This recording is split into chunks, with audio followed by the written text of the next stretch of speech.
the waves seem to be very high, so it's more of like very, very bumpy. These are some beautiful islands close to... This actually feels like the sea.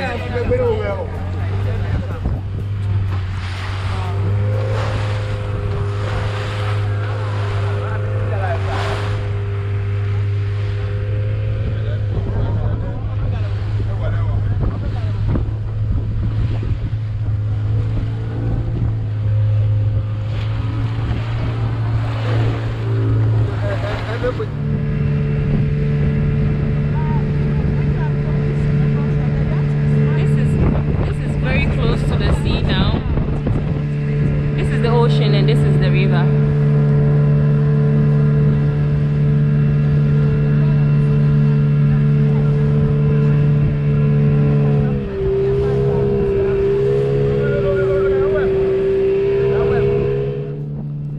It's now time to take the money from all the passengers, and it costs 5 Ghana cedis per person, which is less than $1. Currently approaching our 5th stop, and this area is very close to the sea. The sea is behind this island.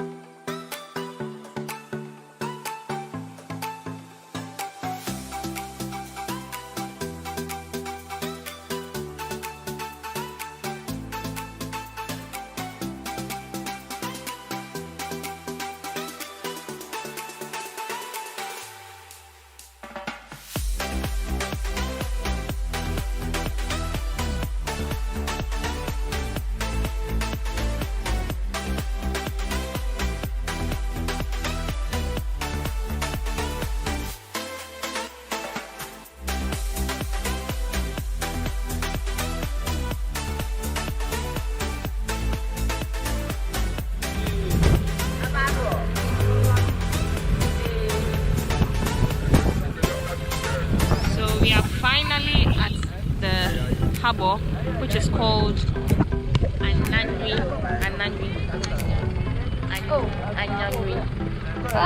Which is called Anyanwi.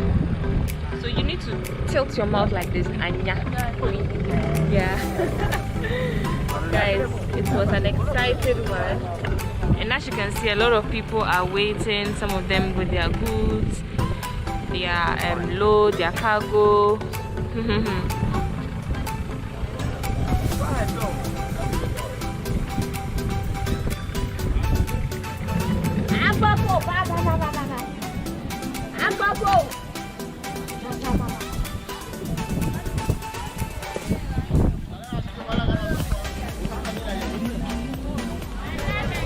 We are here.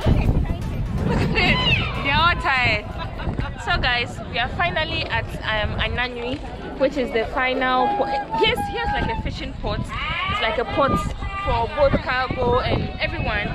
So we are finally here, and this brings us to the end of this video. So instead of 4-hour journey from Accra to the Volta region, this takes you like 2 hours 30 minutes, because it took me 1 hour 30 minutes from Accra to Ada, and then the boat ride lasted for like an hour, and so that's the shortest you can do. And so I know you are definitely going to try it. I mean, if you are not a water person, this is not something you should try, because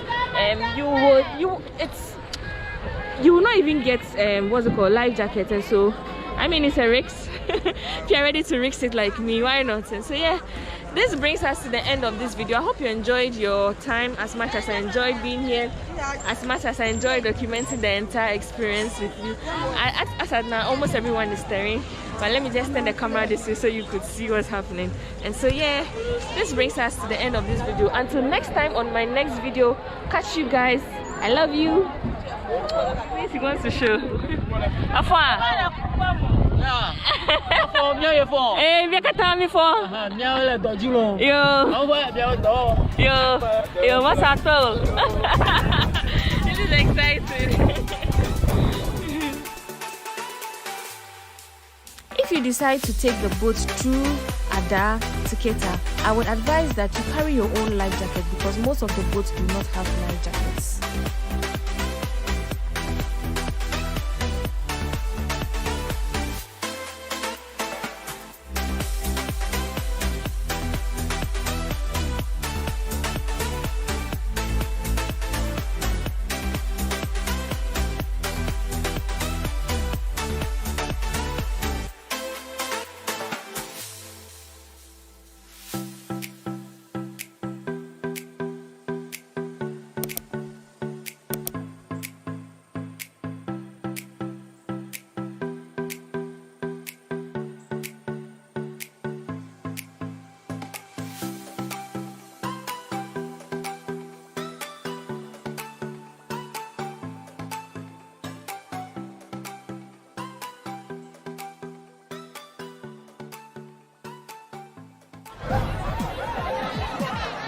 Powers and principalities. There's so much fire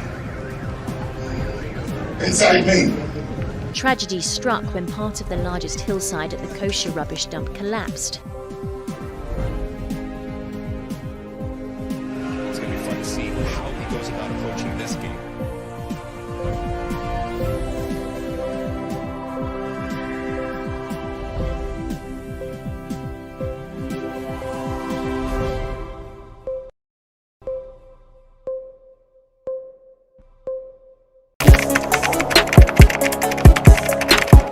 We table issues relating to the arts and entertainment for a riveting discussion, of course, without fear nor favor.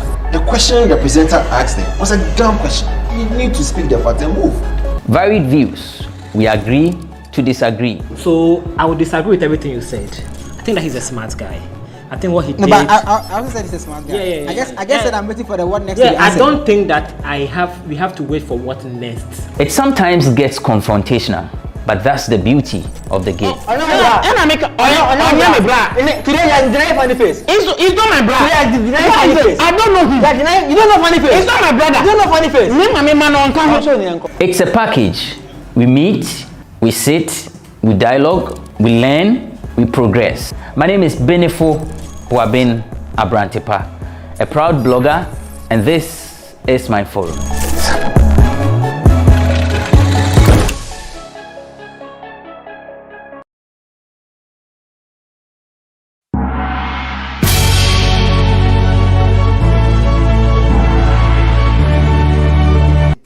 Of the 80s and 90s in contemporary Africa.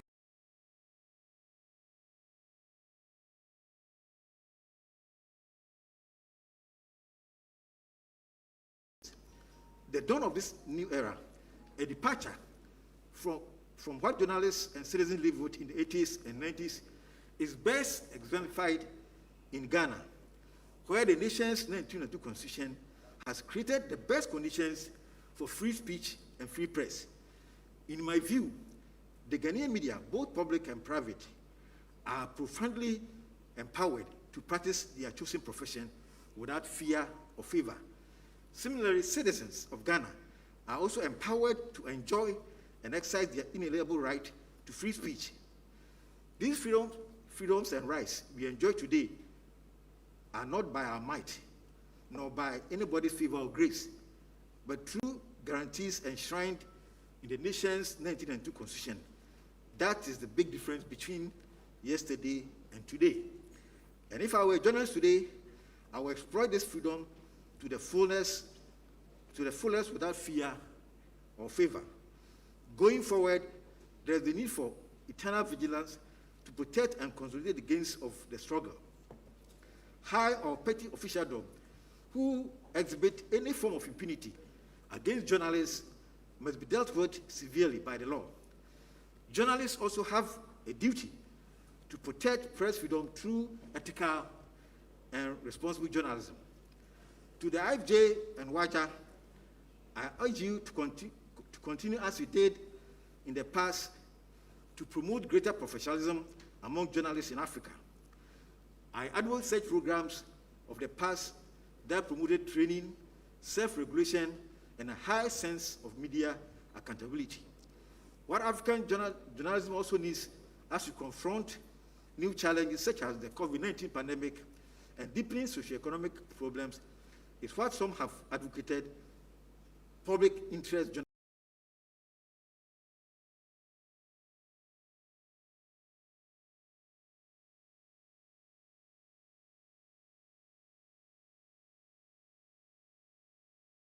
At the podium. Thank you.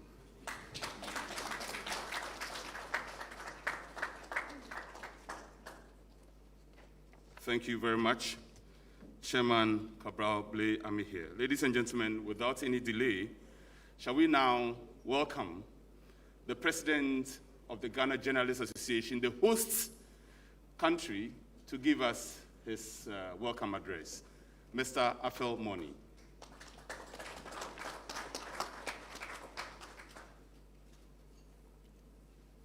His Excellency, the President of the Republic of Ghana, Nana Adudankwa Akufo-Addo, Ambassador Cabral Blay Ami here, Chairman for the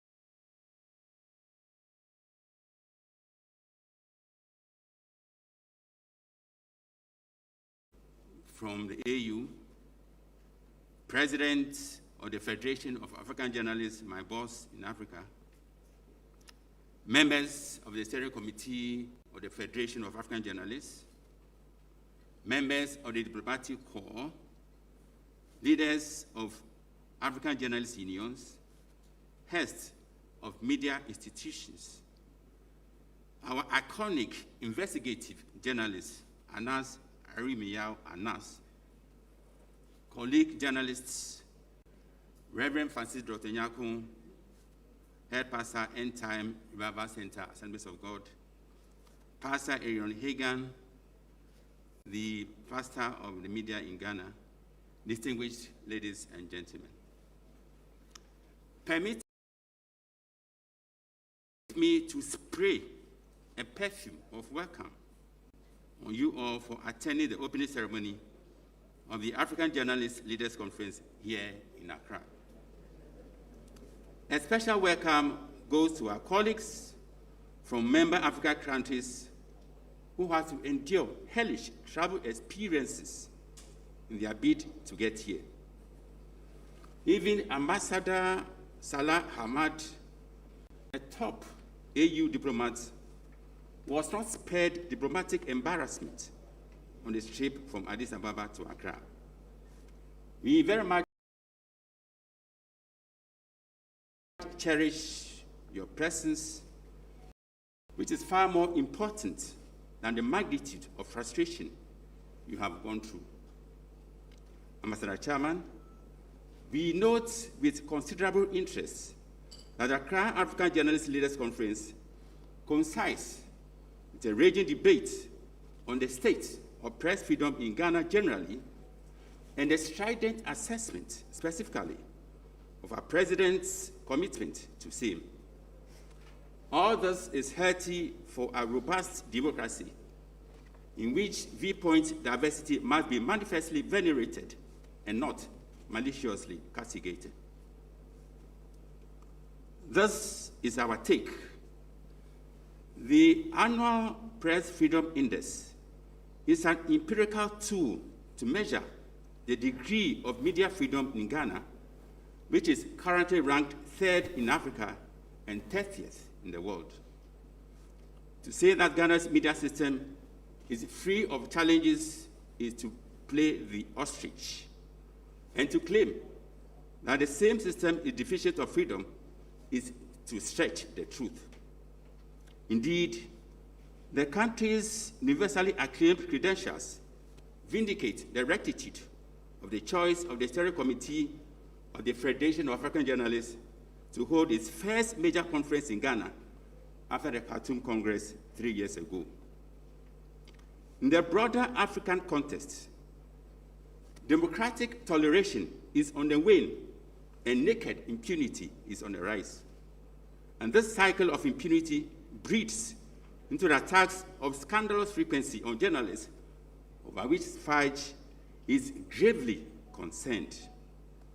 Our concern is predicated on the principle that a threat to press freedom anywhere is a threat to press freedom everywhere.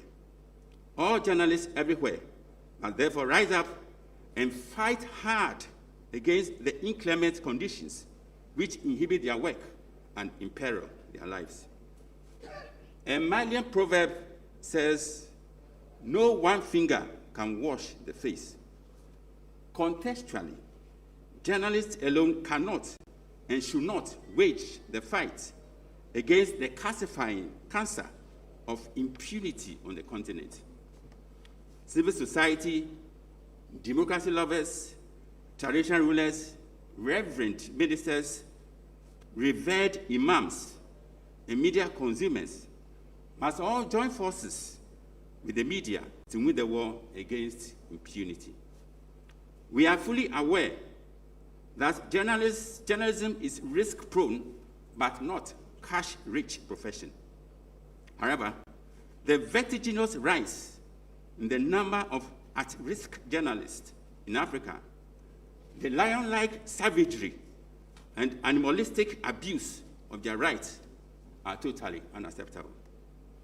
In this regard, we welcome the policy direction of the Biden administration to sharpen its focus on press freedom and the preponderance of threats against journalists in the world, including our dear continent, Africa.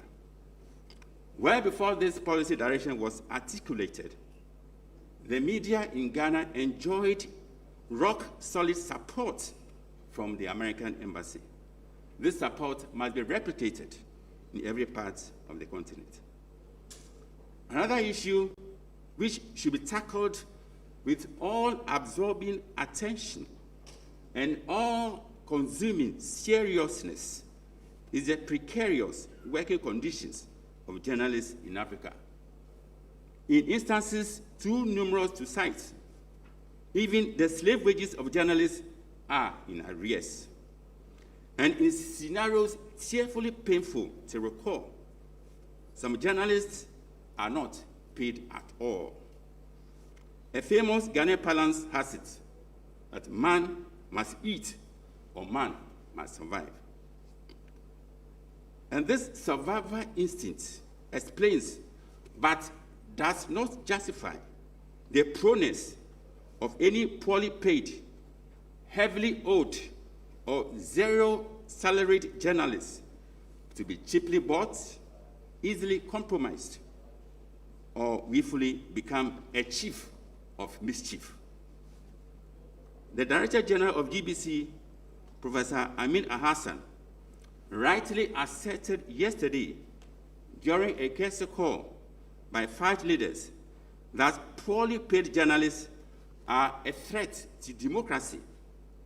Simply put, we cannot reverse the democratic retrogression on the continent or deodorize the democratic stench in parts of the continent characterized by the various of third termism and military coup if journalists are not sufficiently empowered pocket-wise to be diligent to their mandate and dutiful to the public.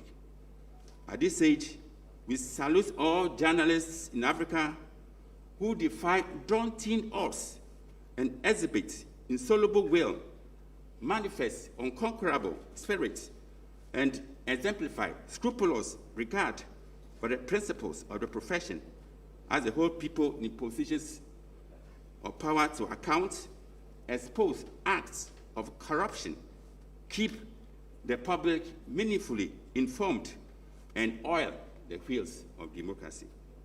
Your inestimable sacrifice will not be in vain.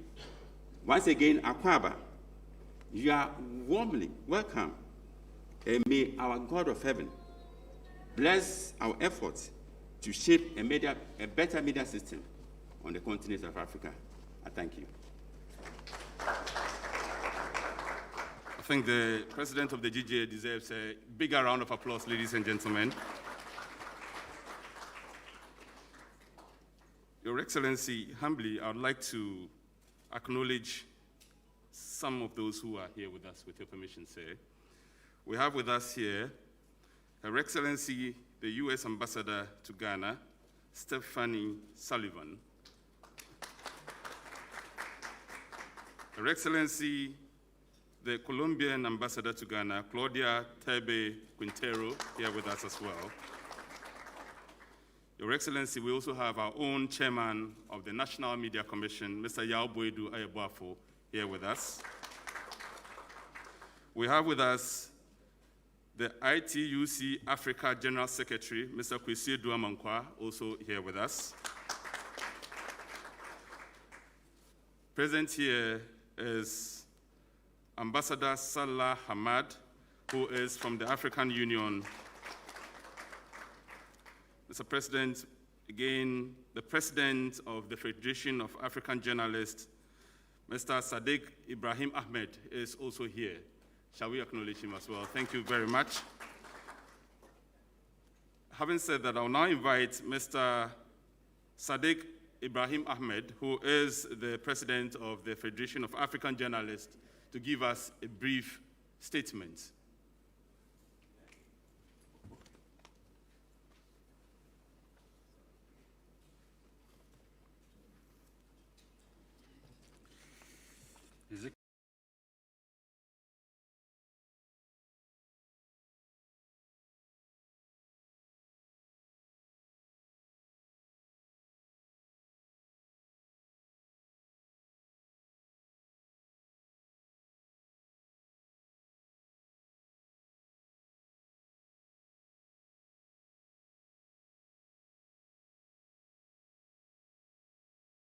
Anwaja. Ambassador Salah Hamad, representative of African Union. Brother Yunus Mujahid, the President of International Federation of Journalists, who will be joining us virtually. Brother Roland Efel Moni, President of Ghana Journalists Association. First of all, allow me on behalf of the Federation of African Journalists, FAJ, and all African journalists to thank you, Mr. President, and your government, as well as the people of Ghana, for warm welcome and hospitality. Thank you also, Mr. President, for sparing your valuable time to be with us here. When we touched the soul of Ghana and this beautiful city, Accra, we felt the spring spirit of Africa's great sons, Kwame Nkrumah, Julius Nyerere, Patrice Lumumba, Nelson Mandela, and all the leaders of African liberation. Dear comrades, ladies and gentlemen, this meeting is happening in the right place and at the right time, because since time immemorial, Ghana has always been on the information highway. It is therefore only fitting that African journalists leaders should be sitting here and as we discuss issues pertaining to the future of journalism. The meeting comes at a critical time for the world and Africa, and many countries grapple with the effect of coronavirus pandemic. We, the FAJ family, have not been spared towards of its impact. In the past year, we lost to Corona many colleagues, some of whom should have been with us at this meeting today.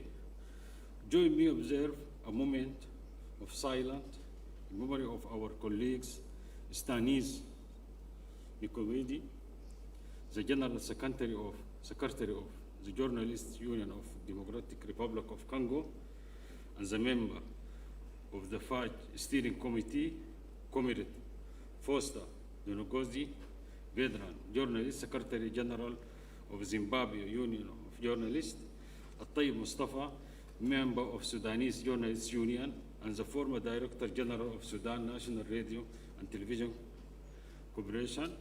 May their souls rest in eternal rest. Dear comrades,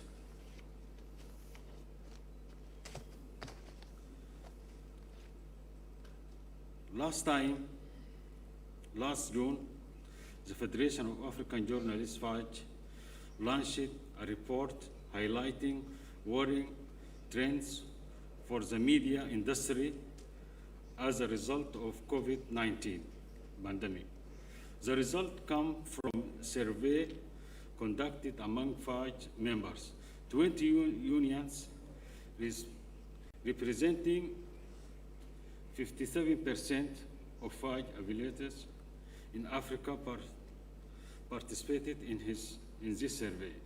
The report shows that the African government's response to economic impact of the pandemic had very negative impact on the media sector and looked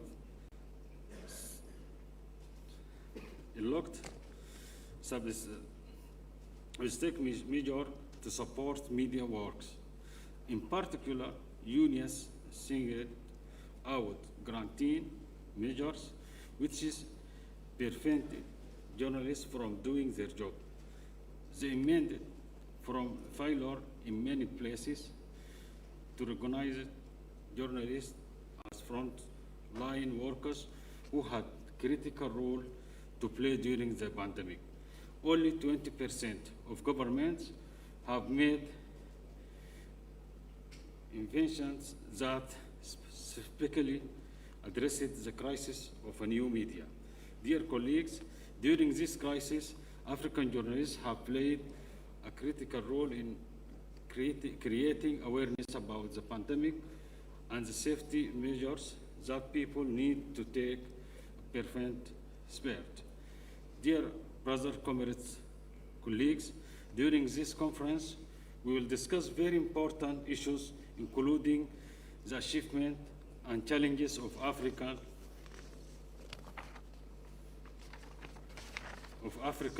journalism, the working condition of African journalists, and the future of journalists union in Africa, and labor solidarity under a new normal of COVID-19.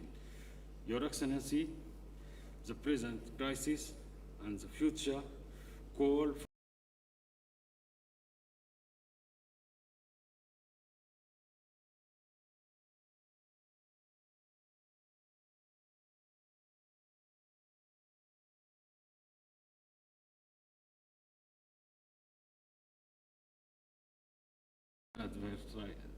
adversaries.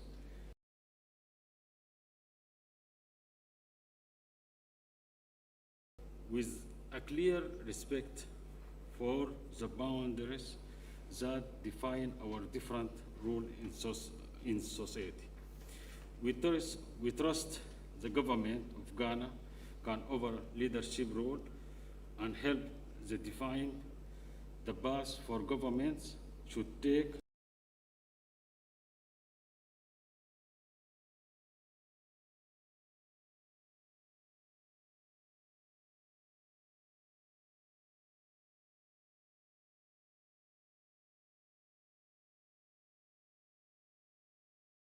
Thank you very much, Mr. Sadiq Ibrahim Ahmed, who is the president of the Federation of African Journalists. This event is being broadcast live on GTV, that's the Ghana television, and also being translated into 3 languages. So in case you do not understand any language that will be used on this platform, for those who want the translation to be done in English, on your consoles, and I believe everybody has one in front of them, you press 1 if you want the translation in English. If you want the translation in French, you press 2.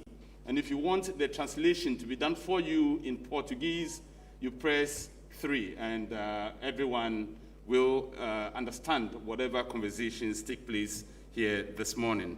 Ladies and gentlemen, we will turn our attention to the screen right now as we are joined by Mr. Yunus Majid.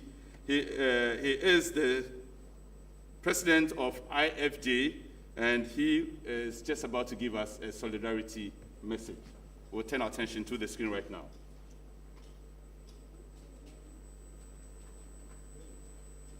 Bonjour. Son Excellence, Monsieur le Président, chers camarades, chers collègues,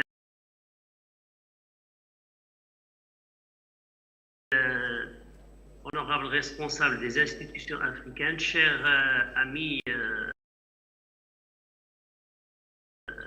Ibrahim Siddiq, président de la Fédération africaine des journalistes.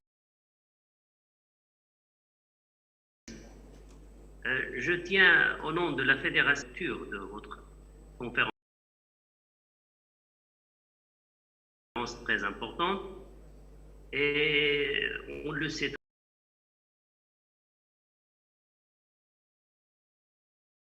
très bien, on est en train de vivre des moments très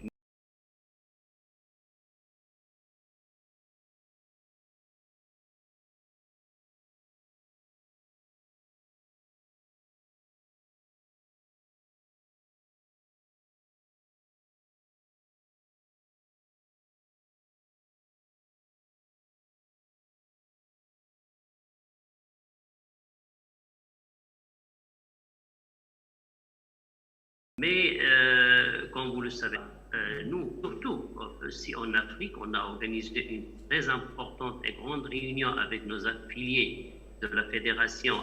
Et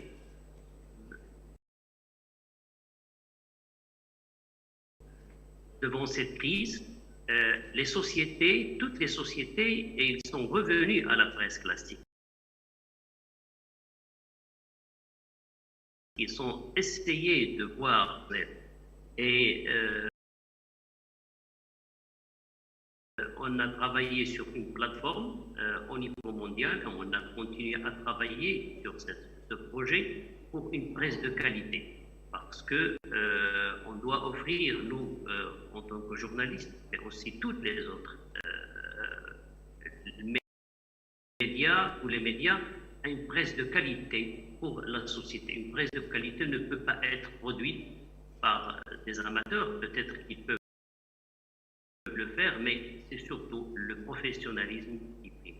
Et c'est pour cela que la deuxième chose que je veux transmettre, c'est que c'est une responsabilité des journalistes, c'est une responsabilité des syndicats et des associations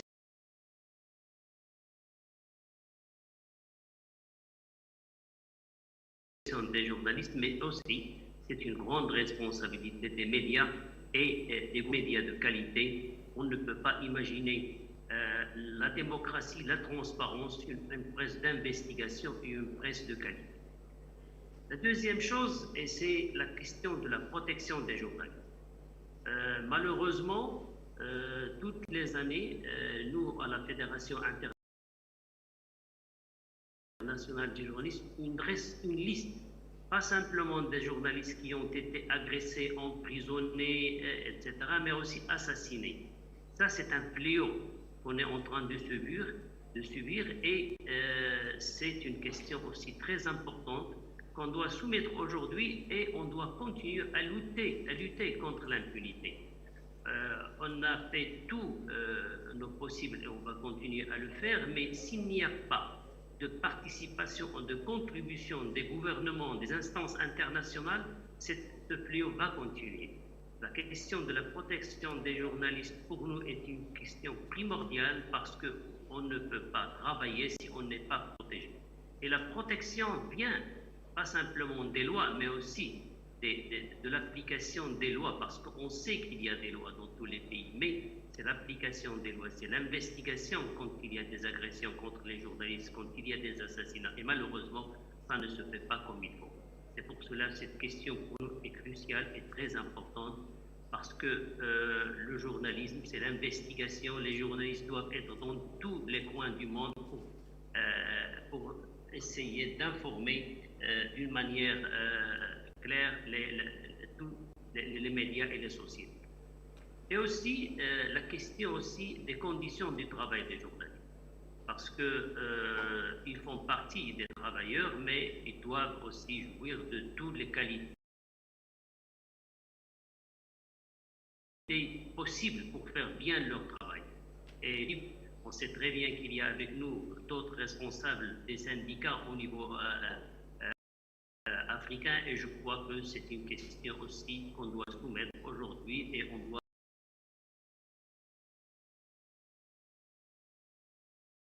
continuer à lutter, parce que la question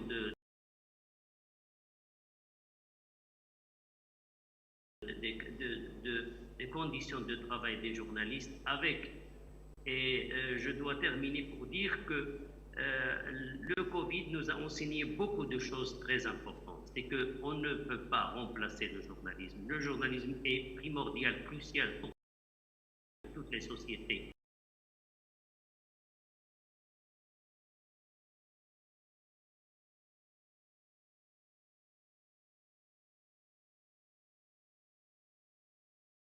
Et c'est une responsabilité collective, c'est une responsabilité aussi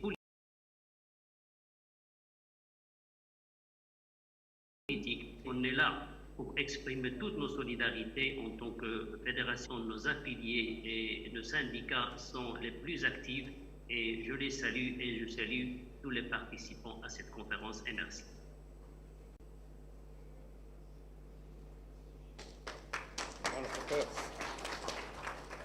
Merci beaucoup, Monsieur Younis Mujahid Umar Farouk Osman, President of IFJ, for giving us that solidarity message. Let's acknowledge him one more time with a round of applause.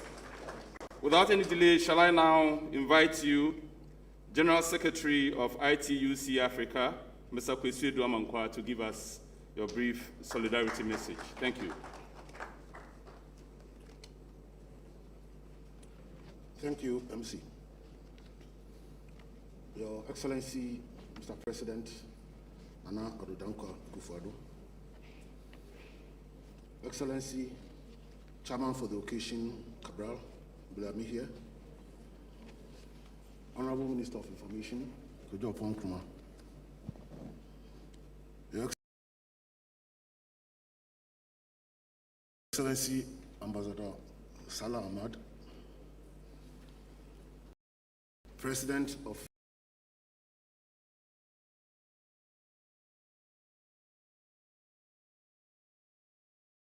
the Federation of African Journalists, distinguished invited guests.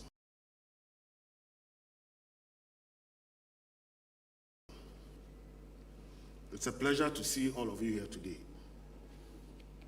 And I'd like to salute FAJ for their courage in organizing this conference in these uncertain times. The challenges that many of you went through to get here speak to the extraordinary times we are living in. What started as a health crisis quickly moved into an economic crisis as COVID-19 disrupted the global economy.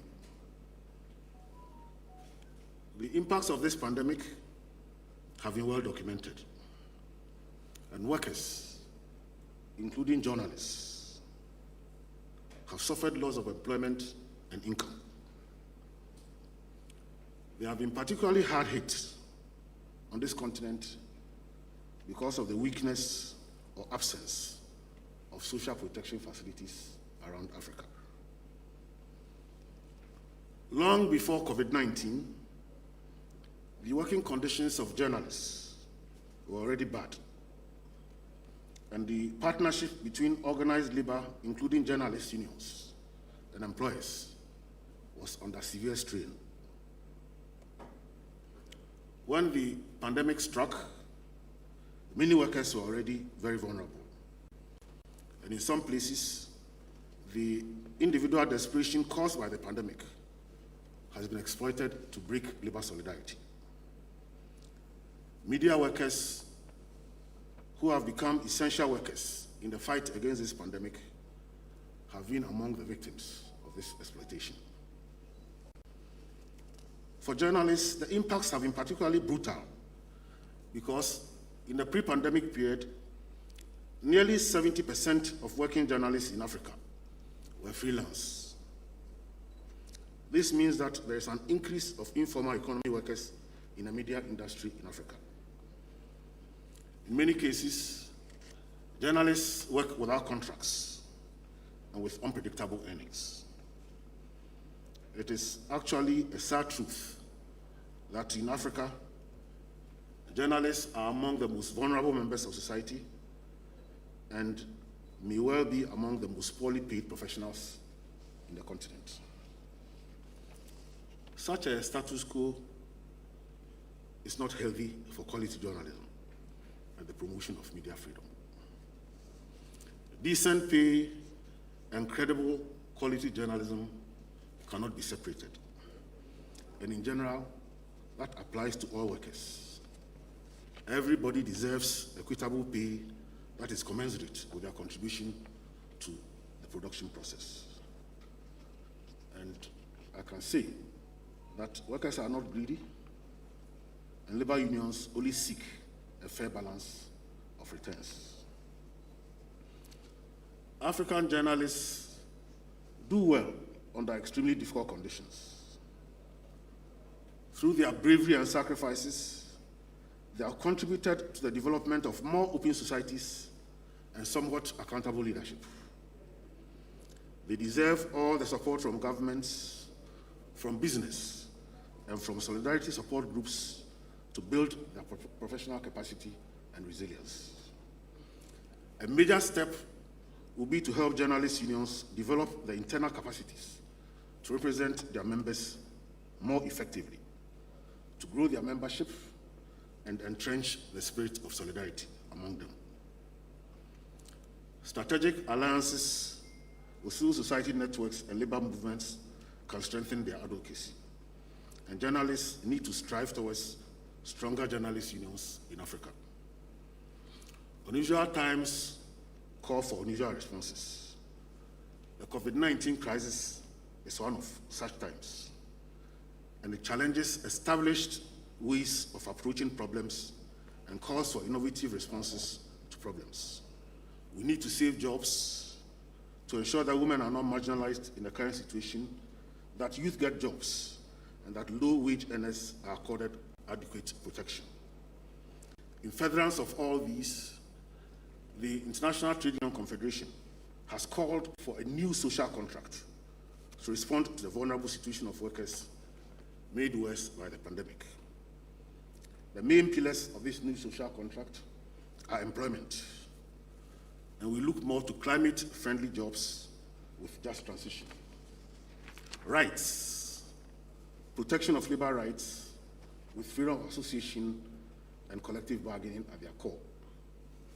Social protection for all, with a call for a global fund in support for the weakest countries. Equality, covering among other things, gender pay gap and racial discrimination. And inclusion, to create room for all in the development process, and particularly to give hope to the youth as well as minorities. Above everything else, we need to get our economies up and running again. Media businesses need to recover, while at the same time making decent pay for journalists and other workers a priority. That calls for an honest partnership and engagement between journalists and their trade unions, governments, and news media organizations. African governments will be looking forward to you to put in place the policy incentives for media companies to hire more, while unions and media workers associations must explore the most optimal contributions between decent wages, more headcount, and productivity.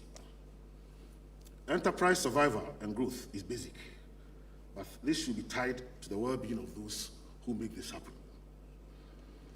ITUC Africa and its affiliates are ready to explore with the Federation of African Journalists and its affiliates possible ways to defend decent pay for journalists and to ensure the protection of journalists' rights and to defend media freedom. Now is the time to rediscover and reclaim that common ground as we try to find our way out of the current crisis. The Federation of African Journalists and all journalist unions and associations in Africa can count on ITUC Africa's solidarity support. Thank you for your attention. Thank you very much, Mr. Kwesidu Amankwa. Ladies and gentlemen, I'm about to call a man who I dare say is awakened every morning by calls from journalists from all over the country seeking information and clarification on issues regarding government and government activities. This man, I'm sure, also speaks to journalists the last thing, even before he goes to bed. For 10 years, close to 10 years, this man was himself a practicing journalist, but he is a lawyer and a finance professional by training. Currently, and for more than 4 years now, in the second term, he's been the MP for Ofuase, a Yoruba constituency, and he is our Minister for Information. Let's welcome the Honorable Minister for Information, Kojo Nkrumah.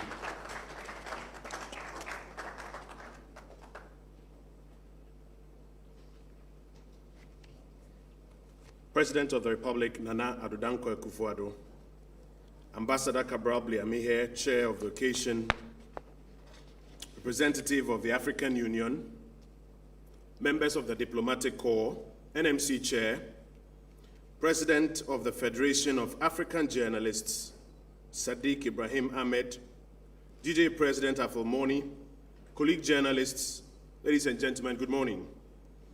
I'm pleased to have the opportunity to make these few remarks at the opening of this August conference of African journalist leaders here in Accra. I'm particularly elated that as you sought to host this conference in a place where free media is respected and journalism has played a key role in advancing the cause of the society, you chose Ghana. It bears testimony to the continuous effort that we make in living up to what some of our forebears fought for, a society in which liberalism within the framework of the rule of law is upheld. May Ghana continue to shine in this light. A gathering of this nature gives us an opportunity for deep reflection on developments in our industry. The theme for this year's gathering narrows our focus to, quote, building stronger unions to enhance journalism and media freedoms. Mr. President, a close examination suggests that this theme has two parts: building stronger unions to enhance media freedoms, and building stronger unions to enhance journalism. May I speak briefly to the subject of freedoms? The media landscape in Ghana and many African countries was previously characterized by the domination of state-owned media. Broadcasting was a state monopoly.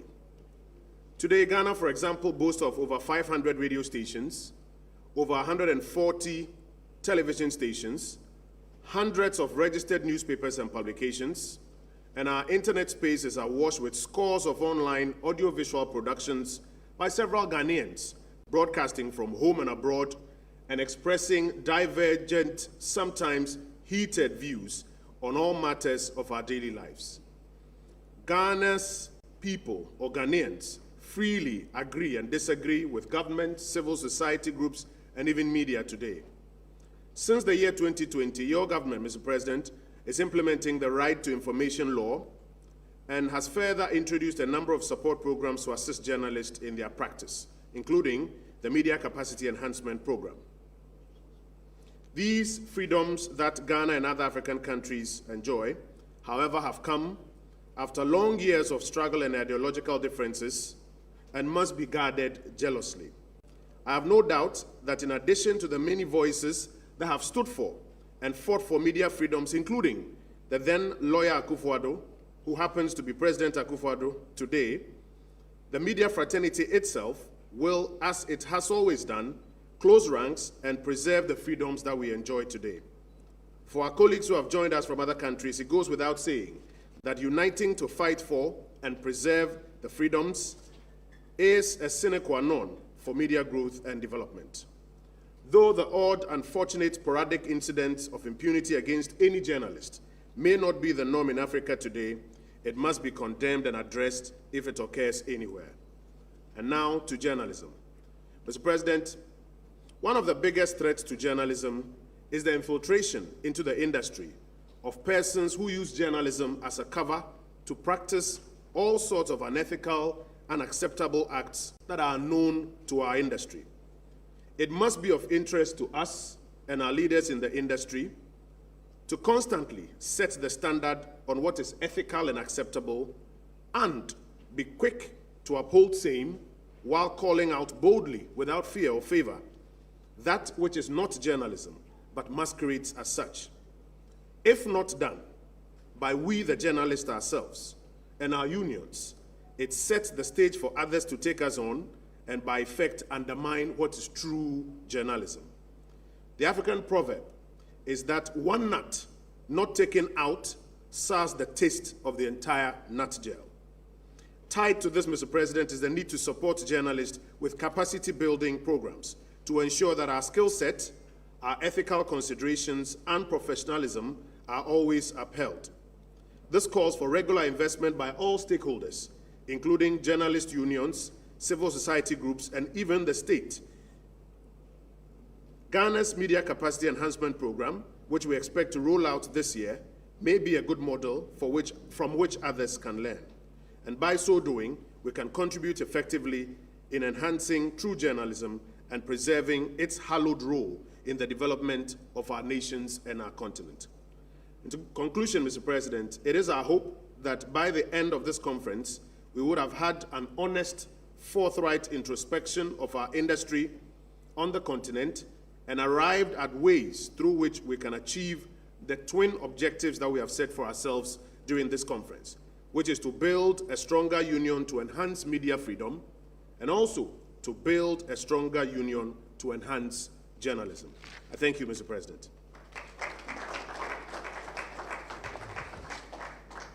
Thank you very much, Honorable Kwadwo Nkrumah, Minister for Information. Just before we get to the climax where the President will speak to us, we'll take a statement from the AU, and that will be done by Ambassador Salah Ahmad. Let's give him a round of applause. Thank you.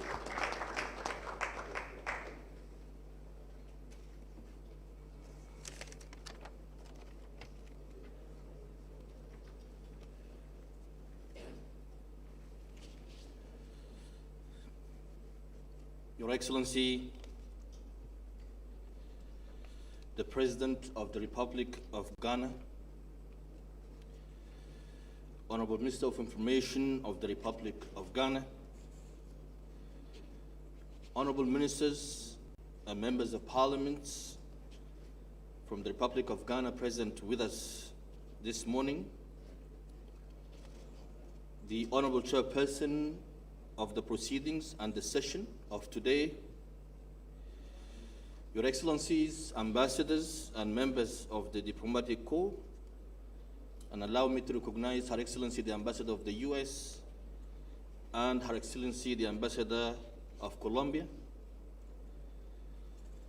Distinguished President of the International Federation of Journalists, Distinguished President of the Federation of African Journalists, Distinguished President of the Ghana Journalists Association, Distinguished Secretary General for Africa of the ITUC, distinguished journalists from all corners of Africa, distinguished participants, ladies and gentlemen, all protocol duly and respectfully observed. I bring you greetings from His Excellency, Mr. Musa Faki Mohammed, the Chairperson of the African Union Commission, and His Excellency, Commissioner Bankole Adeoli, Commissioner for Political Affairs and Peace and Security of the African Union Commission.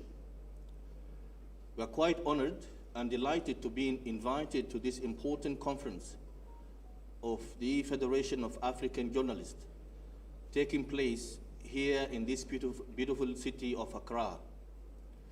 allow me to begin by thanking His Excellency, his members of cabinet, the entire government, and the lovely people of the Republic of Ghana for hosting this meeting and also for according us all kind of warm welcome and African hospitality since our arrival in this beautiful city of Accra.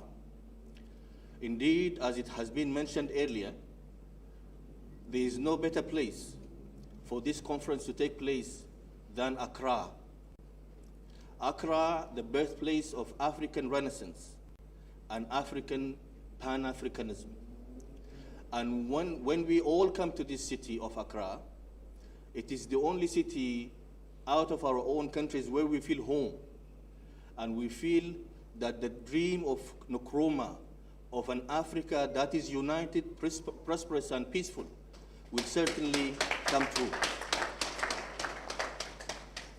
Your Excellency, ladies and gentlemen, in the African Union Commission, we count heavily on our coordination and collaboration and partnership with the Federation of African Journalists that started as early as 2010. In fact, we felt closer to them, all journalists from all corners of Africa, when His Excellency, the late President of Ghana, Atta Mills, who was chair of or champion of the African shared values, instructed us then to closely work with FAJ. And FAJ was then introduced to the African Union through his good office. And since then, we have been, as African Union Commission, working very closely with this Federation of African Journalists, which represent more than 45 member states of our 55 member states. We hope the next meeting we come, we will hear that FAJ represent by then all 55 member states of our African continent. But let me quickly share with you the message I came all the way from Addis to deliver on behalf of the Commission in Addis Ababa. Message number one, we really hope, in addition to enlarging the representation and the network of this important organization, FAJ, we hope to see next time we come to your conference more gender representation. It's absolutely not true to say that African journalists are only men. Certainly, African women can also do well as journalists. So therefore, we really hope that this federation will bring more female representation to the table, because there's no bird and there's no aircraft will fly with one wing. Two wings are needed for any creature to fly. So please take this into consideration, because certainly the African women, they have a role to play in building the Africa that is prosperous, united, and peaceful. My second message, Excellencies, ladies and gentlemen, the Africa that we are all celebrating today is the Africa that is aiming to implement Agenda 2063, the blueprint for the development of the Africa we want, the Africa we need, and the Africa we deserve. And we therefore count heavily in your continental organization on you as journalists to lobby and to raise awareness about the existence of this Agenda 2063. So each and every African citizen, whether they have connection to internet, power or not, are aware of the existence of this important document. Because without the involvement of all Africans, we will not be able to proceed with the implementation fully the implementation of this Agenda 2063. Third, it is very important to note that Africa is a young continent. African youth are more than 65% of the population. So you have the role, my colleagues in this important or this distinguished and august body of FAJ, to groom and to continue building the legacy by bringing in and training more African young men and women to become good journalists that will contribute to building the Africa we want. So please keep in mind the role that could be played by the African youth in this process. When we speak about news, excellencies, ladies and gentlemen, sadly, the mindset is always about bad news. It's about conflicts. It's about problems. It's about disputes. And without that, maybe the thinking is media will not be able to sell. But believe me, from the experience we have undertook in the African Union Commission, we have realized that our African people are also eager and hungry to receive good news about good stories that could also become examples to lead the way for the African people in their campaign to build the Africa that is united, prosperous, and peaceful. So please, as you focus on any news, try to reflect on good stories, on those who are government officials and doing very well, not corrupted and not even pretend to be corrupted. Reflect their stories so they can be good examples, so they can also lead the way for creating leadership as we go. My last message, Excellency, Your Excellency, ladies and gentlemen, which is a message that we have been talking about almost on a daily basis, that if you are an African, you are the African Union. And because we are all Africans here, of course with the presence of our friends, our goal is to join hands to support the African Union Commission as your continental organization in its efforts to build the Africa that is united, prosperous, and peaceful.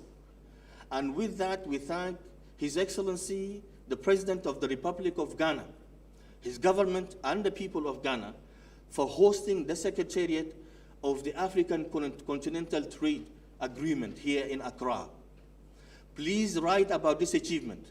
Please write about the need for having free movement of persons, free movement of goods, free African passport, and free Africa that will be a better place to convince its youth from settling in African countries instead of dying in the Sahara and the Mediterranean Sea. Africa needs its youth. So please, let's try to encourage them to stay. Let's try to encourage them to think of better alternatives and opportunities within the continent. We will continue our partnership with FAJ. FAJ is a great organization that is advocating on behalf of the African journalists. And together, hands in hands, we will be able to build the Africa that we want and the Africa that we deserve. I thank you very much.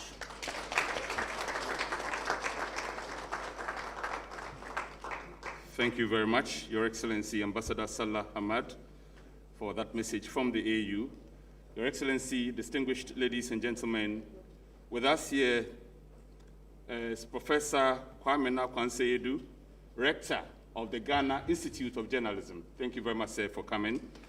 We also have the President of Primpag here represented. Can we see you? Just give us a wave. Thank you very much. Let's acknowledge them with a round of applause, ladies and gentlemen. We have ACE investigative journalist Anas Aremiya Anas here with us. Thank you very much, Anas, for coming. We are grateful. Lawyer Samir Dako, also a journalist, is here with us. Samir Dako, thank you very much. Lawyer Tanko Ibrahim, also a journalist and a teacher of journalism, is also here. Let's see you. Linda Asanteje is the Vice President of the Ghana Journalists Association. She is here as well. Thank you very much. Mr. Suleiman Abrahima is the Executive Director of the Media Foundation for West Africa, and he is here with us. Of course, I've also seen Mr. Dan Afariaboa, the Quizmaster, also here with us. Thank you so very much. Ladies and gentlemen, we've gotten to the climax of this morning's event. The official opening address by the President of the Republic of Ghana, His Excellency Nana Addo Dankwa Akufo-Addo. Shall we give it? Ladies and gentlemen, the applause must be bigger than this. Thank you so very much.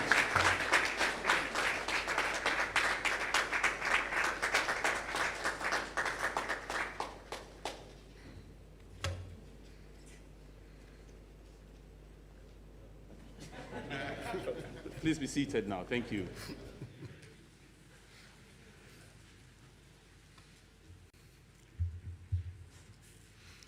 Eminent clergy, the chairperson, esteemed journalist and diplomat, Ghana's Minister for Information, representative of the African Union, the General Secretary, Africa Chapter of the International Trades Union Confederation, President, Executive, and members of the Federation of African Journalists, the President, Executives, and members of the Ghana Journalists Association, Chairperson of Ghana's National Media Commission, the Dean and members of the Diplomatic Corps, fellow Africans, ladies and gentlemen.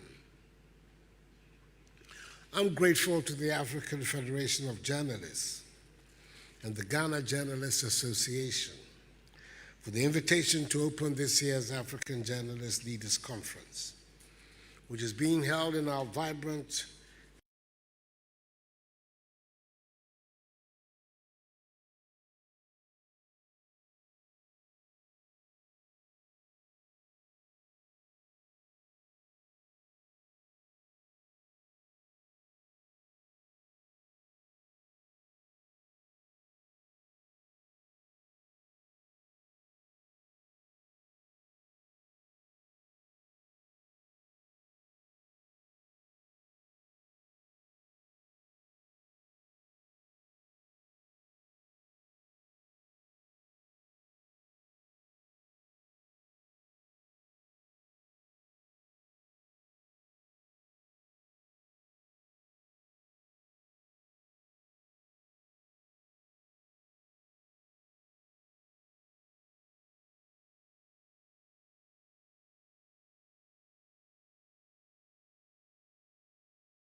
powers and principalities. There's so much fire inside me. Tragedy struck when part of the largest hillside at the kosher rubbish dump collapsed. It's going to be fun to see how he goes about approaching this game.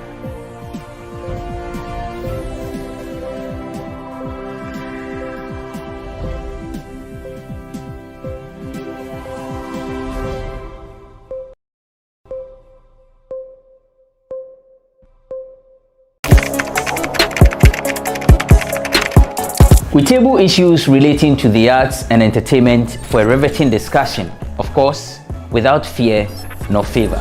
The question the presenter asked them was a dumb question. You need to speak the part and move. Varied views. We agree to disagree. So I would disagree with everything you said. I think that he's a smart guy. I think what he did. No, but I also said he's a smart guy. Yeah. I guess that I'm waiting for the what next. Yeah, I don't think that we have to wait for what next. It sometimes gets confrontational, but that's the beauty of the game. Today you are denying funny face. It's not my brother. Today you are denying funny face. I don't know him. You don't know funny face. It's not my brother. You don't know funny face. It's a package.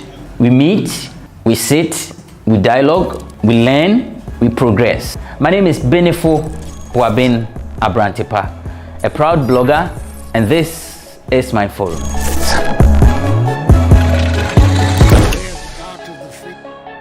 The Ghanaian people, just as they had demonstrated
without a lively press, work hand in hand to deliver not only the news about the outbreak of COVID-19, but also to communicate the strategies and public health methods that have been put in place around the continent, we would be telling a very different story today.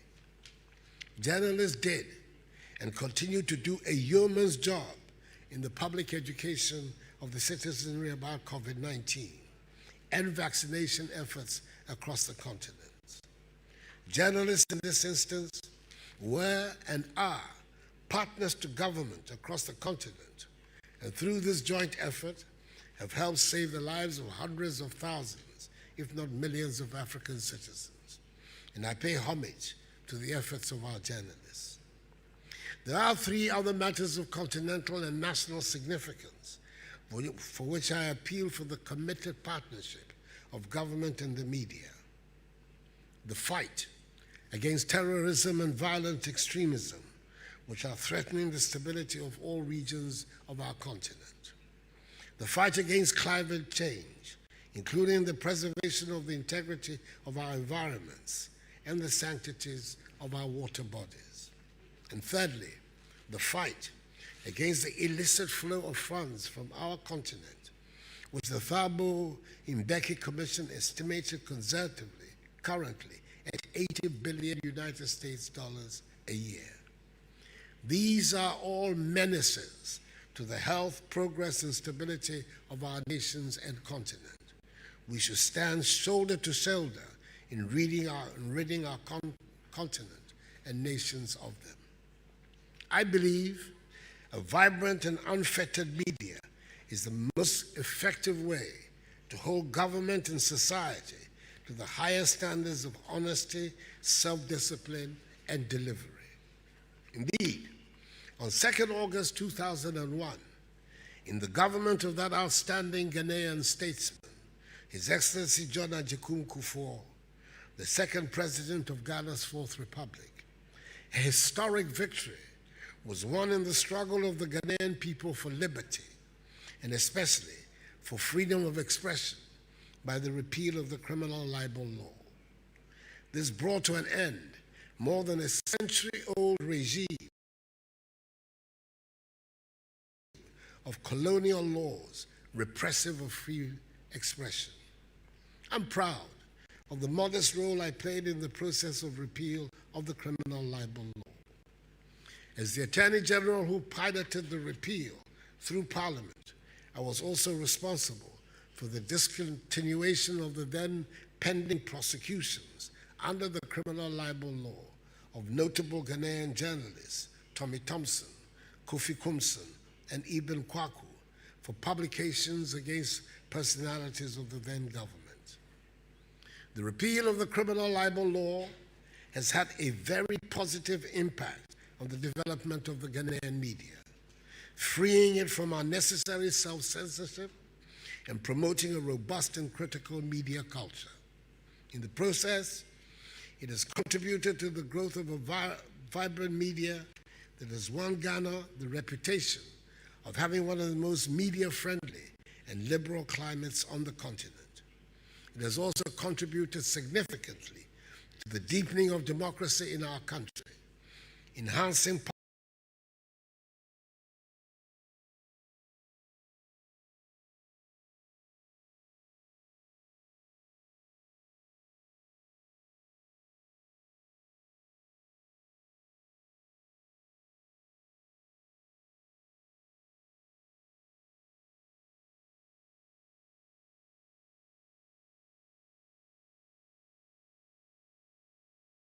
interest in our emerging democracy. I maintain that I prefer a boisterous, even reckless media to a supine one. As President of the Republic, I have seen to the passage of the Right to Information Act, which is meant to give effect to Article 21. Several preceding administrations had shied away from taking such a step. The combination of all these have meant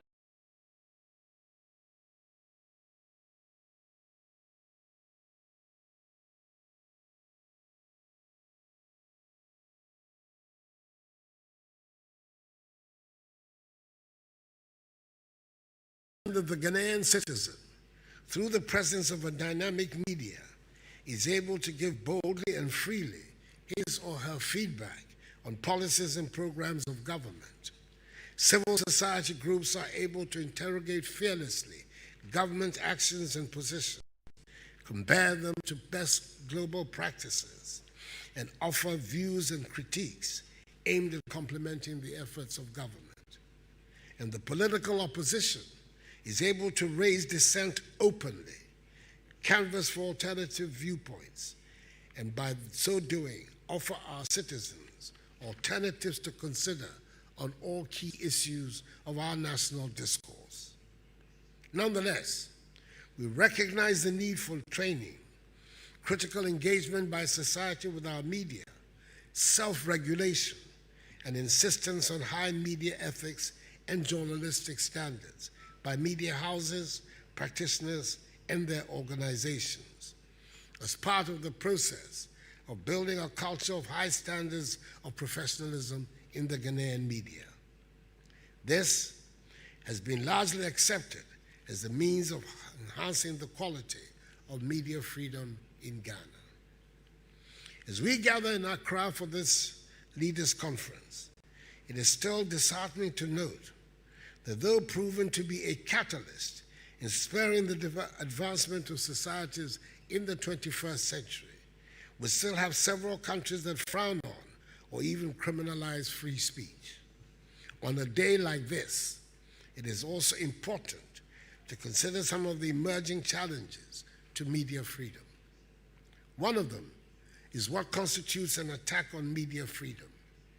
It cannot be right, no matter where in the world, the journalists are physically attacked or prevented from doing their work. Once that happens, it is an attack on media freedom, and it must be roundly condemned by all. As George Orwell rightly puts it, and I quote, "Freedom of the press, if it means anything at all, means the freedom to criticize and oppose," unquote. However, there seems to be an emerging narrative which is being proffered by some in Ghana that critiquing the work of a journalist constitutes an attack on media freedom. That certainly cannot be described as an attack on media freedom. Having the freedom to criticize and oppose should also mean that the media is ready to accept and work with criticisms of its work by the citizenry or officialdom. That, for me, is one of the surest ways of improving the public discourse of our respective countries, and we should all strive towards realizing this. This conference should also seek to address the phenomena of misinformation campaigns and fake news, which sometimes, unfortunately, are propagated by some in the media.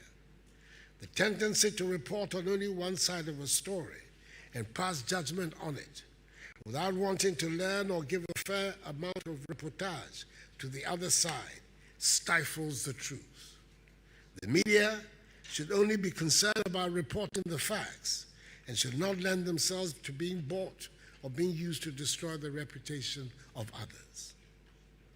The media has immeasurable power to build up the confidence and values of our societies and their institutions, and therefore ought to be assisted in discharging their duties at all times.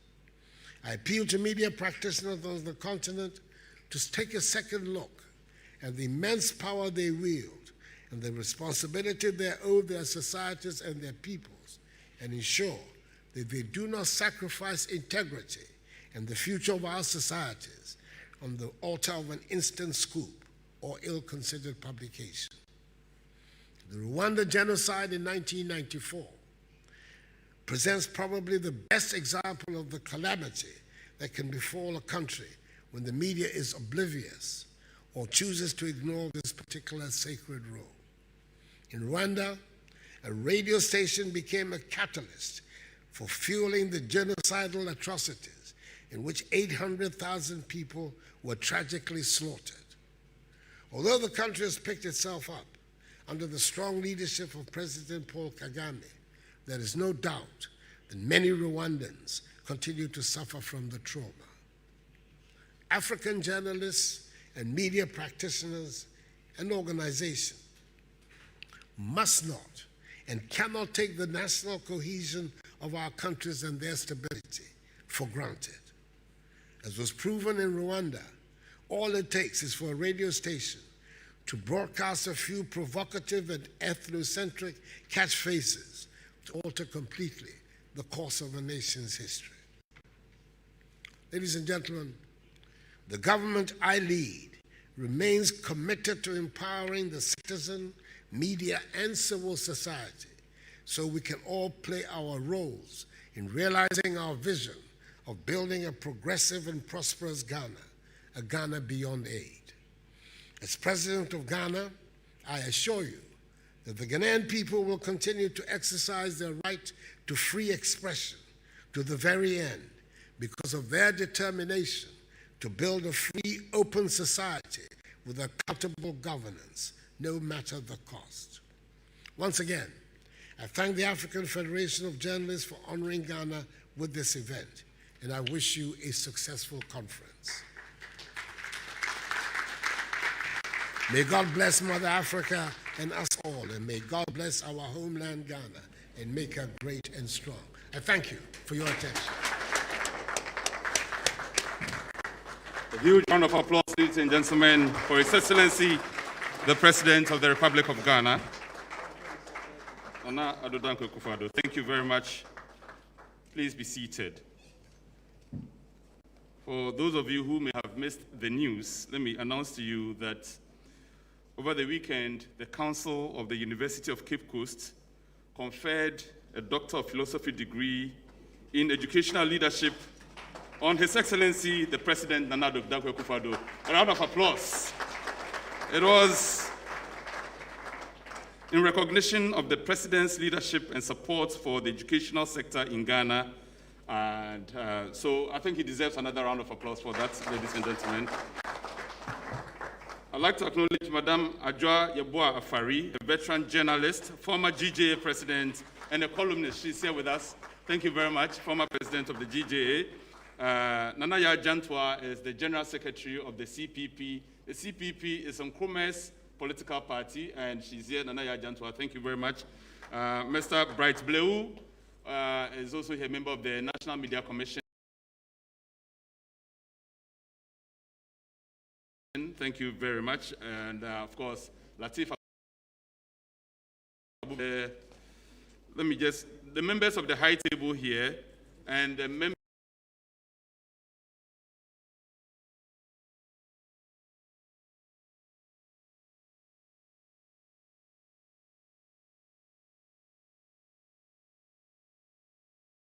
of the steering committee of the Federation of African Journalists.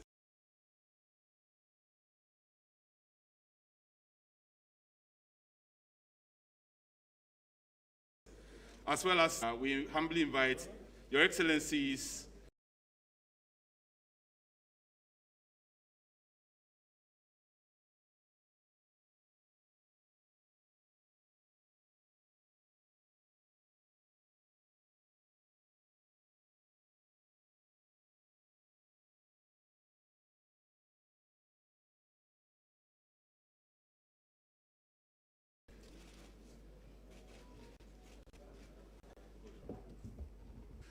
please remain seated. After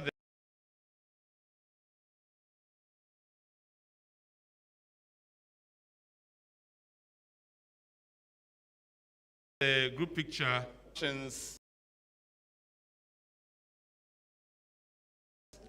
will begin after the tea break.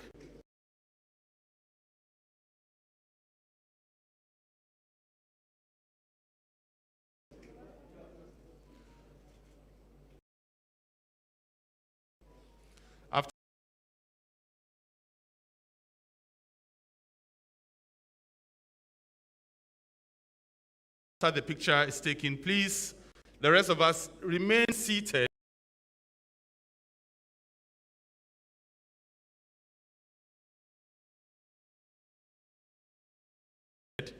And those who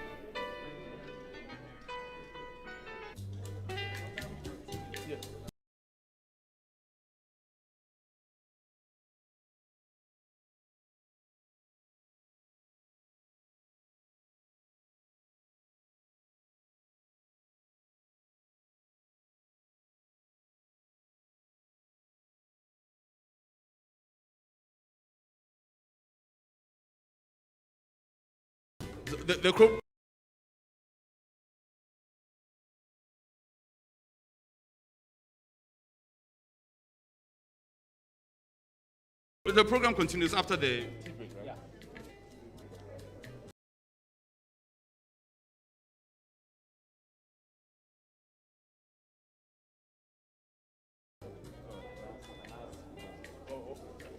Thank you very much.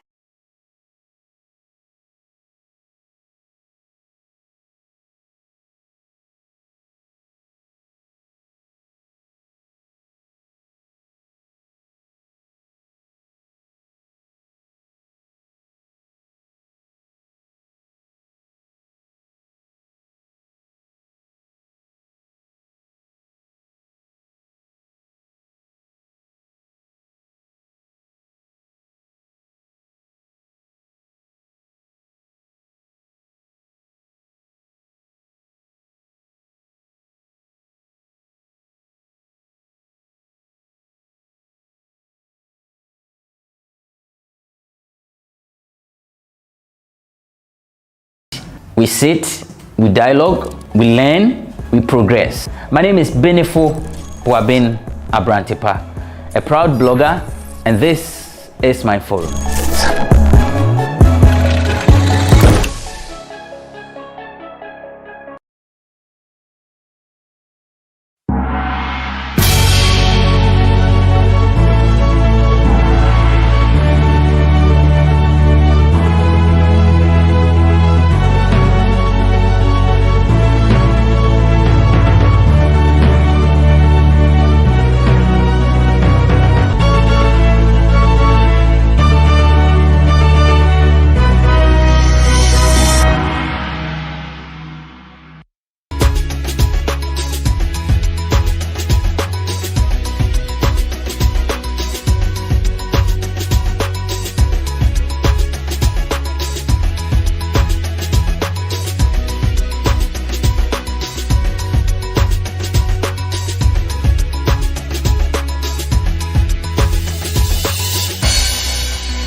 The question we are asking Nigerians in Ghana, if you were given 1 million naira to return to Nigeria, will you go?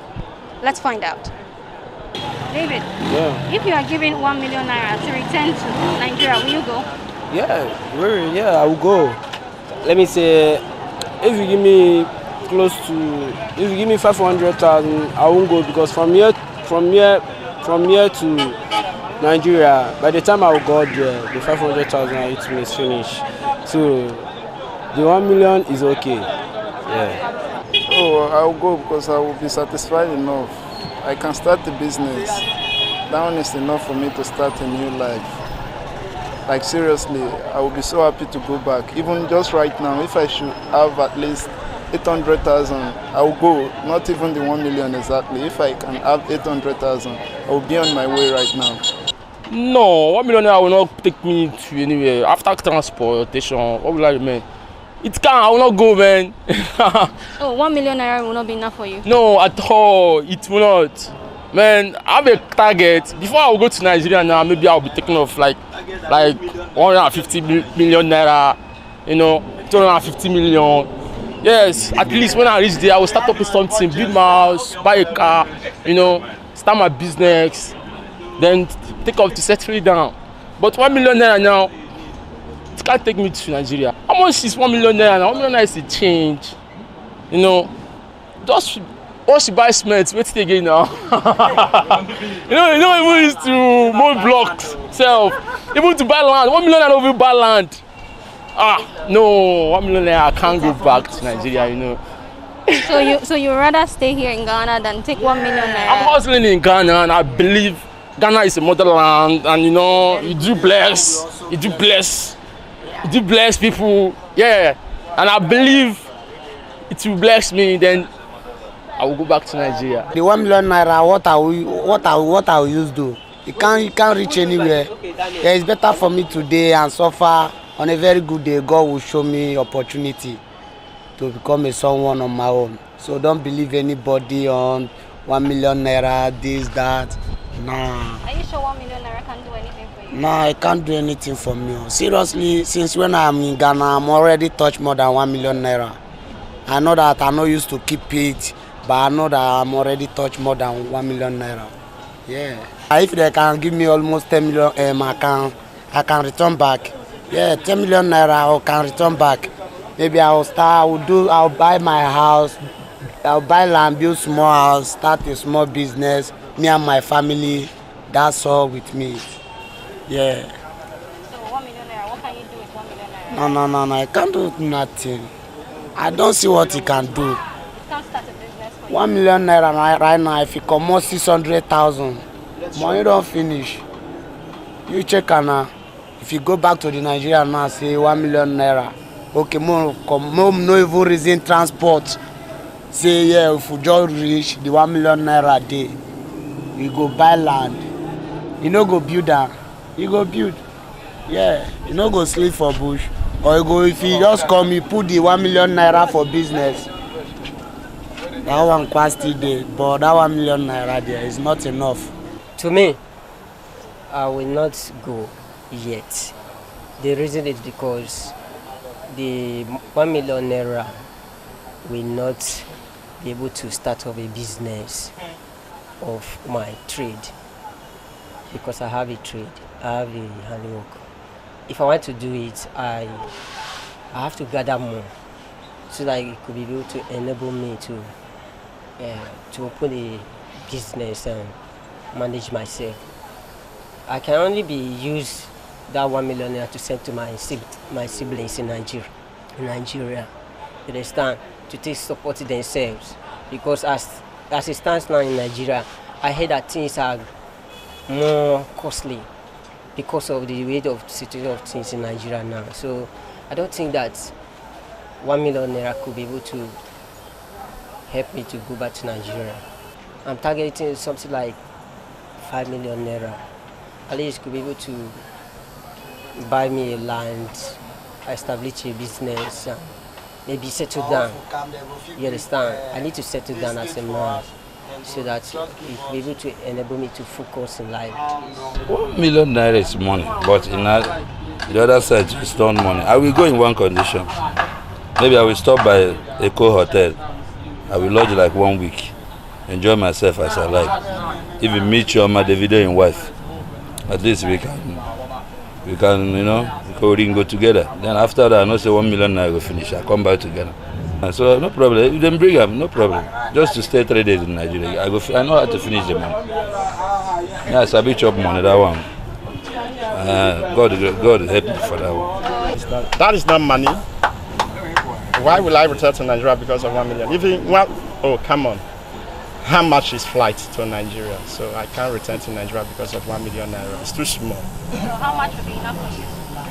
Money cannot, as in my conscience and my plans cannot be changed by money. I have plans. If I want to go to Nigeria, I'm going there to see my people. I'm going there to just maybe spend some time there. Not to, it's not about money. So you're enjoying Ghana? Well, yes. Ghana is peaceful. Ghana is peaceful, all right? And more to that, I think we have freedom here in terms of some kind of business we do, you understand? But in our homeland, Nigeria, although it's a good place to be, but you can't compare the peace. The security to Ghana security. You've heard it all. Many believe that 1 million naira would not be enough to return to Nigeria. Until next time we come your way, please subscribe to all our social media channels on My Nigeria. My name is Beatrice Soa, My Nigeria TV.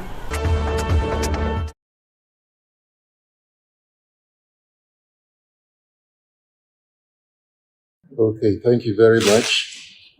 Good morning, ladies and gentlemen of the media, and let me welcome you all to this press conference. This press conference is special because it marks the 100th meeting of the Monetary Policy Committee since November 2002, when the first meeting was held. It's also special because this is the first time we are doing or holding an in-person MPC press conference in over a year. I think before we get on with the business of the day, permit me to make a few acknowledgements.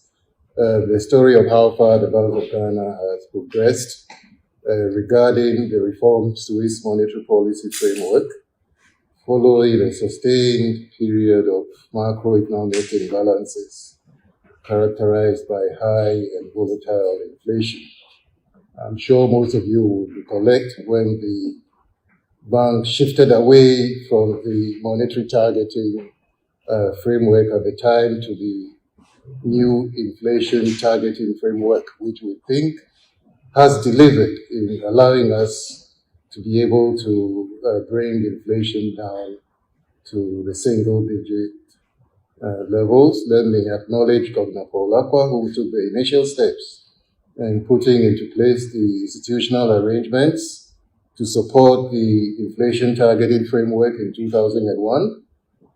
Other governors who followed, Governor Emesa Arthur, Governor Wampa, Governor Ishahaku, all of who contributed to deepen the institutional, operational, and accountability processes underlying the IT regime. Today, we are confident that these efforts have paid off, and the bank is in a better position to deepen the processes in line with the best international practices. The MPC met last week to deliberate on recent global and domestic developments and assess the rates to inflation and growth outlook. Below is a summary of the developments and key considerations that the committee deliberated on to arrive at a decision on where to position the monetary policy rate. Since the last meeting in March 2021, global growth momentum has strengthened, underpinned by the continued policy support, mass vaccinations, and relaxations of restrictions, especially in the advanced economies. These efforts have helped to improve prospects of a rebound in economic activity, and which has been reflected in the revised IMF April 21 global growth projections to 6%, up from 5.5% in January 2021 projections. Nonetheless, the continued spread of the virus in parts of the world, the emergence of new variants, and the stalled vaccination efforts across emerging market and developing economies is continuing to cloud efforts at fighting the pandemic and thereby creating some uncertainty which could undermine the global recovery efforts. Global financing conditions remain broadly supportive of the recovery process.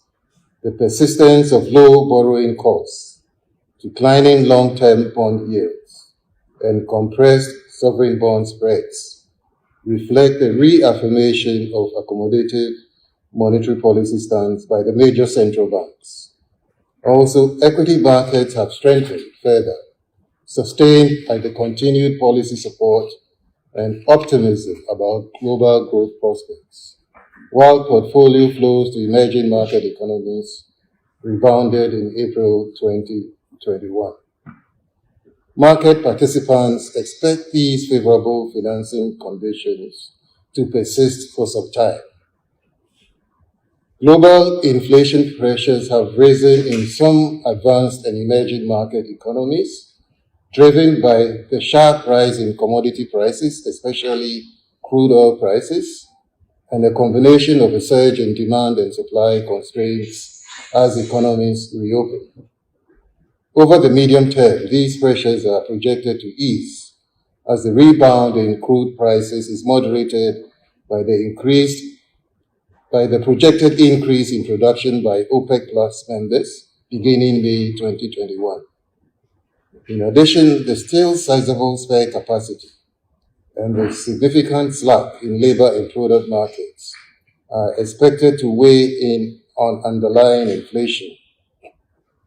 In emerging market and frontier economies, currency movements and COVID-related supply-side constraints are expected to continue to drive price movements. In the domestic economy, the recovery process from the pandemic gained some momentum, evidenced by the latest high-frequency indicators. The bank's updated composite index of economic activity registered a strong annual growth of 26.8% in March 2021 compared to a contraction by 1.9% in the corresponding period of 2020. The key drivers of economic activity during the period were domestic consumption, triggered by VAT collections, construction activities, international trading activities, resumption of industrial production activities, and air passenger arrivals. The latest Ghana Purchases Managers Index, which gauges the rate of inventory accumulation by managers of private sector firms and measures dynamics in economic activity, also improved in April 2021.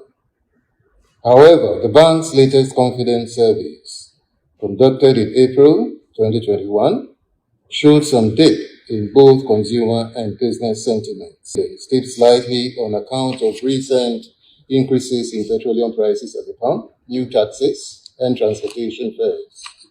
In a similar direction, the optimism of businesses observed at the last MPC round also softened at this MPC on concerns that the imposition of new taxes and the ongoing electricity maintenance management program would adversely impact operational costs in the short term.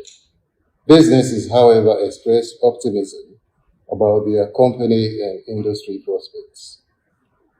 Recent price developments show that headline inflation dropped sharply from 10.3% in March 2021 to 8.5% in April, almost back to the pre-pandemic levels, and within the medium-term target band of 8 plus or minus 2%.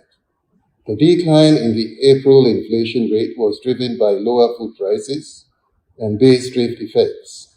Food inflation dipped markedly to 6.5% in April from 8.8% in March, while non-food inflation rose to to 10.2% from 10% over the same comparative period on account of increases in export prices and housing prices.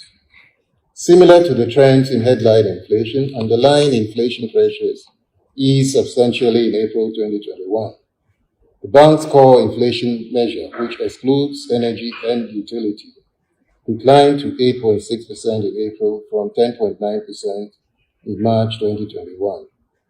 However, inflation expectations gauged from a survey of businesses, consumers, and the financial sector inched up in April, reflecting in part sentiments again around the tax adjustments and the recent challenges in the power sector. Provisional data on budget execution for the first quarter of 2021 indicated an overall broad cash budget deficit of 2.6% of GDP against a target of 2.5% of GDP. The primary balance also recorded a deficit of 0.7% of GDP compared to a target deficit of 0.4% of GDP. Over the first quarter, total revenue and grants amounted to 12.8 billion Ghana cedis, which is 3% of GDP, lower than the projected 15.8 billion Ghana cedis, 3.7% of GDP. Total expenditures in arrears clearance amounted to 24.3 billion Ghana cedis, that is 5.6% of GDP, against a target of 26.5 billion Ghana cedis, 6.1% of GDP. Financing of the fiscal deficit in the first quarter was mainly from domestic sources, which pushed up the stock of public debt to 304.6 billion Ghana cedis at the end of March 2021, compared with 292.7 billion Ghana cedis at the end of December 2020. Of the total debt stock, domestic debt was 163.6 billion Ghana cedis, that is 37.7% of GDP, while the external debt was 141 billion Ghana cedis, that is 32.5% of GDP. Latest trends in monetary aggregates point to significant expansion in reserve money and sharp growth in broad money supply, reflecting the lingering effects of the liquidity injection and the COVID-related fiscal stimulus programs implemented last year. Reserve money increased by 32% in April 2021 compared with 21.7% in the corresponding period of 2020. Similarly, broad money M2 Plus grew by 25.8% relative to 16.8% over the same corresponding period of 2020. The increased M2 Plus growth was largely driven by the net domestic assets of the banking system. In terms of components, the observed expansion in M2 Plus was reflected in increased growth in currency outside banks and total deposits. Notwithstanding sluggishness in credit demand conditions due to the pandemic, the COVID-related regulatory reliefs and policy measures continue to support lending activities in the banking sector. From the beginning of the year to April 2021, new advances totaled 10.5 billion Ghana cedis, compared to 10.9 billion Ghana cedis for the same period in 2020. Total restructured loans executed by banks to cushion customers severely impacted by the pandemic stood at 4.65 billion Ghana cedis as at March 2021, representing some 9.8% of the industry's loan portfolio. On a year-on-year basis, annual growth in private sector credit as at April 2021 stood at 6.9%, compared with 17.9% in April 2020. Interest rates on government securities traded downwards across the maturity curve. The 91-day and the 182-day Treasury bill rates declined to 12.8% and 13.6%, respectively, in April 2021, compared with 14.1% and 14.3%, respectively, in April 2020. Similarly, the rate on the 364-day government instrument declined marginally to 16.5% from 16.7% over the same comparative period. Broadly, the yield on all the medium to long-term government debt instruments declined over the review period relative to the same period last year. The weighted average interbank rate declined to 13.6% from 14%, largely reflecting improved liquidity conditions on the interbank market. This translated into a marginal decline in average lending rates of banks to 12.9% in April 2021 compared to 22.4% recorded in the same period of 2020. The banking sector maintained its resilient performance through to end April 2021 with strong growth in assets, deposits, and investments. Total assets increased by 16.4% to 155.7 billion Ghana cedis. This reflected strong growth in investments in government securities by 34.9% to 73.3 billion Ghana cedis, funded by deposits and loan repayments. Total deposits recorded an annual growth of 24.2% to 104.9 billion Ghana cedis on the back of the strong liquidity flows from the fiscal stimulus and payments to contractors and depositors and clients of defunct SDIs. Overall, the impact of the pandemic on the industry's performance was moderate as banks remained liquid, profitable, and well capitalized. Financial soundness indicators remain strong, underpinned by improved solvency, liquidity, and profitability indicators. The industry's capital adequacy ratio of 21.8% as at the end of April 2021 was well above the regulatory minimum threshold of 11.5%. Core liquid assets to short-term liabilities was 24.9% in April 2021 relative to 30.1% in April 2020. Net interest income grew by 18.4% to 4.1 billion, compared to 18.8% over the same comparative period. Net fees and commissions grew stronger by 26.5% to 917.6 million Ghana cedis relative to 8.8% growth during the same period last year, reflecting a gradual recovery in trade, finance-related and other ancillary businesses of the banks. Accordingly, operating income rose by 16.8%, marginally higher than the corresponding growth rate of 15.2% a year ago. The banking sector deployed effective cost control measures, which resulted in a 1.7% growth in operating costs over the review period, significantly lower than the 17.8% growth for the same period in 2020.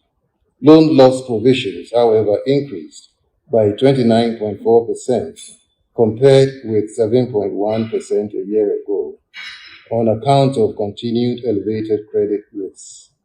Profit before tax increased by 39.6% to 2.3 billion Ghana cedis, recovering from the marginal growth of 7.5% a year ago. Non-performing loans ratio increased marginally from 15% in April 2020 to 15.5% in April 2021, arising partly from the general pandemic-induced repayment challenges, as well as some bank-specific loan recovery challenges. On the external sector, the average prices of gold, cocoa, and crude oil traded next in the year to April 2021. Crude oil prices rebounded strongly and increased by 30% to settle at an average price of $65.3 per barrel compared to $55.3 per barrel in January, supported by production restraints from OPEC+. These commodity price trends adversely impacted the trade balance. For the first 4 months of the year, total exports declined marginally by 0.2% year-on-year to $5,131 million US, driven mainly by a 21% decline in the volume of gold exported, attributed to instability in the sector. Total imports, on the other hand, rose by $239.3 million US to $4,372 million US, supported by increased non-oil imports. As a result, the trade balance recorded a surplus of $759.1 million US, that is 1.1% of GDP, compared with a surplus of $1,006.3 million US, that is 1.4% of GDP in the same period of 2020. Gross international reserves stood at $10,990.3 million US at the end of April 2021, providing cover for 5.1 months of imports of goods and services. The reserve level compares with the stock position of $8,624.4 million US, equivalent to 4.1 months of import cover, recorded at the end of December 2020. Cumulatively, the Ghana cedi appreciated by 0.5% against the US dollar in the year to April 2021, compared with a depreciation of 1.2% in the same period of 2020. The Ghana cedi also appreciated by 2.4% against the euro and depreciated by 0.6% against the pound sterling, compared with corresponding 1.4% and 3.7% appreciation over the same period in 2020. To summarize, continued policy support and increased optimism about the COVID-19 vaccinations has significantly improved the outlook and resulted in upward revisions of global growth projections. However, the lack of certainty about further waves of the pandemic, with new variants and vaccination challenges, varying degrees of economic scarring and output losses, and limited fiscal space in emerging market economies, among others, may slow the global recovery process. Although global headline inflation has picked up due to the rebound in crude oil prices and supply constraints, underlying inflation remains subdued due to the sizable spare capacity and the significant slack in labor and product markets, providing some scope to maintain the accommodative monetary policy stance, but with an uncertain outlook. These global conditions, from the committee's perspective, would continue to support favorable financing conditions in the near term. On the domestic front, economic activities have picked up strongly, evidenced by the high-frequency economic indicators. Consumer and business confidence softened, triggered by the new revenue measures and recent instability in power supply, which coincided with the survey period. These have served to dampen sentiments, but are viewed as temporary and should improve in the near term. Private sector credit growth still remains below pre-pandemic levels, but we expect banks to respond to the observed emergence of increased demand for loans to support the expected pickup in economic activity. The banking sector remains sound and profitable, with adequate levels of capital and liquidity to withstand moderate to severe shocks. The industry has witnessed sustained growth in deposits, total assets, profits, and shareholder funds. The COVID-19 policy and regulatory response measures have somewhat helped to mute the pandemic on corporates and households and are being maintained in the near term. There are signs that the execution of the budget for the first 4 months point to some improved revenue collections and expenditure containment to ensure real realignment to the consolidation path. The fiscal data shows that fiscal revenues have significantly outpaced developments a year ago, but slightly lags behind target. The gap in revenue performance vis-à-vis the budgeted target has been somewhat compensated for by expenditure containment measures. However, in the near term, the committee noted the risks in the fiscal outlook surrounding wage settlements, energy IPP payments, the potential for arrears build-up, the potential for scaled-up expenditures associated with COVID-19, and mass vaccination efforts, and the implementation of the Ghana Cares program, which will have to be carefully managed in a time-consistent manner to minimize any deviation from the path of fiscal consolidation. On growth outlook, the committee's view was that the projected growth in the extractive industries, the steady rollout of the vaccination program and recovery in industry and the services sectors should work their way in supporting a faster closure of the output gap in the medium term.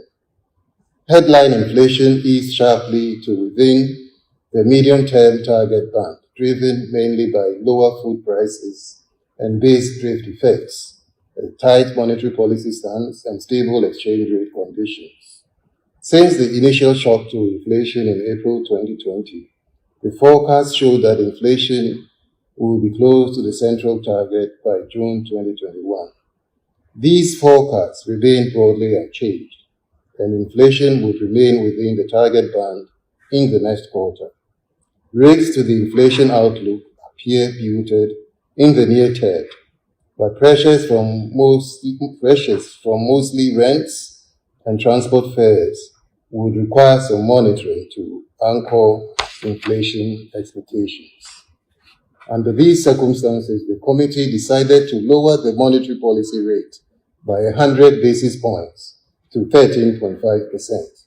The committee will continue to monitor price developments closely and take appropriate action where necessary to contain all potential pressures in the inflation outlook. Thank you very much. Thank you very much, Mr. Government. Ghana, we saw from the relief area, summary of economics, that the debt to GDP has gone down to 70.2%. Amid the public expenditure and the borrowing and all that, we were expecting it to go higher. This time it's gone down. This what has brought the debt level down. Secondly, an issue has also come to our attention regarding the former customer of GM Bank, who sold his investment to a group in the US, a company in the US called Bearing Group. And we know the GM Bank has been taken up by the receiver. And this Bearing Group has sued the receiver, in this case, $10 million, because it chanced on the confidential information which detailed how the bank was liquidated and all that. But with the arrangements of the receivership in place and the suit, don't you think it's a recipe for disaster where others can also emulate the same and then take the receiver on because of that information in the public? And finally, please update us on the sector cleanup. How much has been recovered so far? Good morning, Mr. Governor. My name is Elom. I write for the Economic Times newspaper. Mr. Governor, I just want a clarification on the policy rate that you just reduced. I mean, this is the 100th meeting that we are having, and the MPC decided to slash the policy rate by 100 basis points. Thank you very much. But I'm just trying to find out, in connection with the recent increase in petroleum prices, which of course we know there's going to be some pressure as far as inflation is concerned. And now that you decided to slash the policy rate, is there something that we don't know? If you can still give us further information on that. My second question is, you said the bank restructured their loan, which cost them close to 4.6 billion. I mean, in representing 9.8% of the industry loan portfolio. What are we doing to de-risk the banking sector? My third question has to do with the primary reserves that was reduced by 2% in 2019, which of course are made available almost like 2 billion Ghana cedis to the banking sector to to on-lend to the SMEs. The money was with Bank of Ghana, and the issue was, banks who are interested in trying to be part of the scheme should get in touch with Bank of Ghana so that the money could be available to them. If you can give us an update on it, and let us know how far, the disbursement has gone to support the SMEs. Thank you very much. My name is George Wiafe from Joy FM. We've seen some recent blips with the Ghana cedi. I engaged a friend in the bank, and she was telling me that it appears that they are now being allowed to remit some of their dividends back to some of these companies, the multinationals. How are you closely monitoring this to ensure that things doesn't get out of hand? Because I remember some time ago, you actually asked these banks to stagger these dividend payments as a measure of controlling the city's stability and all the rest. Does it appear that the Bank of Ghana has gone back on that directive? And how are you ensuring that things doesn't get out of hand with respect to the city's stability that we've seen over the past period? And also, when I look at your reserves, is it that you've had some inflows from somewhere because you've seen it hit about $11 billion? Does it mean that you are not supporting the market, or what is actually happening? Also, I wanted to find out from you, what other policy measures do you think that are needed to ensure that this recovery is kind of widespread? Because we've seen some sectors picking up strongly, but the same cannot be said for other sectors as well. Can we then describe that as a full recovery of the economy, or a lot more things has to be done? Is it more of now a fiscal measure and the monetary policy, or the Bank of Ghana has done what they are supposed to do and all those things? I'll be grateful on that one. Lending is still not encouraging, and is the BOG itself worried that maybe you have to put in some measures again to encourage the banks to lend to private businesses? Because if the economy can really be achieved, also credit plays a critical role. But on the flip side, when I engage some of the commercial banks also, they are saying that for those funds that they give out during the pandemic era, in terms of repayment is yet to commence because some of these firms are still struggling. So looking at all these two sides, how do you in one breath encourage lending and also ensure that these credit goes to sectors that can repay so that we don't have a high NPLs in the country? Thank you so much. Okay, thank you very much for those questions. The first one on the debt to GDP ratio. The question is, how is this possible in the context of higher spending associated with the COVID?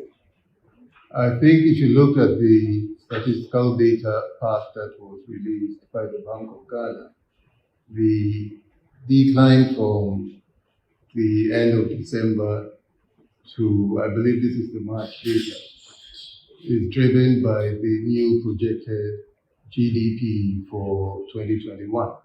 So really, this is what is driving the drop in the debt to GDP ratio to 70%. I think the appropriate comparison should be with a year ago, what the debt to GDP ratio was at the end of March 2020. And then you will see that the direction is up rather than down. So this is really the statistical explanation for the decline in the debt to GDP ratio. But I think the discussion on debt to GDP is probably being overflowed. There are so many ways in which you can assess, the sustainability of the debt situation in Ghana. I mean, you can look at some other indicators. I put up quite a long list of them the other day in the MPC meeting. Looking at debt to revenue ratio, that's another measure. External debt to export ratio, that's another measure. One can look at whether the debt is being held by residents or non-residents. You can look at the liquidity measures, the debt service to revenue ratio. You can also look at the debt service to GDP ratio. I think that we are too focused on one particular ratio and using that to sense of debt sustainability. But there are different dimensions that one can look at this debt issue. And I believe that the public discourse needs to diversify a little bit more in terms of the indicators that are used to make that assessments. We all agree that if you use some of these debt indicators that are used for low-income countries, then you will define Ghana as a high-risk country, high risk in terms of debt sustainability. But if you look at the fact that this is a country that has market access to international capital markets, and this is really what we have done in the last few years, we've had access to borrowing. And when you have that access to international capital markets, it changes the outlook a little bit, and one has to take all of those issues into consideration when having discussions on the debt. This question on the JN Bank, I believe, is the next question. I thought you would congratulate the Bank of Ghana for the work that was done in trying to identify the problems in that bank. Many people were out there vilifying that they were on a witch hunt. But now you've had people outside this country, suing GN Bank for the same reason. So those who thought that we really didn't have a basis of what we did, now the evidence is out there that what the Bank of Ghana was trying to do was the appropriate thing. And I think another lesson that can be learned is the speed with which the system in the US works. I mean, we are still grappling with these issues in our Ghanaian courts and not really making any headway. We've been at this reform for the last 3 years, and we are not really making, the necessary impact in terms of going after these shareholders and directors who have been responsible for the malaise that we saw in this.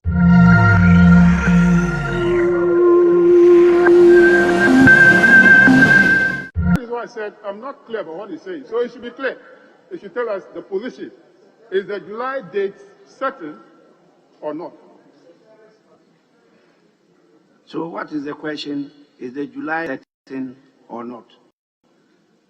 The man says he is not sure because it's dependent on the statement that man proposes and God.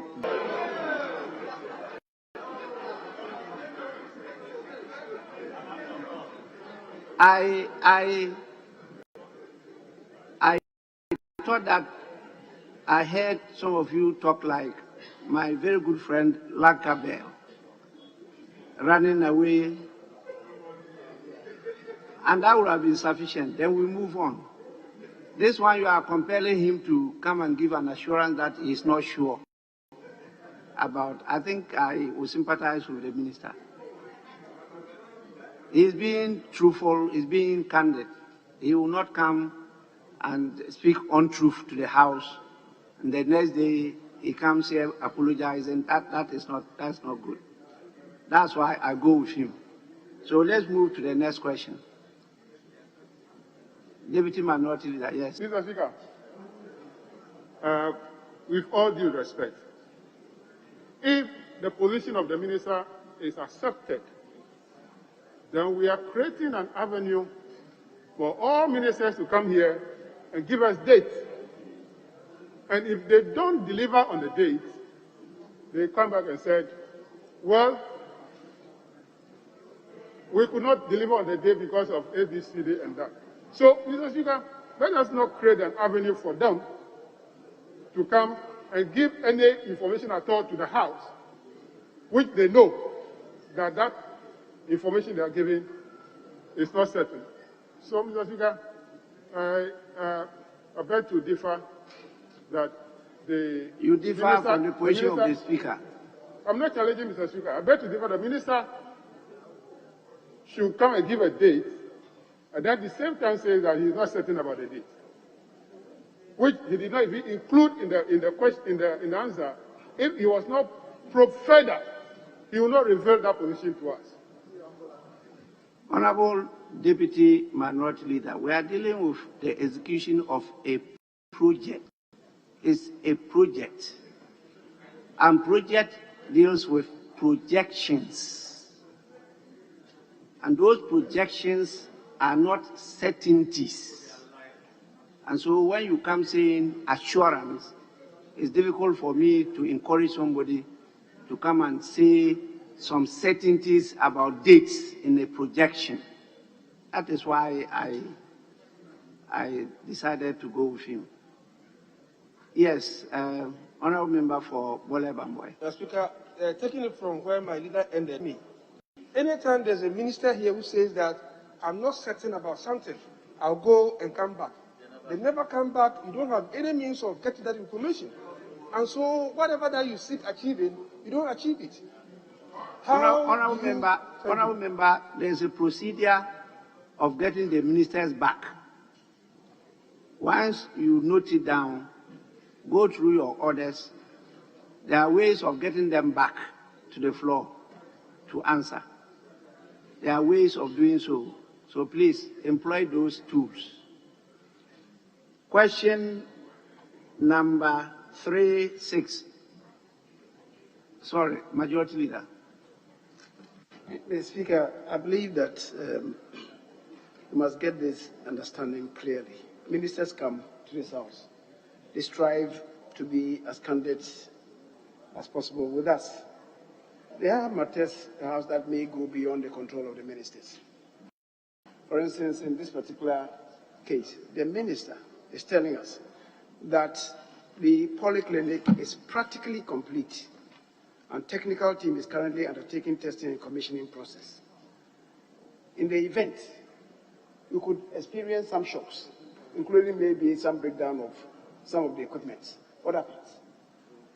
That is why the minister says that it is hoped, it is anticipated that if everything goes on well, everything being equal, then by the close of July, the trade and it will be operationalized. So, Mr. Speaker, I think we should agree from that perspective. But, Mr. Speaker, to remind us, you have been sufficiently long in this chamber. We used to hear from the Honorable Edward Salia, and when he had to commit himself, he said to us that this depends on the availability of money. Even though I'm telling you this, it depends on the availability of money. Mr. Speaker, the budget itself is predicated on anticipations, on money inflows. If the Ministry of Finance does not release the amount to the Minister of Health or Education or whichever minister, the minister cannot fully commit that I'll get sorted out by January ending. So let's understand it from that perspective. Notwithstanding, the Speaker, if he gives a reasonable time and is not able to achieve the target, as we said, there is a way of bringing the minister back. But you said this, what has gone wrong? If nothing has gone wrong, then you should tell us why we're not able to maybe commission the project on the given date. That is the angle that I believe we should all agree to. I thank you. The last question on the order paper stands in the name of the Honourable Member for Kumewu, Mr. Philip Baswa. Honourable Member, you may ask your question now. Thank you. Right, Honourable Speaker. Right, Honourable Speaker, I want to ask the Minister for Health the status of the Kumewu District Hospital being constructed by MN Company. Yes, Honourable Minister. Thank you, Mr. Speaker. Mr. Speaker, as you are aware,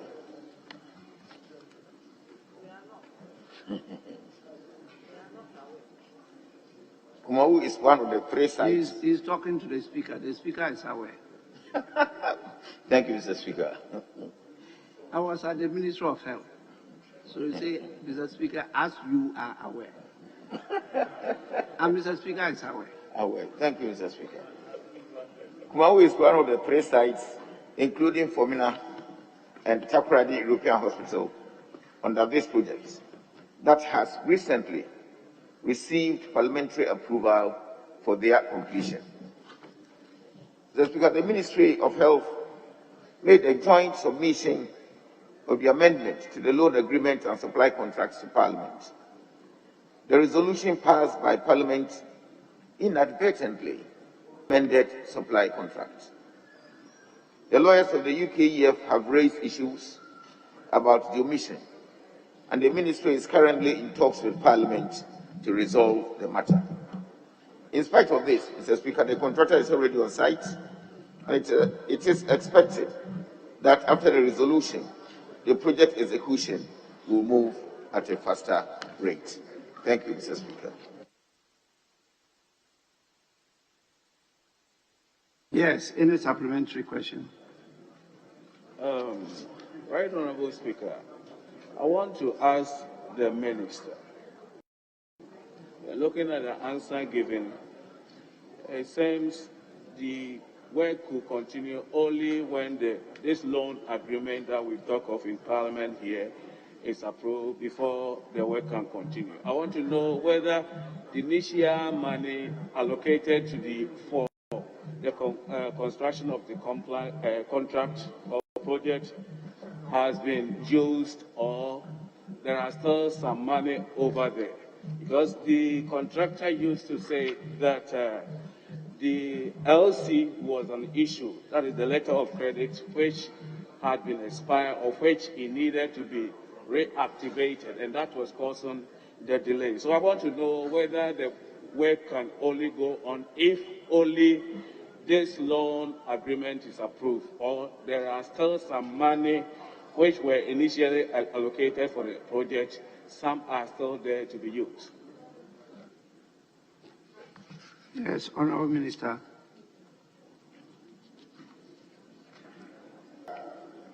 We have gone beyond where my colleague is trying to ask questions from. We have done the amendment to both the supply agreement and the loan agreement.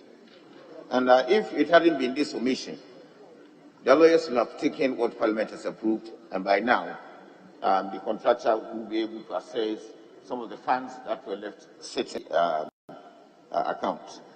So, Mr. Speaker, we are now working with the table office, and when this exercise is completed, the contractor can now assess funding, and then work will move at a faster rate.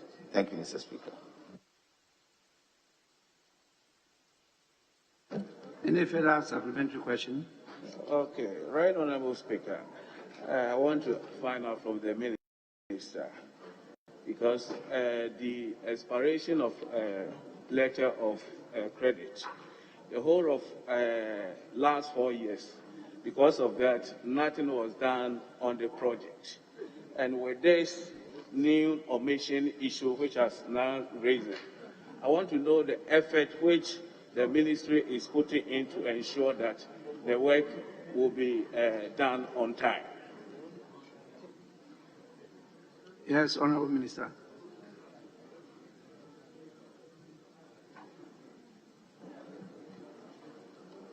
Mr. Speaker, the amendment actually sought to extend the expiration of the letters of credit, such that the contractor can access the money to do the work. Immediately this challenge here is resolved, he can access funds and will continue to push the contractor to work as fast as he can to complete the project. Thank you, Mr. Speaker. Honourable members. Thank you, Right Honourable Speaker.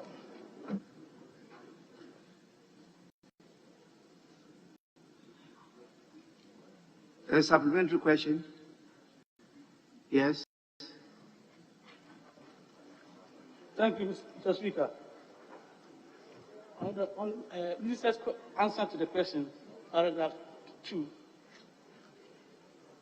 I want to know how long will it take the ministry to conclude the full talks with the Parliament to have the alleged omission in the resolution ratified?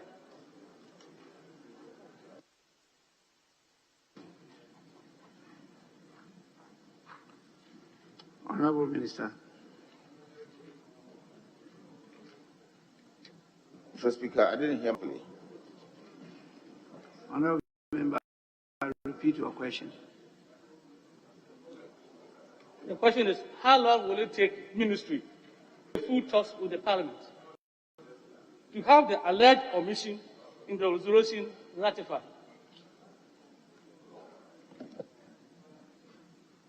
Yes, Minister. Mr. Speaker, I don't think where we are it will take any longer period now.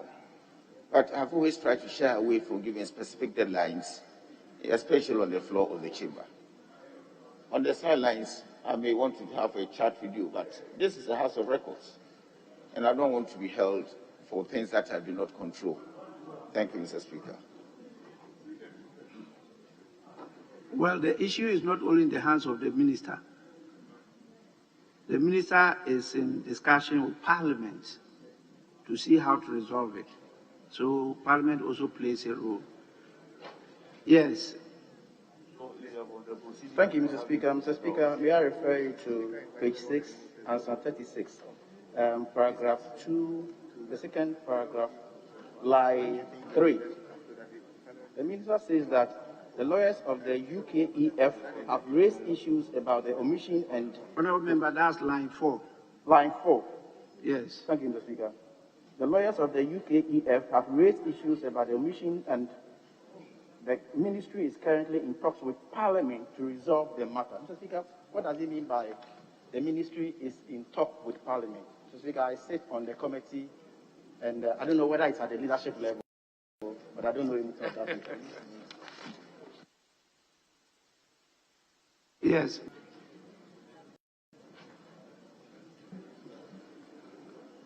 Mr. Speaker, I've already said that Parliament has approved the amended versions of the two agreements, the loan and the supply contract. When I say that we're engaging with this, it's like communication, submitting the amended versions to the UKEF. That is where the lawyers saw that there was some little omission and this matter should be resolved. So apparently it is between the ministry and the table office to try to ensure, or Parliament, the clerk's office, to ensure that the necessary documentation is sent to the lawyers. Thank you, Mr. Speaker. Well, the communication between the ministry and Parliament also now have to pass through the Committee on Health for the omission to be discussed and accepted by the committee. A report will come back to the House. The House will then pass a resolution incorporating that omission. I think that is the process the ministry is talking about. With this, we've come to the end of question time, and I will, on behalf Second Deputy Speaker. Thank you, Mr. Speaker. The Minister, in answering the question, mentioned Fomena Hospital. I want to know whether, when he said the contractor is on site with respect to the Kumewu one, whether the contractor is also on site with respect to the Fomena one.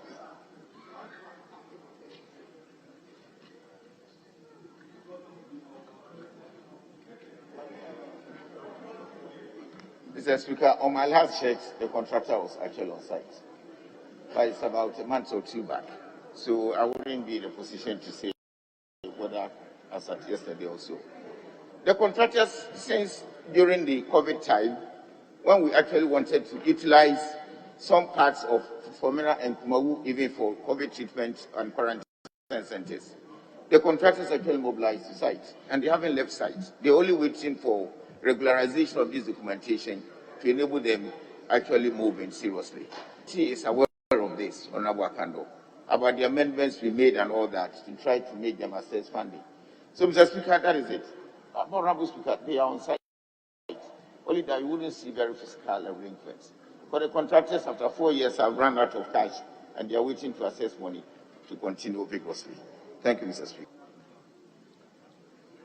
Honorable members, we come to the end of question time, and I want on your behalf and on my part to thank the Minister for Health for attending upon the House to respond to questions.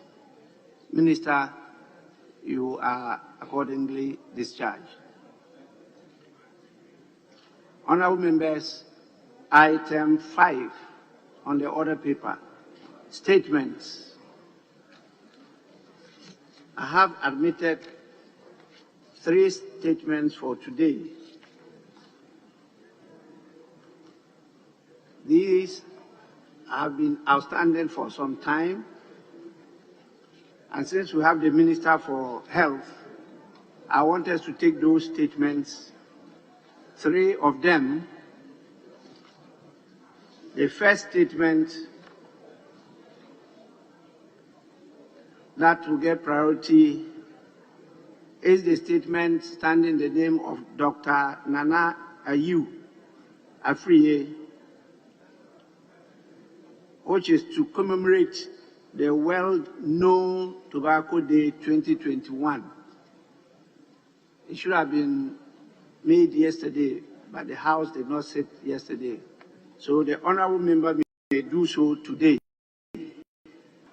Honorable Dr. Nana Ayew Afriye, you may do so now. Right Honorable Speaker, thank you very much for admitting the statement on the World No Tobacco Day 2021. The World Health Organization and its partners around the world celebrated the World No Tobacco Day as it does annually on 31st May to raise awareness on the harmful and deadly effects of tobacco use and secondhand smoke exposure, and to discourage the use of tobacco in any form. The theme for this year remains Commit to Quit. During the commemoration of the day, it's worth delivering a statement on the floor of the House to highlight the health risks associated with tobacco use while advocating for effective policies to reduce tobacco consumption. The Food and Drugs Authority of Ghana is the national regulatory authority mandated by Act 851 of 2012 to regulate, among others, foods, drugs, food supplements, medical devices, household chemical substances, as well as clinical trials.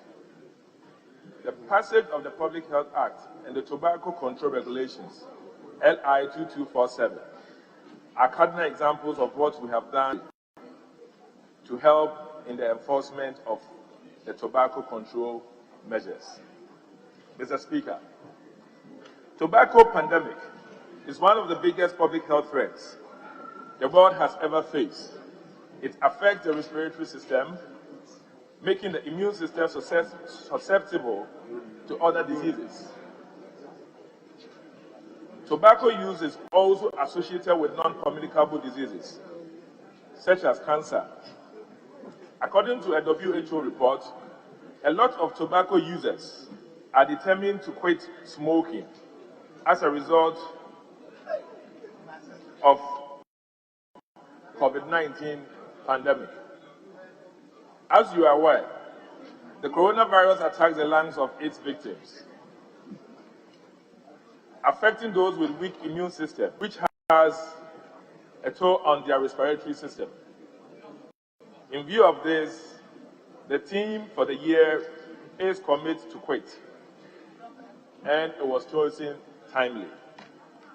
Available data on www.healio.com reveals a causal relationship between tobacco use and higher incidence of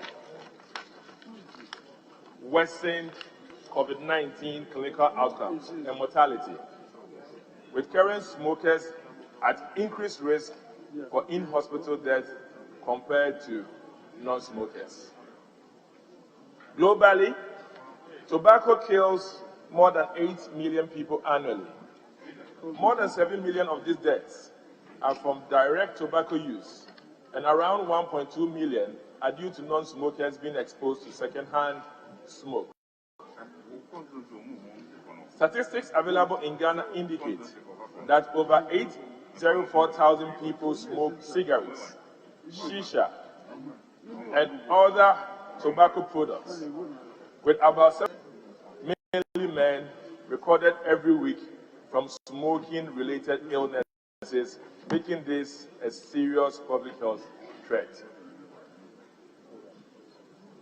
Therefore, there is a need for more collaborative efforts to strengthen our enforcement agencies to strictly enforce the Part 6 of the Public Health Act, Act 851, as well as the Tobacco Control Regulations, LI 2247. The Part 6 of Act 851 deals with to tobacco control measures. Mr. Speaker, it is also incumbent on us to find ways of helping tobacco users who may have the intentions to quit, and also consider the inclusion of tobacco cessation treatments in the National Health Insurance Scheme to relieve the burden on victims. Rehabilitation centers must also be established in all the regions for easy accessibility for tobacco users who desire to quit smoking. Finally, Mr. Speaker, let me add my voice to the many voices of assurance. Although quitting may be, there is light at the end of the tunnel. Quitting smoking will ultimately inure to the benefit of the smoker, their families, and the entire nation. We therefore encourage users to take that bold step to commit to quit today or now. Thank you very much, Mr. Speaker, for the opportunity afforded me to make this. Thank you, Mr. Speaker, once more. Thank you. Yes, honorable members, you have the opportunity to comment, and you have 5 minutes each to do that, not more than 5 minutes. I think I will give priority to those in the health sector. Can recognize Honorable Dr. Zaneto. Yes, please. Thank you very much, Mr. Speaker, for the opportunity, and I'd like to commend the maker of this, the statement, the theme of which is commit to quit. Mr. Speaker, the reason why smoking is and the use of so difficult to give up is because of the addictive nature of tobacco. The nicotine in it causes addiction, and therefore quitting is not as simple as legislation in place, but also incentives to encourage those who use the product to give up. Because until the cycle of addiction is broken, it's very difficult to actually reach the point where people move away from the use of tobacco products. The use of tobacco products is not only in the form of cigarettes, but people chew tobacco, and there's a new trend that the younger people are engaging in, which is known as vaping. They use these devices that they use to inhale the tobacco without using a flame, which supposedly is supposed to prevent exposure to other things that are found in cigarettes. However, Mr. Speaker, a lot of research that has been done recently, because this is such a new form of tobacco use, has found that there have been a few significant sudden deaths as a result of the use of, and therefore, as we refer to the use of tobacco use in our society, we must bring attention to the fact that this is an increasing trend in the use of tobacco amongst young people, and as much as possible discourage its use, as there is not enough data on the use of this particular method of tobacco use. Mr. Speaker, the amount of money that people who engage in the use of tobacco, specifically cigarettes, use on this can actually be things in their lives. And sometimes when they visit their health practitioner and have a conversation, the important thing as well is to find the root of the cause, the root of the addiction, because sometimes the reason why people smoke is because they're under a lot of stress and the cigarettes actually calm them down. So in such cases, the physician or whoever is attending to them needs to understand the reasons behind the smoking so that that can be addressed and help them to empower themselves in giving up the habit. Mr. Speaker, the presence of COVID and other such diseases in our community demand that people should, as much as possible, minimize exposure or minimize their risk factors that would make them more susceptible to the disease and its complications as a result. And therefore, and part of the education that we give to young people, the health benefits of avoiding smoking and the long-term and short-term detrimental effects of smoking and other forms of tobacco use on the body should be talked about. Chewed tobacco also increases, and smoking increases the risk of cancers in the mouth and the throat as well. So it's not only about lung cancer, and there are various other cancers that people can develop as a result of exposure to cigarette smoke. The other thing as well is most people don't seem to realize that secondary smoking is probably even worse than the person smoking themselves, which is when someone is smoking and you're in their presence. Exposure to their exhaled smoke and air is actually more dangerous. And therefore, when we have situations where there are areas that are designated non-smoking or designated smoking areas, these should be enforced very stringently to protect those who don't smoke and as a result are exposed to the cigarette smoke. Mr. Speaker, I thank you for the opportunity, and I hope that as part of perhaps some kind of introduction of certain incentives to help people quit smoking and quit tobacco use in the healthcare system, we also look at the use of prescription drugs, the drugs that cause addiction, as part of this. Thank you very much, Mr. Speaker, for the opportunity.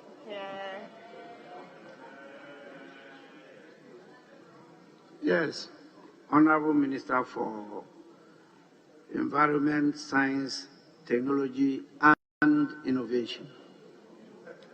Mr. Speaker, I rise to associate myself with the maker of the statement to commemorate the World No Tobacco, and also wish to put on record the role that Ghana actually played in the antecedents to the passage of that epochal treaty.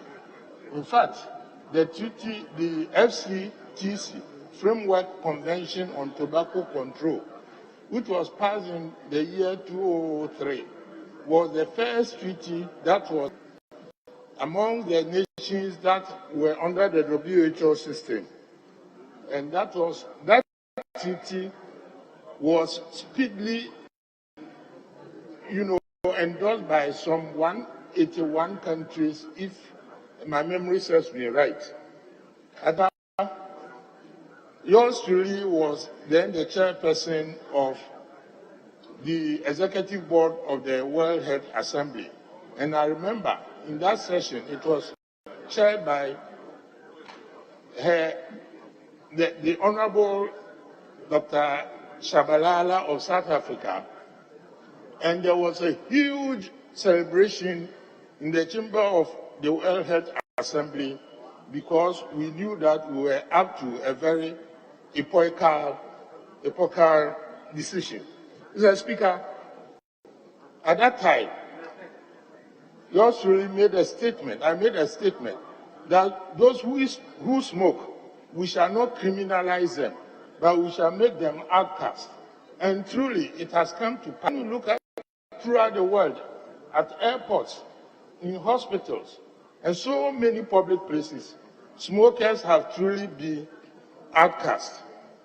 Therefore, for us to up our ante, because we have to move on to a new strategy towards almost banishing tobacco use. Because, as has been said already, the medical complication from tobacco control is very, very clear. The data supports it, and clinical medicine is awash with so many irreversible diseases that are attributed to tobacco control. Even in the social realm, the fiscal burden or the financial burden on the individual is not a small matter, Mr. Speaker. And then also, there's this problem of even nicotine addiction, who can serve as a pathway to other addictions.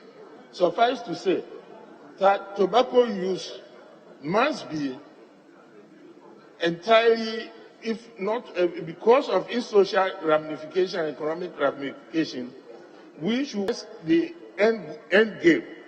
So for the meantime, I will propose that Ghana should consider that those areas that can be set aside for tobacco use, for example, when you go to airports, certain areas have been designated as smoking areas, and other public entities, those areas should be phased out, so that we put pressure on those who use tobacco to quit. I suspect that in this wise, we then confine those who use tobacco to use them in their homes. Mr. Speaker, from this strategy, I believe that the next strategy is to mount massive public health education and also apply social pressure so that we can see the virtual or statistical elimination of tobacco use. If we do that, we will have given everybody a new leash of life and saved humanity for its self-destructive behavior. With these few words, Mr. Speaker, I want to commend the maker of the statement. Thank you very much, Mr. Speaker.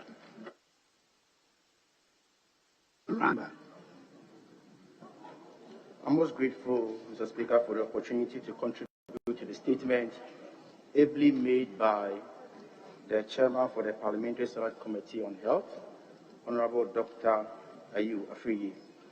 Mr. Speaker, cigarette smoke contains more than 7,000 harmful chemicals, which are very harmful and can affect almost every organ in the human body. Mr. Speaker, as has already been indicated in the statement, globally, about 8 million people die yearly as a result of smoking. Mr. Speaker, the danger is, if you come home, Ghana, about 75 people die weekly as a result of smoking. Mr. Speaker, there is another erroneous impression that has been created in the media or in the system that smoking shisha is less harmful as compared to smoking cigarette. Mr. Speaker, in fact, according to experts, it is rather the shisha smoking which is more harmful than the smoking of the cigarette. Mr. Speaker, you realize that these days, and per the report from FDA, the smoking of shisha is sharply increasing.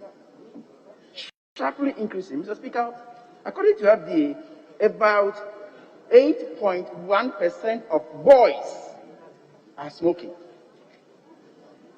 Sorry, 8.8, and then 8.1% of girls are smoking.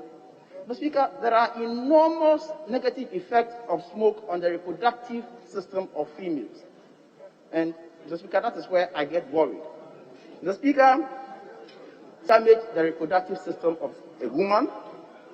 It makes her less fertile. Mr. Speaker, it makes her very difficult to conceive. Mr. Speaker, sometimes it leads to ectopic and sometimes maternal death. Mr. Speaker, this are the revelations from the experts. Mr. Speaker, if this is the case, especially when they are even conceived, the babies which are usually born by these smokers, they are born with some kind of deformities. An example is cleft lip. Mr. Speaker, I think that it is about time that the Ministry of Health sponsor some kind of advert in the media to sensitize and educate the people on the dangers on smoking. Mr. Speaker, again, the only time that the country gets the benefit from the legislations we pass in this House is when these legislations are fully implemented. Mr. Speaker, we passed LI 2247 and per Regulation 4. Mr. Speaker, with your permission, I read. Proposal, display of no smoking signs. 1. The owner or a person in charge of a public place or workplace shall seriously display, and I quote, no smoking sign in areas of the premises where smoking is prohibited. Mr. Speaker, we hardly see these signs around. Mr. Speaker, if I look around Parliament, Mr. Speaker, if I look around, I'm struggling to recall where I saw one. And therefore, these are the regulations that we must, as a matter of urgency, try to implement in order to be successful in the fight against tobacco. Mr. Speaker, again, I fully associate myself with the school of thought that we must consider the review of the various legislations bordering on tobacco, begin to restrict access to tobacco in this country. Mr. Speaker, this year's theme, which is Commit to Quit, I would want to share some few beneficial health challenges that take place when one has successfully be out of smoking. The Speaker, experts say within the 20 minutes after quitting, your heart rate and blood pressure drops. After 12 hours, the carbon monoxide level in your blood drops to normal. The Speaker, they say between 2 to 12 weeks, your circulation improves and your lungs function increases.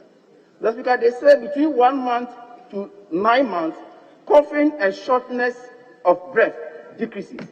The Speaker, within 1 year, your risk of coronary heart disease is about half that of a smoker's. The Speaker, they say that quitting after 5 years, your stroke risk also is reduced. The Speaker, they also say that after 10 years, your risk of lung cancer falls to about half that of a smoker, and your risk of cancer of the mouth, throat, esophagus, bladder, cervix, and pancreas decreases. The Speaker, these are some of the benefits of quitting tobacco. The Speaker, I think that we must all encourage people and help them to quit tobacco smoking. I thank you for the opportunity.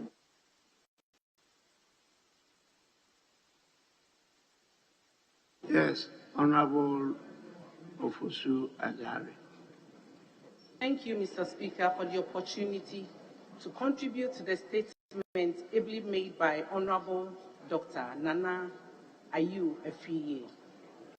Mr. Speaker, smoking increases the risk of cancers, heart and respiratory diseases, just to mention a few. According to the World Health Organization, persons who use tobacco faces 50% more risk of developing serious ailments and even death when they contract COVID-19.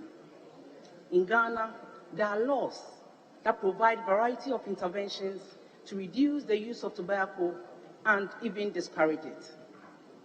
And look at Section 6 of Act 851/2012 is dedicated to education on no tobacco use.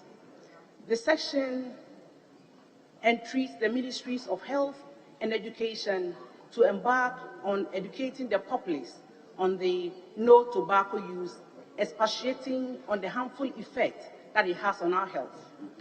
It further enjoins the National Commission on Civic Education to also help in this regard.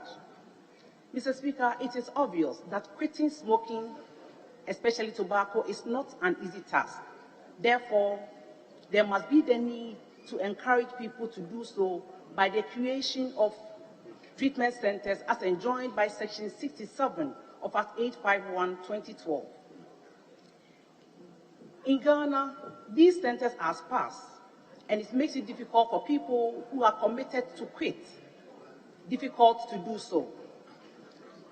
An interesting article by Nancy Nicholas says that quitting tobacco is not a day affair, it is a journey.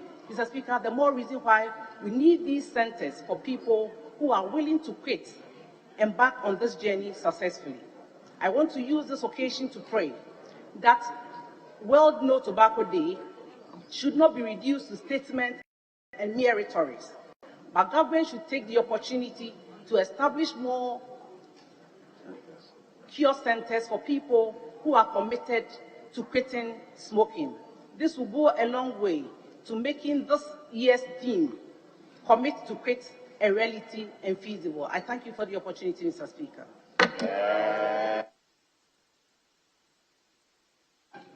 Yes. Yes, Honourable Member. The Honourable Member directly in front of me. Because of the mask, I can't identify you. An Honourable Member for Nabdam. Yes, please.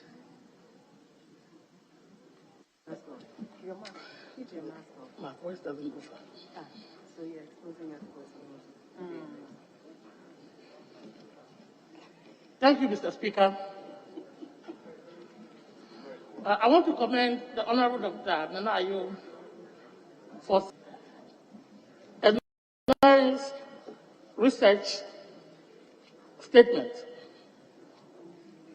The theme for this year is Commit to Quit.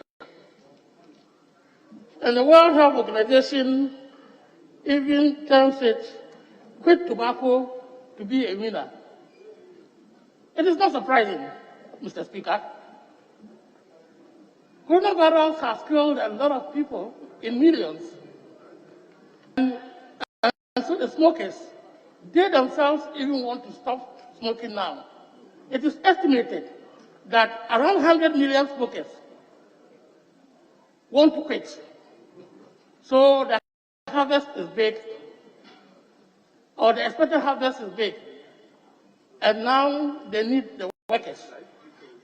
And that is why the team was chosen this year. And that shouldn't be surprising, Mr. Speaker. If you take coronavirus and the effect of smoking, it's about the same thing.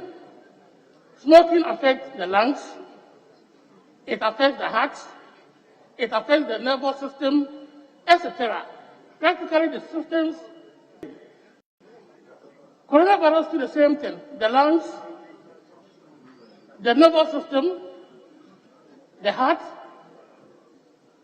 So they are all destroying the same organs. And that is why if you are a smoker and you get coronavirus, it becomes much more severe. Indeed, the severity of the infected with coronavirus and its mortality is high in smokers. That's what the researchers are saying. But I want to point out one thing that I think that the statement did not pick. And that is smokers, there's a hypothesis that it appears smokers are not infected with coronavirus at a bigger rate than the normal population. That is, they are less affected than the normal population. And that is that hypothesis is coming from some French research scientists. And it is based on the fact that in a population of about 40% smokers, the outpatient department of the clinics, they observed that only 3.4% of them were infected with coronavirus. So the population is 40. Those who have been infected is 3.4. That's the outpatient. Then when it comes to the inpatient, it's about 3.8 in the same population. And so their conclusion is that they have to really work hard to find out that active ingredient in cigarettes have some way to block coronavirus from getting access to its receptors. Mr. Speaker, having just pointed out this one, I want us to understand that in this country, we have a problem with healthcare financing. Practically everybody here will agree that these days when you go to the hospitals, things are not the best. And that is why I think that we should be looking at the possibility of increasing taxation for cigarettes and its associated products. Not only that one, we can add alcohol, etc. Because there is currently, we have to agree that even with the teaching hospitals, about 70% of their revenue is coming from out-of-pocket payments. And National Health Insurance Scheme only takes 30%. So there's the need for us to put on our thinking caps and see how best we can increase the revenue for the National Health Insurance Scheme. Thank you, Mr. Speaker, for this opportunity.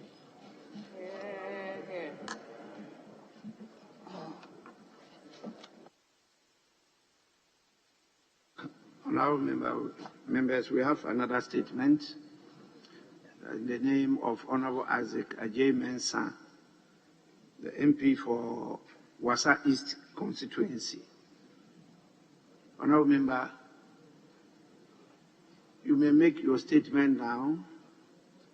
Even though we've gone far, it looks like it was admitted as far back as March.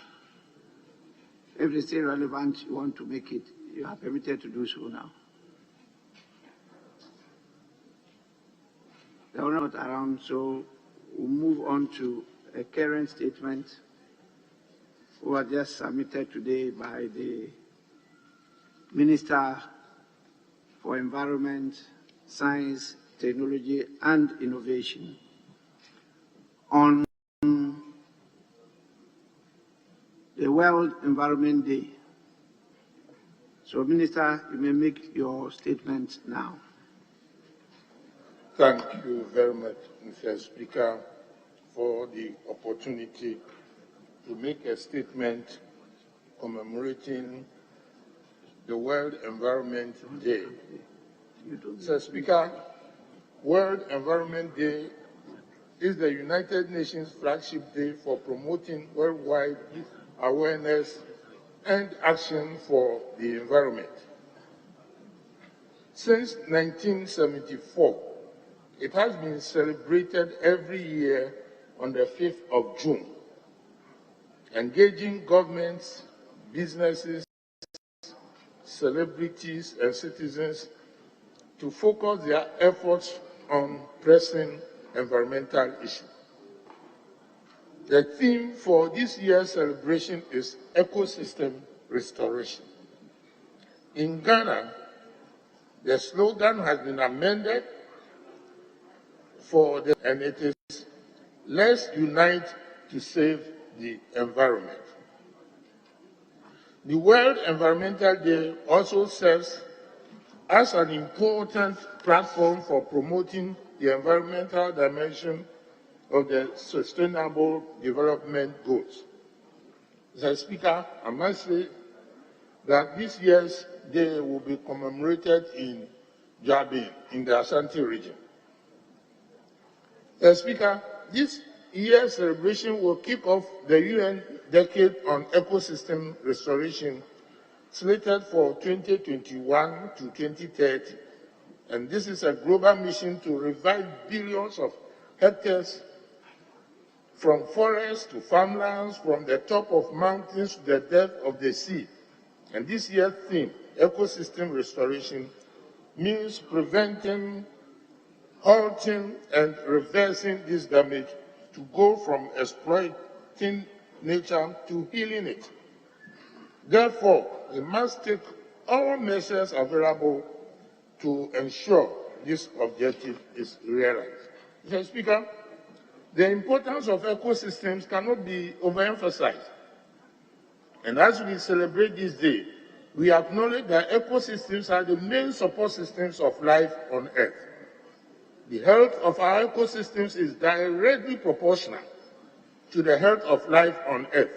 And ecosystems are the natural regulators of atmospheric oxygen and carbon dioxide levels. And some benefits we obtain from healthy ecosystems are food, clean water, clean air, fertile soils, and the ambient environment. However, it is regretful to note that these benefits are being exploited at an unsustainable rate. Mr. Speaker, the United Nations reports that ecosystem loss is depriving the world of carbon sinks like forests and peatlands, and at time humanity can least afford it. And global emissions keep rising for consecutive years, and the planet is at risk of experiencing an unprecedented impact of climate change. The UN reports indicate that we are losing some 10 million hectares of forest annually. Air and water pollution are killing 9 million people annually, and more than 6 times the current toll of the COVID pandemic. Carbon dioxide levels are currently high and they keep rising.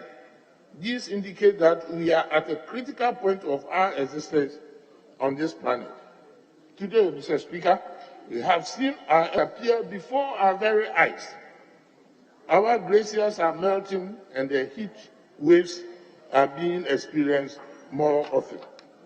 The ecosystem in our part of the world are depleting at an alarming rate due to our overexploitation and unsustainable extraction of resources from the natural environment. According to a recent Ghana country environmental analysis launched by the World Bank a few months ago, the cost of environmental degradation in Ghana per year is estimated at some $11 billion. And Mr. Speaker, that is not counting the medical and the social cost. Because in the medical arena, the areas where environmental degradation has been advanced, you can count these diseases that are attributable to the environment in situ. You can see that they harvest more of these pathological ailments. The analysis points to the conclusion that environmental degradation and unsustainable natural resource use pose a significant risk to future economic growth, as well as threat to public and ecosystem health. Mr. Speaker, the current generation has a moral obligation to restore and sustainably manage the environment for the next generation to benefit from it. We may have wasted time, and indeed, we have been very selfish to some extent, but we can turn things around and try to achieve a better, greener, and healthier environment. It is my humble appeal that we all join hands in a synergistic manner and collectively put efforts and resources together to realize this objective. Mr. Speaker, I wish to reiterate here that the commitment of the Ghana government under the leadership of His Excellency President Nana Addo Dankwa Akufo-Addo to deal resolutely with the Galamsey menace and mercy that's the Ministry for Environment, Science, Technology and Innovation, together with the Ministry of Lands and Natural Resources, is working together to ensure that we restore the quality of our water bodies, degraded forests and lands. We will ensure that these natural resources are sustainably managed for posterity. And Mr. Speaker, we will not relent in this endeavor.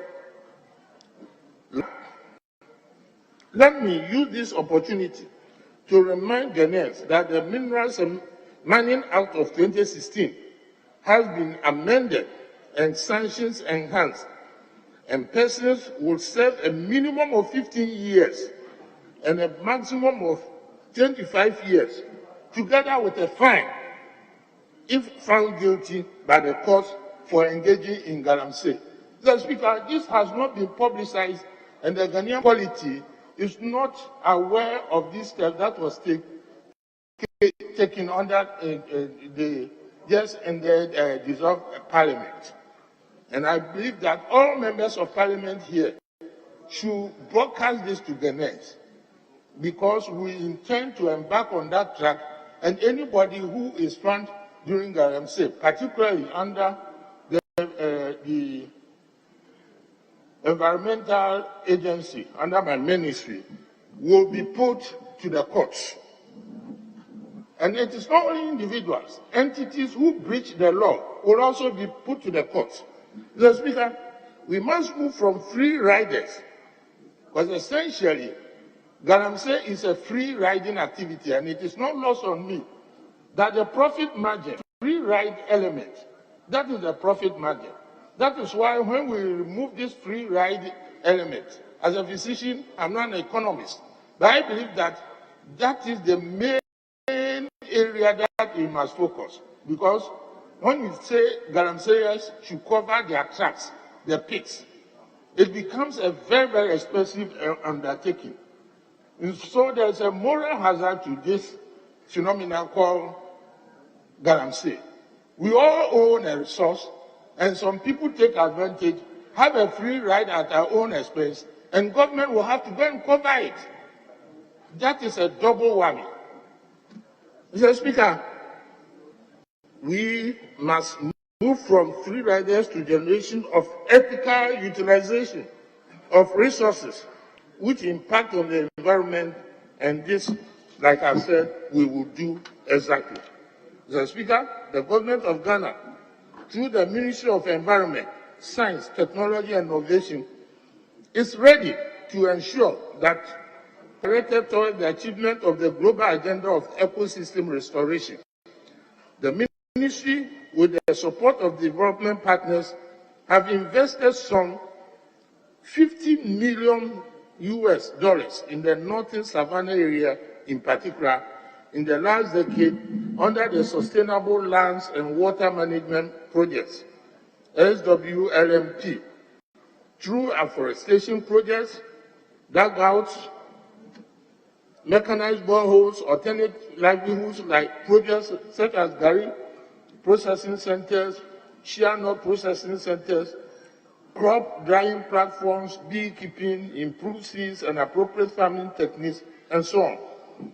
The government's Green Ghana project initiative led by the Ministry of Lands and Natural Resources, which seeks to plant some 5 million commercial and other trees in all 16 regions, as well as to mobilize Ghanaians to plant trees and nurture them to maturity and contribute to the preservation of our environment, is laudable indeed.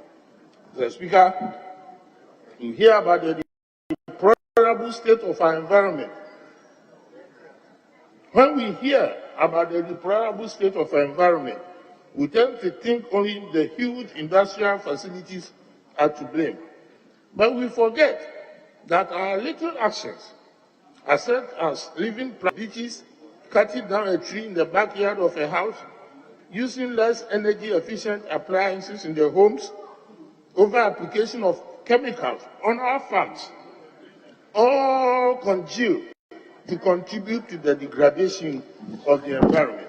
So, Speaker, now is the time to save our planet, and the chances before us We must reimagine, recreate, and restore the environment to ensure the continuity of this work.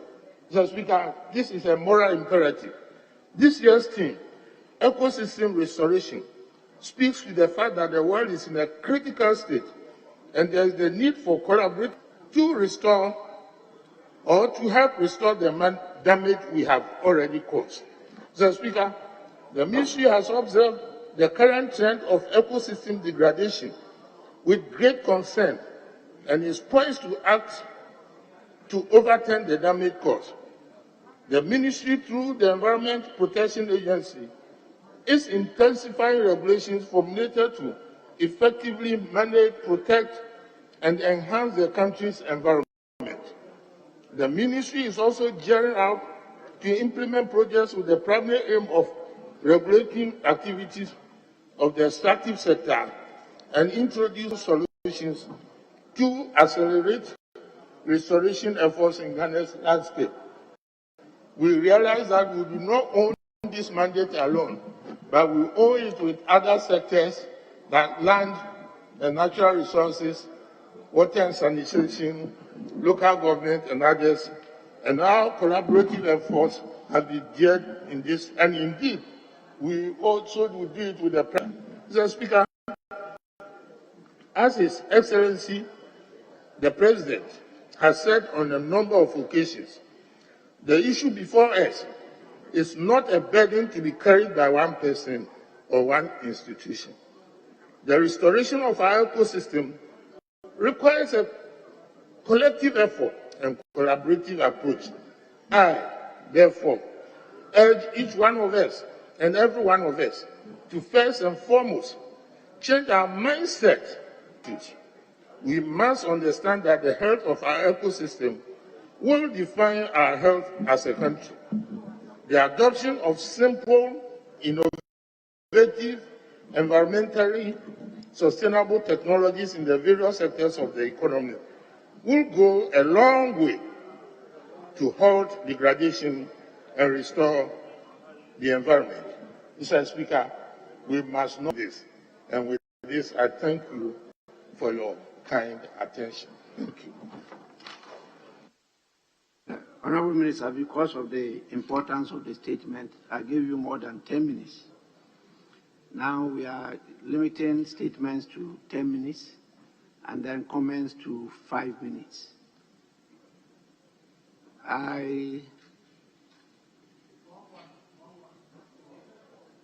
One.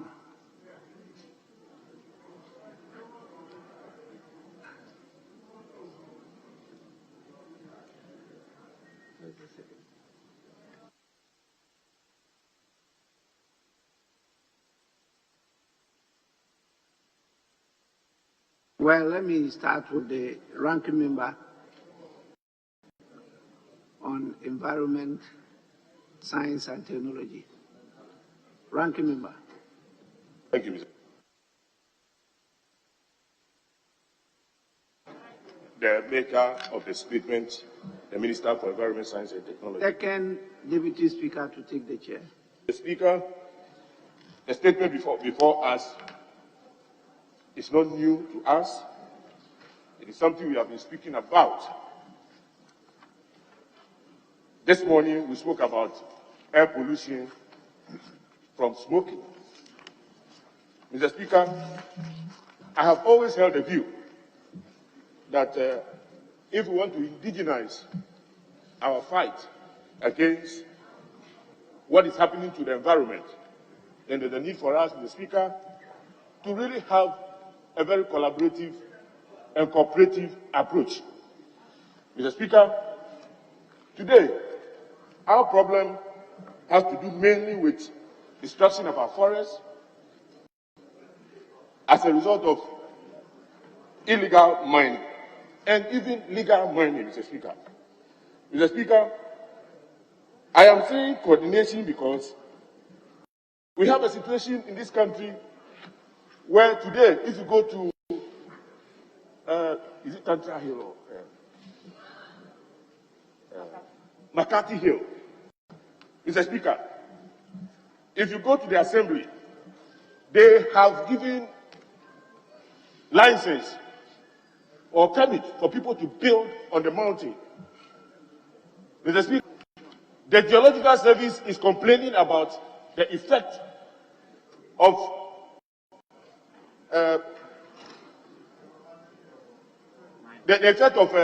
inhabiting that hill. The place is being eroded.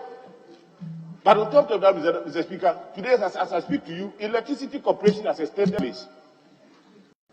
Ghana Water Company has also extended water. And on top of it, Ministry of Roads. Today, last week, we had a documentary telling us that we are sitting on a time bomb.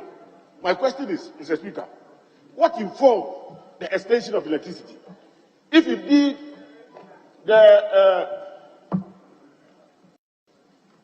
the Geological Survey has information as to the effect, what is going on, what is going to happen, the fact that we are sitting on a time bomb, what informed Ghana Water Company, to extend electricity? The fact still remains, Mr. Speaker, everybody has established an empire for itself.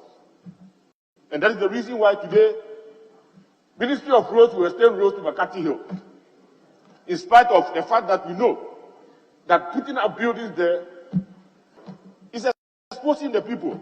And we know that area falls within, the fault zone. And anytime there's earth tremor or any disaster, they are going to feel it more than any other place.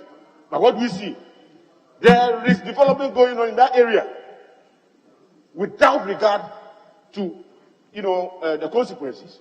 And it is because there is no coordination. At the Ministry of Land and Natural Resources, under which we have the Geological Survey, been speaking to the Roads Ministry. Have they been talking to the assemblies? Have they been talking to, Ghana Water Company? Because I know they are in other countries. When they want to discourage people from building in dangerous areas, even if you find your way there, what they do first is that they first give you a warning to stop development of the area or to stop, whatever you are doing in that area. If you continue, they cut water. They continue with electricity. And without these two, you will not be encouraged to continue with whatever you are doing over there. But Mr. Speaker, in this country, that is not what is happening. And that is what is happening in even the mining areas. People are impatient. They will not even wait for environmental impact assessment to be done before they even enter into mining leases and concessions. Mr. Speaker, at the end of the day, we have, distraction, one-time distraction of water bodies. Mr. Speaker, as we move towards restoring our ecosystem, I would like to suggest that we need to indigenize. Let's look at our system, our traditional systems. How is it that in the 60s, we did not have the problem that we had? When we were growing up, we were told that you cannot bath with soap in a stream. Those days, there was no science to explain some of these things. Thank God today, science can explain and tell us that introducing detergent into river bodies will kill the fauna and flora. So as we fight to restore the ecosystem, let us take on board some of these traditional systems that will help explain, that will help us carry to the cutting of trees, defecating outside, and other things that affect the environment will be taken on board. And people would understand it. It wouldn't be a mystery. Because those days when they asked you not to go and bath with soap in the stream, because the understanding wasn't there. We could ascribe it to any other thing. And unfortunately, religion has also played another negative, has also had a negative effect. Because all these systems that were in place in those days were bastardized. They'll tell you, oh, you don't go, we don't bath in this stream with soap. Some religious, persons will tell you, oh, it is fetish. You can forget about it. You can do it without, effect. And in this soul, they do it, and you don't have any immediate effect. But at the long run, what happens is that those streams, those rivers are dying because we are introducing foreign substances into, these bodies. And at the end of the day, life, aquatic life, is terminated. Mr. Speaker, as I said, let's indigenize this. Let's carry our people on board. Let's use science to explain so that people understand that if you are asked not to defecate outside, it means that water will, when it rains, it will wash the feces and to cause cholera. When you bath with soap in the stream, you are introducing detergents. They will understand it better so that somebody will not capitalize on it and then make useless, those ideas. Mr. Speaker, with this, I thank you for the opportunity and thank the Minister for, coming to the House with this statement. Thank you very much, Mr. Speaker. Let me invite Honorable Minister for Communications. Thank you, Mr. Speaker. And I thank the Honorable Member for this well-researched and timely statement. Mr. Speaker, the adage is that the last man dies when the last tree dies.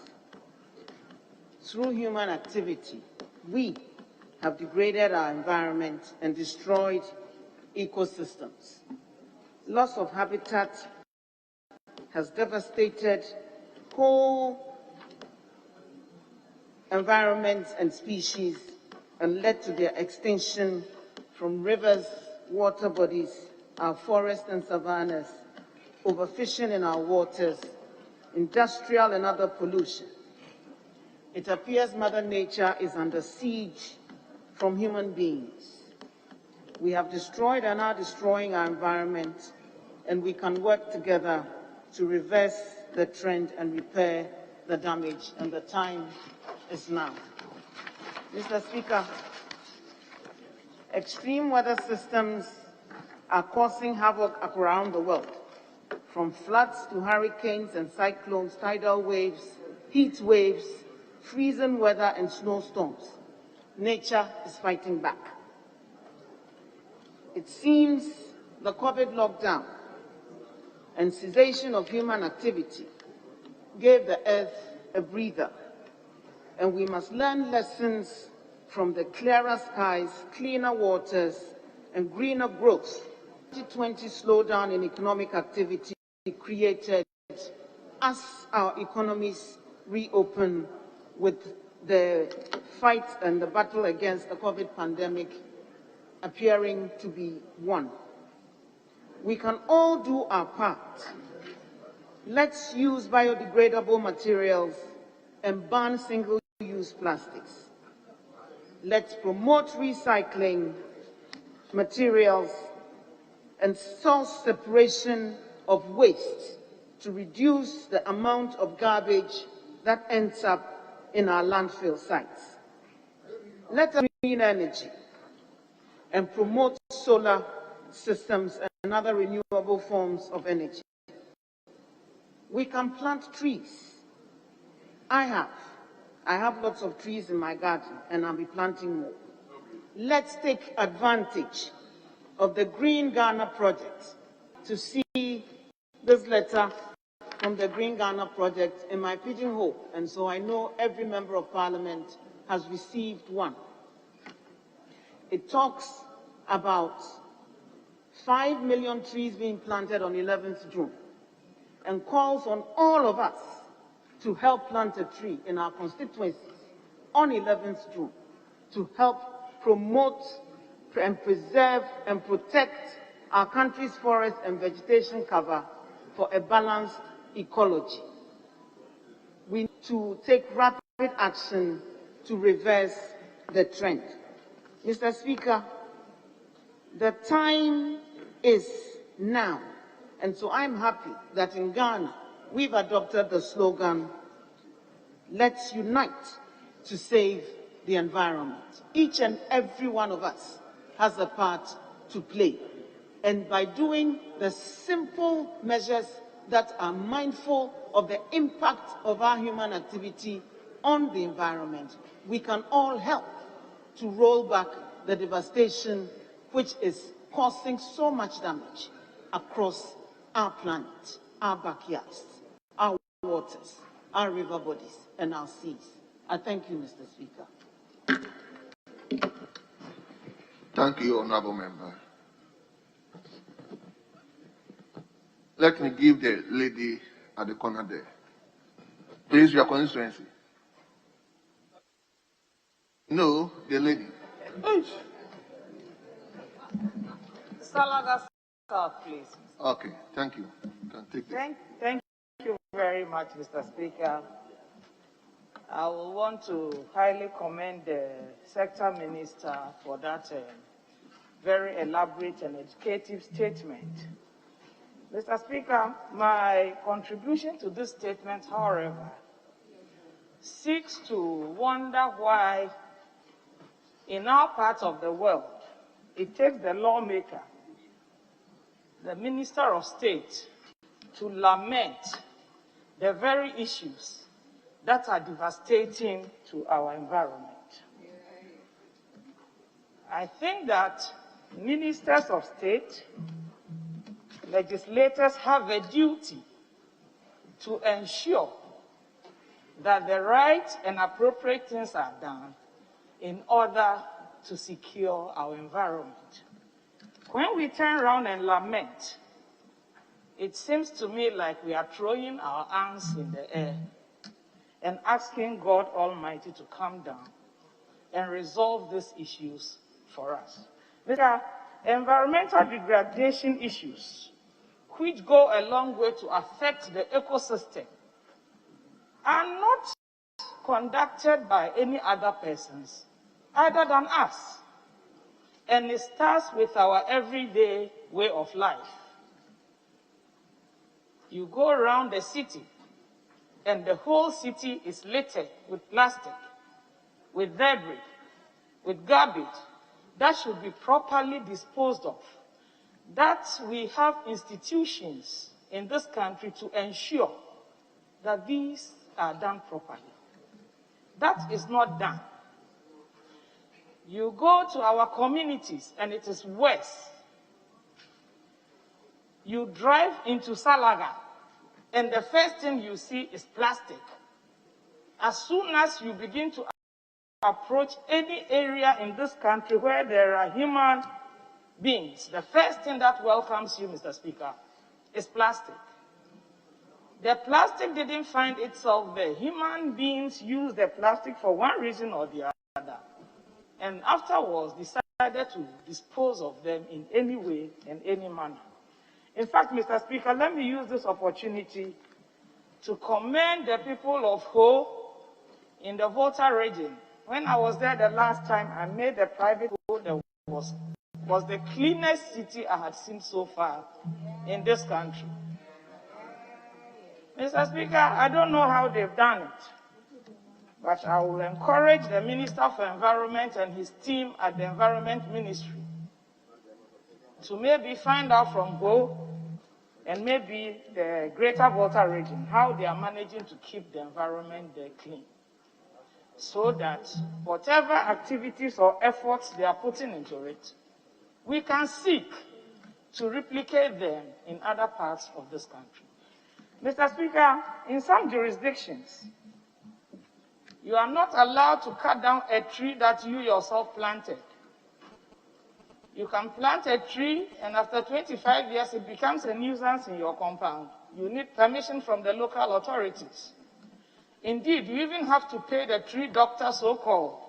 You pay money to get that tree cut from your immediate environment. If we find that the environment, and even by us, is becoming problematic, we don't need anyone to come and solve that problem for us. We can celebrate all the days, we can make all the beautiful speeches, but if we don't change the way we ourselves react and interact with the environment, we will be making the same speeches 20 years from here, and the environment would have been worse off. Mr. Speaker, with this short, I want to thank you very much for indulging me and giving me the opportunity.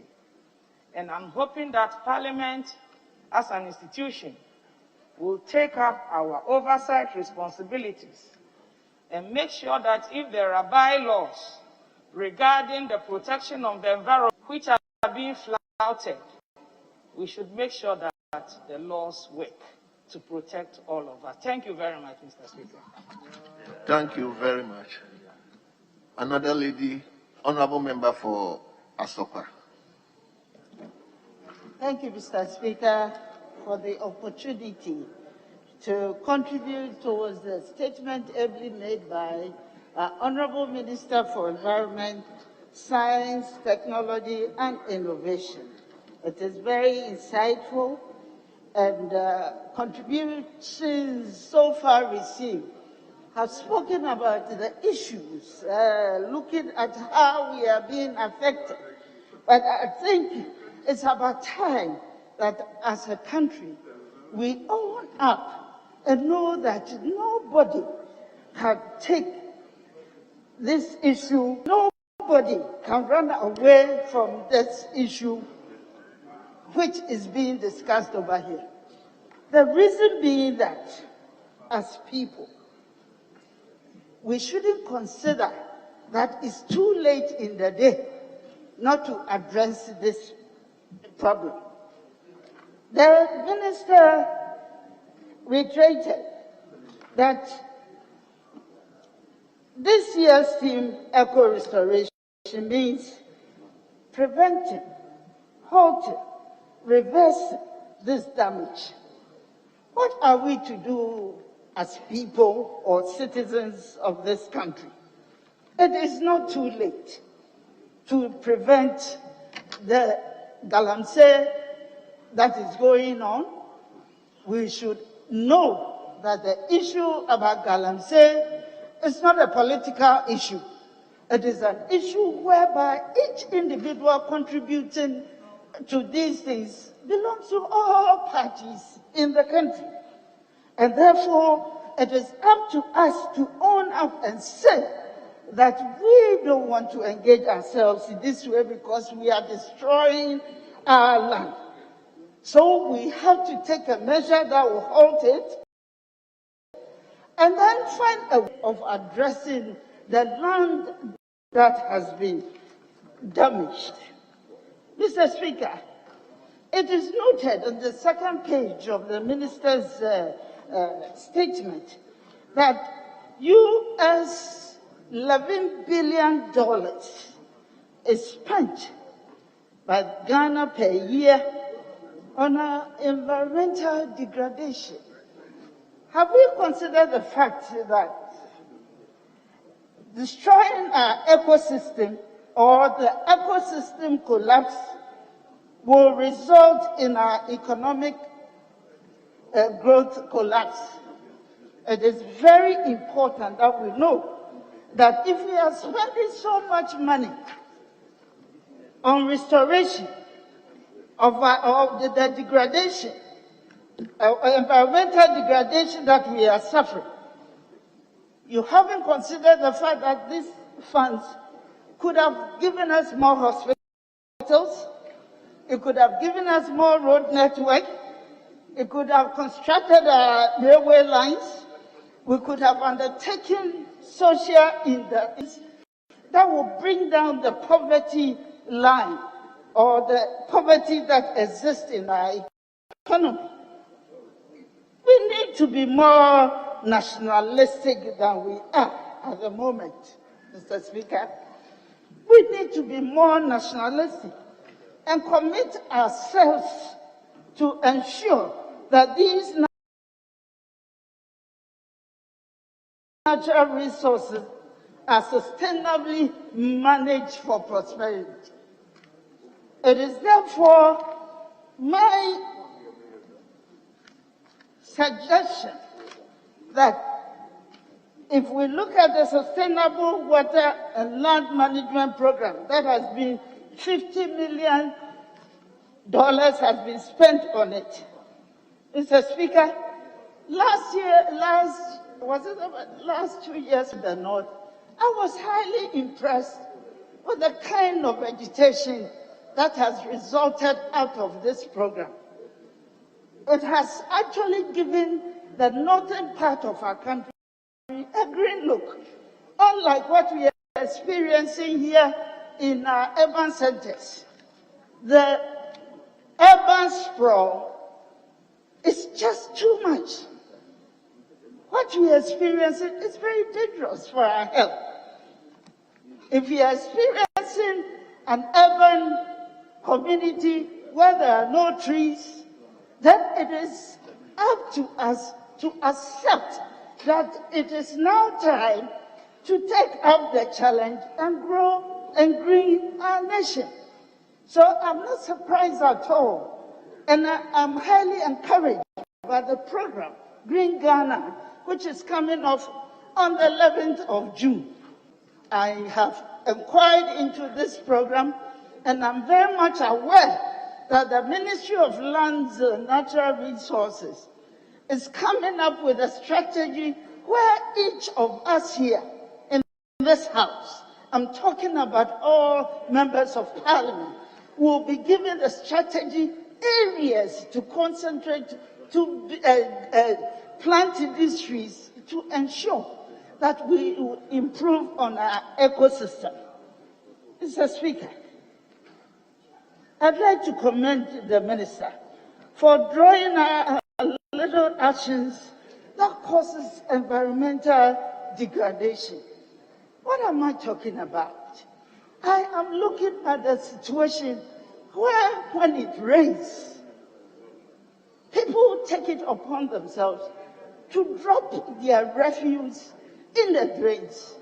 And in my constituency, I feel so bad when I walk past one of the rivers and I see the sediments of plastics and collected out of what the activities of the individuals in our communities. And these things are something that we can address. How can we address these things? I'm proposing through this contribution that we should be looking at the EPA. In the statement, it is stated that the EPA is going to find a way of intensifying regulations. But I think we have a situation where most of our youth are without jobs. I think the Youth Employment Agency should embark on a special or roll out a special program where they will be charged to ensure that all these little nuances that we are experiencing around, if you are able to identify people and such people are accosted and are charged, whatever charges the court will prescribe on that, there will be a level of incentive from that charge to that individual. By this way, it will be educating us on putting up the best behavior not to degrade our communities.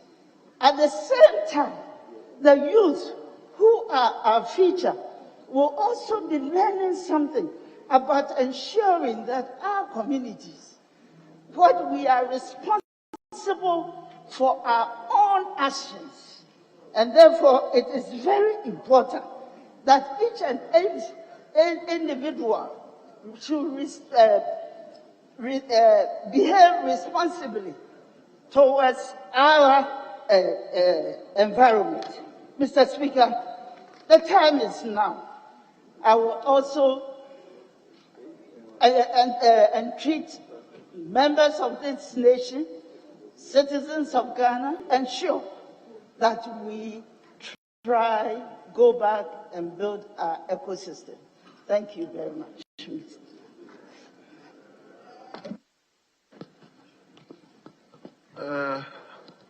I'm giving one from each side. And let me also invite another lady, Honorable Member for Katu South. Katy South. Mr. Speaker, I thank you for the opportunity, and I commend highly the statement by the Honorable Minister for Environment. Thank you, sir. But I have a few things that I would like to share with him, with the Minister. Honorable Minister, Honorable House, the devastation that we are seeing in our country is one that should terrify anybody and everybody. I speak particularly about mining, the one with Galamsey, and I speak Honorable Member, hold on. It's 2 o'clock, and I respect as that sitting continues. I speak about mining, and that includes salt, which is mined in my constituency, and the effects of the mining on the ecosystem of our community. I speak also of sand winning. It is interesting to note, Mr. Speaker, that our neighbors, all neighboring countries, have sand in their communities. One should be interested in why they choose to buy sand and win sand in Ghana. The number of trucks that come from across the border in Ketu South, from Togo, is scary. I would like to urge the Minister to send people to my constituency. I'll be more than happy to host them, to ask and to collaborate with the Assembly to ensure that what is going on there as far as sand winning is concerned is not going to cause us more troubles and problems in the future. Filling of lagoons. In many of our communities where it is interesting to note and sad to report that we are filling the lagoons and allowing people, giving them permits to build on these spaces. We are losing even the lagoons. And the lagoons also create an avenue for livelihood. We catch akpavi, the small tilapia from the lagoons. We are able to get salt from the lagoons in the dry season. As we are filling them now, it means that the opportunities for people to earn an income from these natural resources are also being taken away. I do not know whether the Honourable Minister is collaborating with the Minister for Local Government and his other colleagues, because if this brilliant statement, read on the floor of Parliament, applauded by many speakers who have commented on it, remains as it is, and yet the assemblies are giving permits to citizens and non-citizens to do business legally or illegally, which ultimately affects all of us, then I wonder why we are not making, I wonder why we are surprised that we are not making progress. If we genuinely want to make progress in this country, then those who give the permits, those who are mandated and empowered to do right by all of us, those of us living now and the future, must be seen to be doing their work and doing them very well.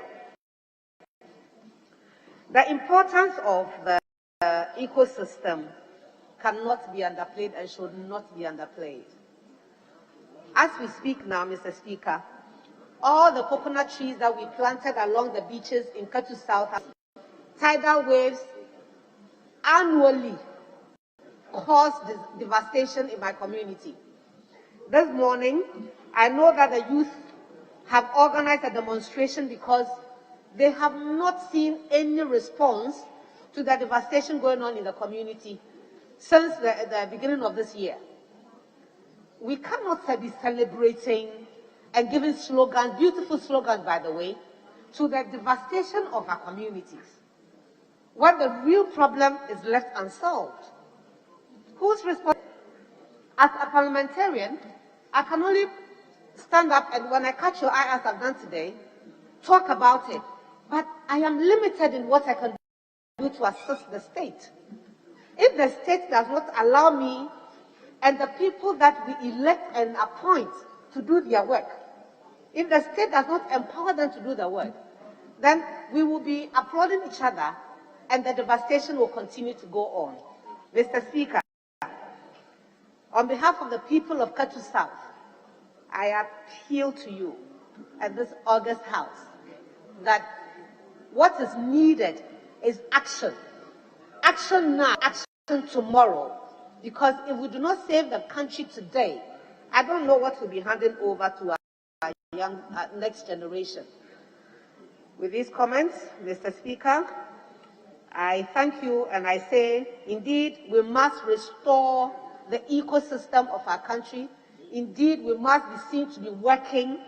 Indeed, we must speak after November. I thank you very much for the opportunity. Thank you very much.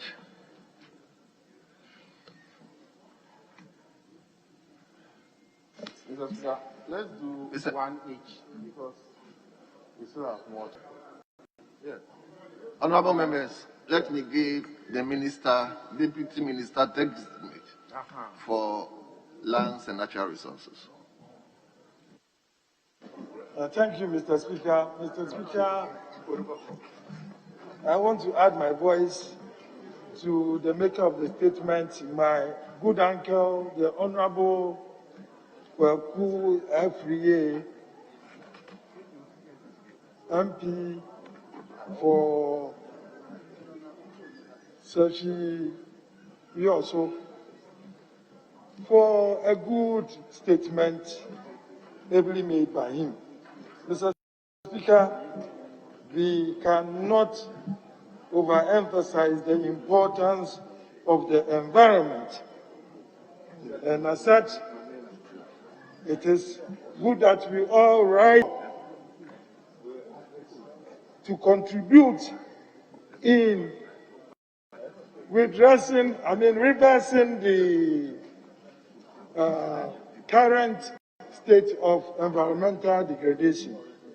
Mr. Speaker, in the statement, the honorable member made mention of the fact that as part of measures to reverse the degradation of our environment, the Ministry of Lands and Natural Resources has come up with a project called the Green in Ghana Day.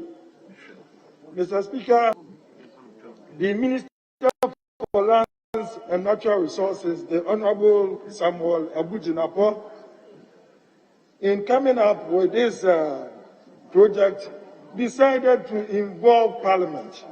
And as such, Mr. Speaker, he invited some members of the Lands Select Committee. And these are my good self, the Honorable Suhini, and also the Honorable Francis Menua Dabo. Mr. Speaker, the Minister has made me the chairman of the Planning Committee of the Green Ghana Day. And the honorable members that I mentioned are also serving on some of the implementing committees of this particular project. On that day, your good self and your other colleague speakers, likewise the President of the Republic of Ghana and his vice, eminent chiefs like Otumfuo, the Yana, the Ojiahowo, and the entire National House of Chiefs. Also, the Chief Justice and the Chief Imam will on that day at exactly 9 a.m. on June 11th plant commemorative trees at particular locations of their choice. Mr. Speaker, we have written to members of Parliament, pleading with them to lead their constituents on this day. Mr. Speaker, I want to use this opportunity to inform members that regional planning committees have been set up in the various regions. Likewise, the districts have also been set up. Mr. Speaker, these committees are liaising with the various district forestry commission officers to ensure that the over 6 million tree seedlings that have so far been by the Forestry Commission can be distributed to the various locations for planting. Mr. Speaker, we are urging members that if they want to also participate or even plant trees and they need seedlings, they can consult the district forestry officers, likewise their district assemblies. Mr. Speaker, various Ghanaians have added their voice and their support to this project. Likewise, the speakers who just spoke. And for your information, this particular project is currently trending so much that it is now the #1 hashtag trend now. And the hashtag is "Let's Go Planting." Mr. Speaker, the various religious bodies like the Presbyterian Church and then the Pentecostal Church. With the Presbyterian Church, they have pledged to plant from the 8th to 20th of June 1.4 million trees. And the Pentecostal Church have also promised 1 million trees to plant. Mr. Speaker, not only them, but we have various groups like the Rotary International. They too have risen to the call, and they are also going to plant on that day. Mr. Speaker, this particular event is to not only green Ghana or revegetate Ghana, but then also to instill in our youth the culture of tree planting and nurturing of trees to maturity. And I will have to add that the organizers of this particular event are very happy with the participation of the Ministry of Education and the Ghana Education Services.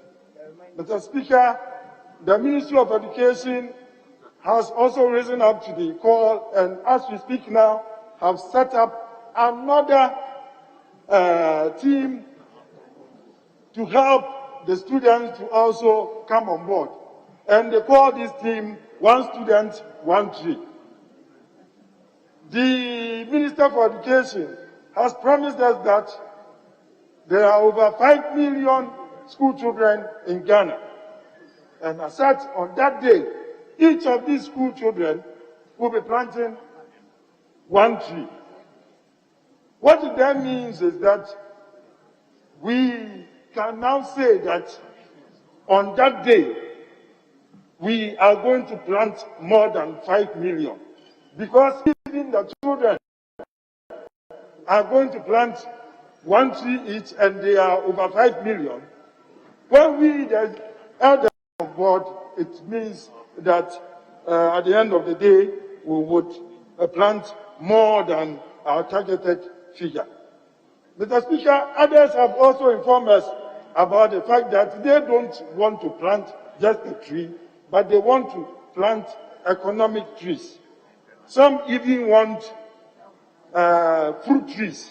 Mr. Speaker, the Forestry Commission has made provision for coconuts, mangoes, oranges, and other fruit trees.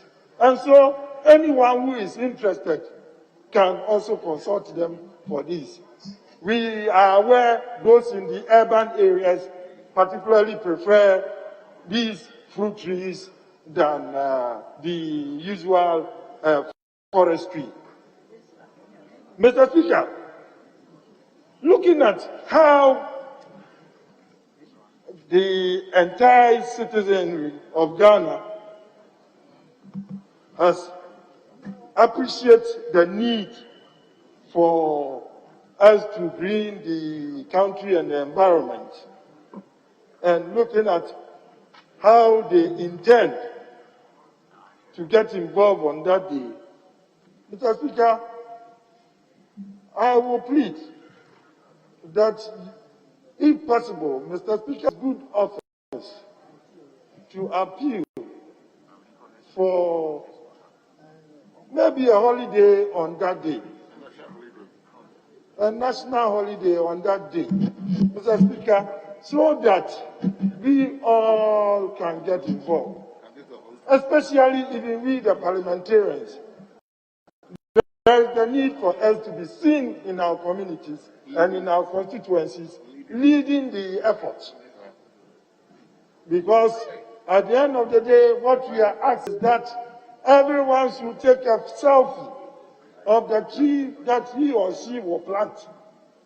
And we don't want to miss that opportunity. Because if you don't have a selfie of yourself planting a tree on that day, you will be left out.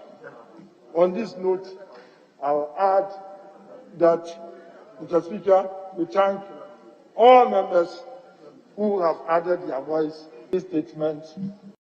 And we hope that on the June 11th, we will all be up to be counted. Thank you, Mr. Speaker. Honorable Member for Southern. But be snappy, please. Mr. Speaker, thank you for the opportunity to add few words to the statement on the floor. Mr. Speaker, in doing so, I want to focus on the current disaster that my sister spoke about in her constituency. Mr. Speaker, I am surprised that the government hasn't reacted to this matter, particularly because the area in question falls within the environmental zone where the government intends to construct the Keta seaport. And so my hope is that the environmental impact assessment that they must have undertaken in respect of the construction of the Keta seaport will include the areas in question. And so what is facing the people presently in the 5 communities that have been affected is a matter of life and death. About 20 to 25 houses have already been eroded away. And the shoreline now is just about 50 meters to the main road. So there's a need for an emergency response from government in this matter. And Mr. Speaker, I want to suggest this. From Adidome to Adidome, Mr. Speaker, is about 42 kilometers. There's a quarry in Adidome presently operating. I want to urge the government to, as a matter of urgency, get some boulders to, as a stopgap measure, to dump on the coastline to store the erosion. Then medium to long-term measures can be taken. If the government is not responding to the severe erosion caused by the tidal waves that has struck since last week, about a week ago, and yet we claim that we are seeking for funds to construct the Keta seaport, which is within the environmental zone, then I don't believe the fact that government indeed want to control the Keta seaport. Because that is the zone. So yes, want to plant coconuts. But coconuts that have already been planted and are yielding fruits are being eaten away by the sea. So we need to secure what we have now before we think of planting new ones. So, Mr. Speaker, the issue in Adina in Blakusu, in Azizan, Agafeji. It's a very serious matter. And I expect the director for NADMO to be on the grounds by now, responding to the emergency situations the severe erosion has generated in the area. Mr. Speaker, with these words, I thank you for the opportunity. Thank you very much. Let me finally give the last bite to Honorable Member Fofolu Krom, who incidentally is the chairman of the committee, to conclude. Thank you very much. Mr. Speaker, let me commend the Honorable Minister for a very good statement that he has made, reminding all of us the need to unite to save our environment, and also to thank honorable members who have expressed interest in the topic and would have wished to make contribution. The Speaker, time will not permit me to give detailed account of the state of our environment as a country, but suffice to say that the global assessment of our environmental performance as a country has not improved significantly. Indeed, in 2020 assessment, Ghana ranked 168 out of 180 countries that were assessed globally. And so certainly we need to do more to improve our environment. And indeed, this year's topic, ecosystem restoration, is a very responsive and a very timely topic that the global community has chosen for observing the World's Environment Day, because globally, and indeed in Ghana, almost all ecosystems are under threat. If you come to Ghana, our water bodies are polluted. Freshwater ecosystems in Ghana, as we may all know, are facing serious pollution. Dissolved oxygen levels are lower than the standard values. Water turbidity, which measures the volume of solid matter in a unit volume of water, is above the levels that are accepted. The Speaker, if you go to most of our urban centers in Ghana, particle pollution in our air exceeds the level of the World Health, recommended by the World Health Organization. Our forests are degraded, and not only deforested, but also degraded. The quality of our forest resources are getting lower and lower. And Mr. Speaker, if you look at the forest resources of Ghana, the illegal chainsaw operations alone is taking more than 4 million cubic meters of timber every year from our forest, a level that is over 100% the level that is allowed, the sustainable level of 2 million that is supposed to be extracted from our forest resources. As we come between 1990 and this time, almost 2 decades, carbon dioxide emissions from Ghana has jumped from almost 3.1 million tons to about 16 million tons. So all the indicators of environmental assessment point to the fact that we are not doing too good. The good news is that we have taken the steps to restore our ecosystem, particularly the forest ecosystem, and that is why I commend highly the government's program of greening Ghana, making sure that we are able to plant some 5 million trees this year. And that is a project that I would strongly encourage all honorable members to participate in this program.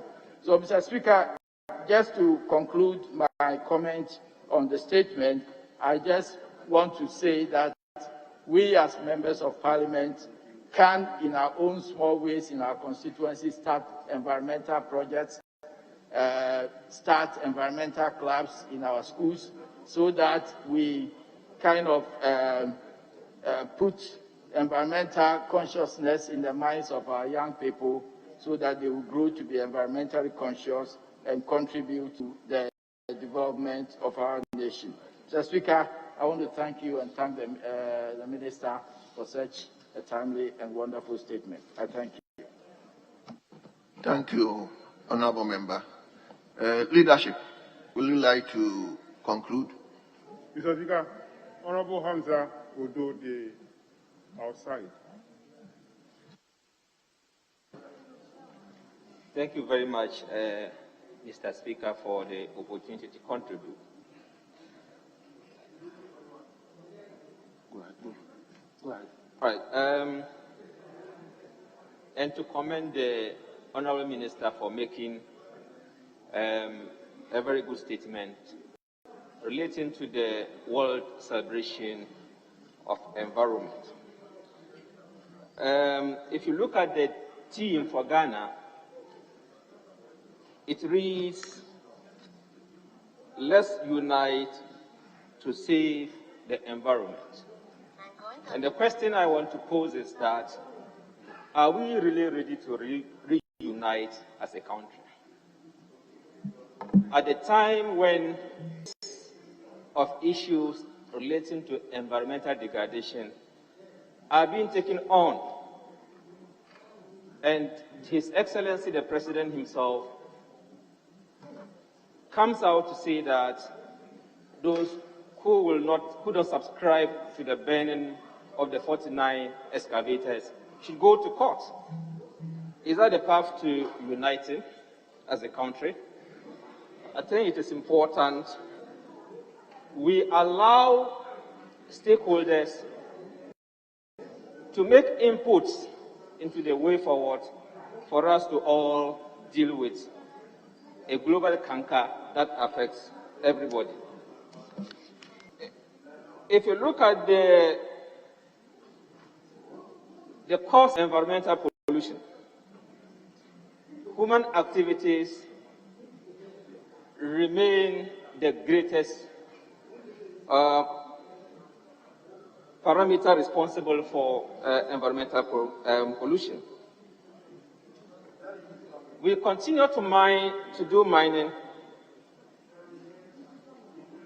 and in recent times, we are dealing with the issue of illegal mining.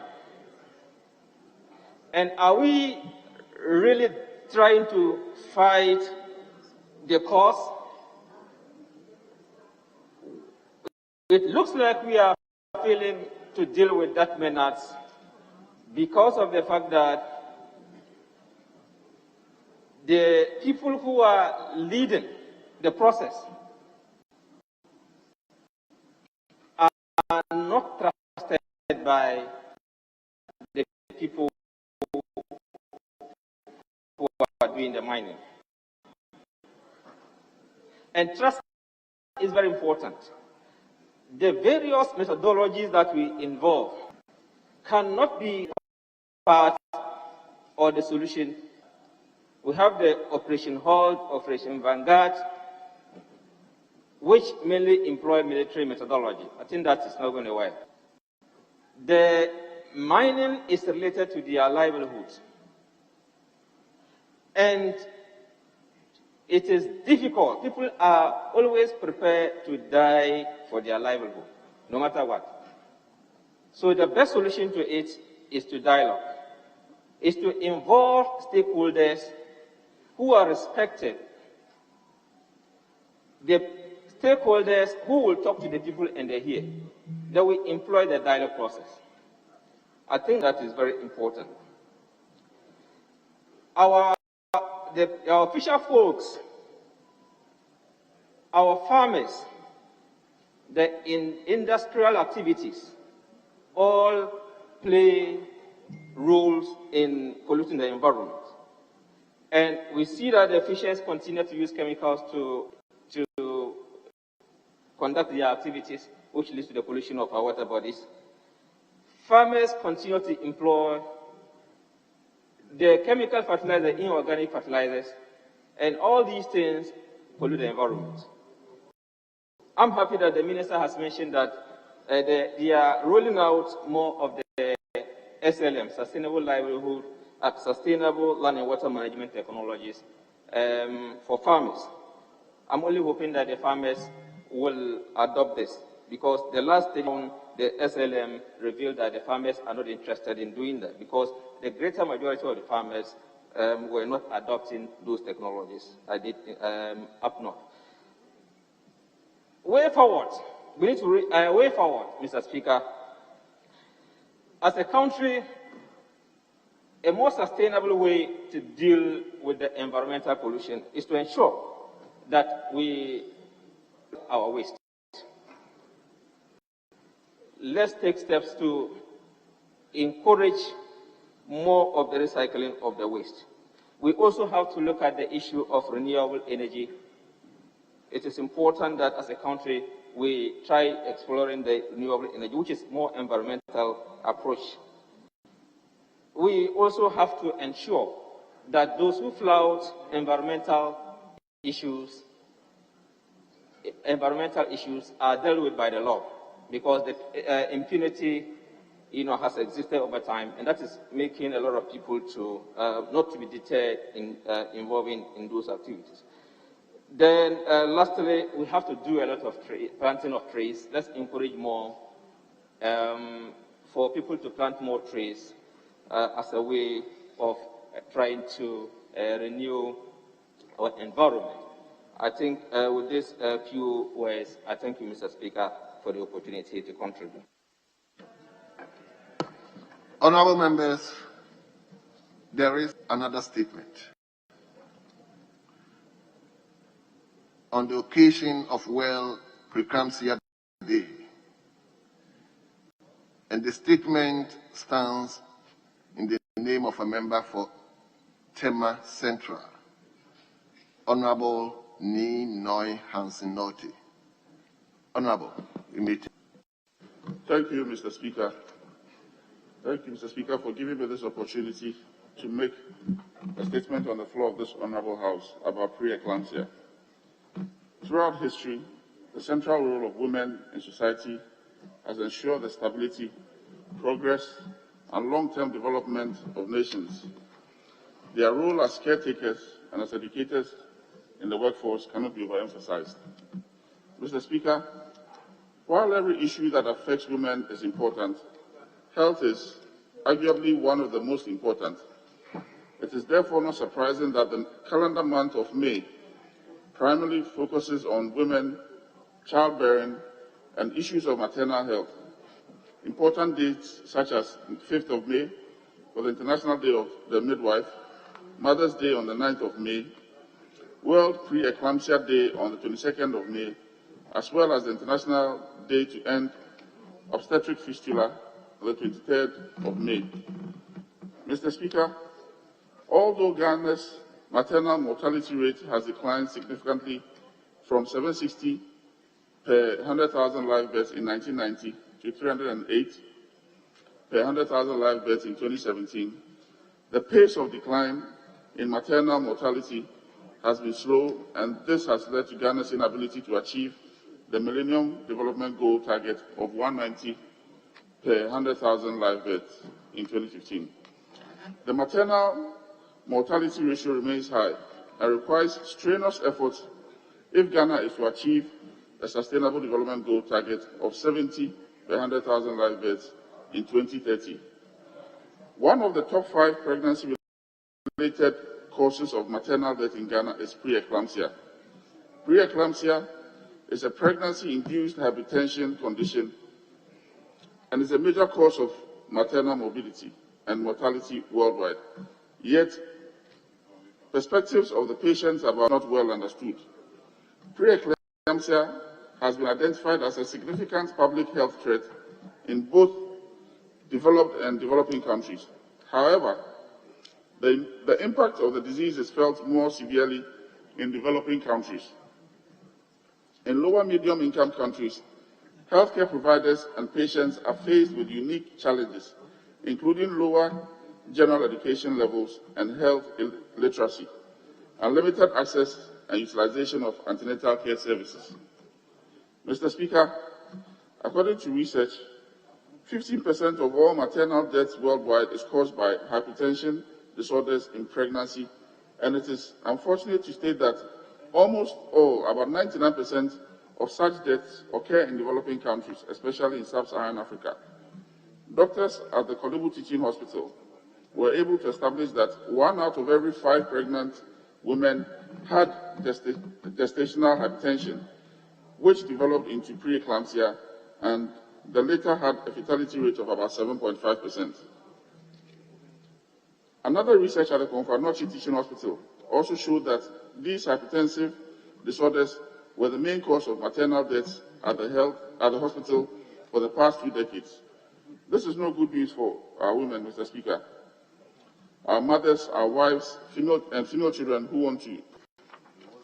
Mr. Speaker, while African women have a higher risk of developing preeclampsia than women of other races, the exact cause of this deadly abnormal development involves several factors, which include insufficient blood flow to the uterus, damage to blood vessels, problems with, amongst others. Major signs and symptoms of preeclampsia may include excess protein in urine, or additional signs of kidney problems, severe headaches, changes in vision, including temporary loss of vision, blurred vision or light sensitivity, increase in blood pressure above 140/90, swelling of the hands and face, and upper abdominal pain. Mr. Speaker, studies demonstrate that the average knowledge about preeclampsia is low.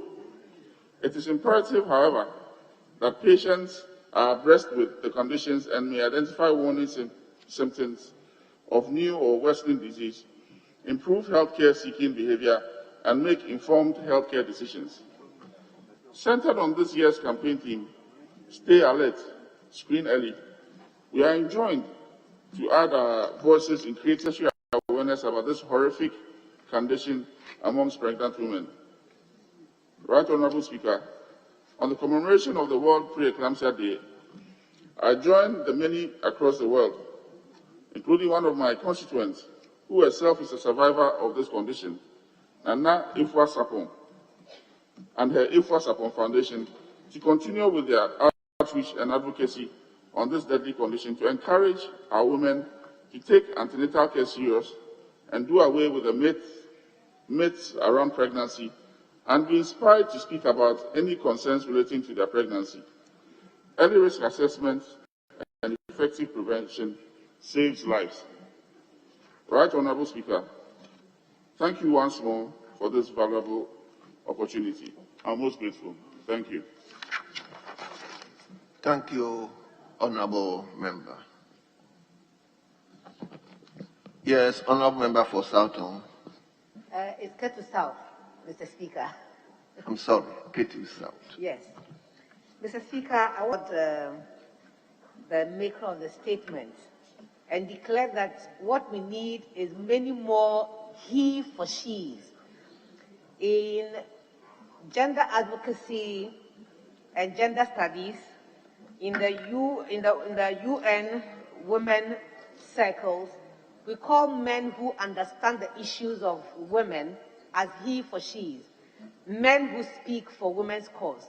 I thank him very much for this message, and to say that once again, we must not be seen to be celebrating the day for preeclampsia, the day for mothers, the day for obstetric fistula, and the like, only because it has to be commemorated. We must be seen to be celebrating them because we are genuinely committed to addressing the issues that affect our women. Mr. Speaker, it will surprise you to know that in addition to this one and the others that the Honourable Member has mentioned, is also the ectopic pregnancy that kill our women. Is it possible for this House to increasingly make mouthpiece of women whose issues cannot be addressed in their homes, on the streets, and in the churches. Women have health issues and they end up in churches to have the problem solved. Why does that happen? It may be cultural, it may be intuitive, it may be socialization, but most importantly, I think it is because when we know that we cannot find solutions to our problems well found, you have to discover and make do with the other alternatives. Unfortunately, Mr. Speaker, the alternatives seem to be taking the better part of what really must be done to address our issues. I cannot sit down without once again commending the maker of the statement for this brilliant paper, and I hope that our journalists will carry them out for us and indeed educate our women to seek redress or to seek solutions to their health issues in our health institutions, which, by the way, need to be given a second look. How many times haven't we heard about machines not being available and beds not being available in our health facilities? We cannot and should not be solving our health problems in churches. I thank you for the opportunity, Mr. Speaker. Thank you, Honorable Member.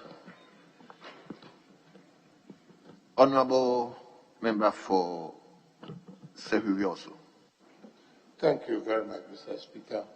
And I would like to commend the maker of the statement for bringing to the attention of this House this serious medical condition, which indeed is exclusively sex-linked, because it affects only the female species, especially those in the reproductive age.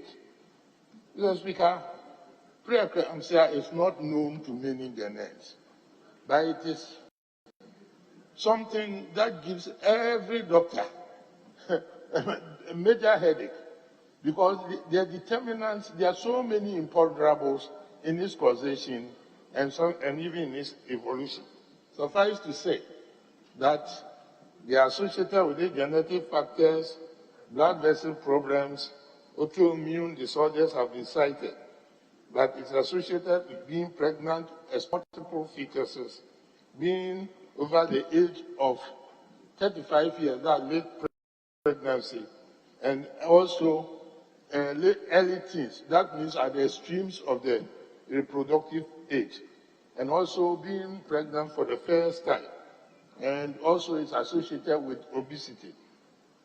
And having a history of high blood pressure, even though by definition it connotes elevation of pressure, it is a separate clinical entity from pressure in pregnancy itself. That means if you had pressure ab initio before even you became pregnant, that's a different clinical. But when you have preeclampsia, one of the cardinal symptoms is that your pressure is elevated.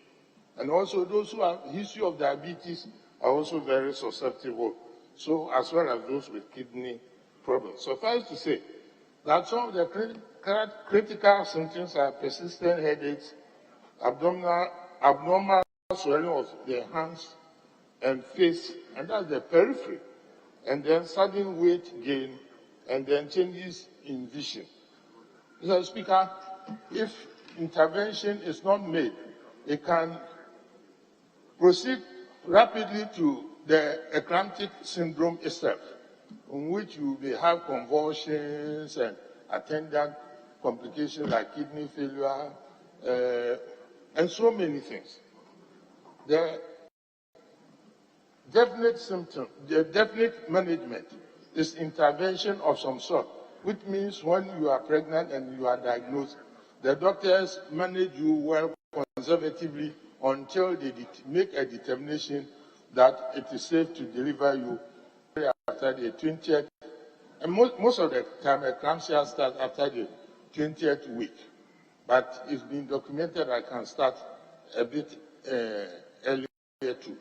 But we manage you so that we can deliver a safe baby so that we can, as well as saving your life. And most of the time, it will call for, even though there's expectant management, a lot of the time, the surgical intervention is required. Mr. Speaker, eclampsia is very common in Ghana, and in fact, it is one of the leading causes of maternal mortality.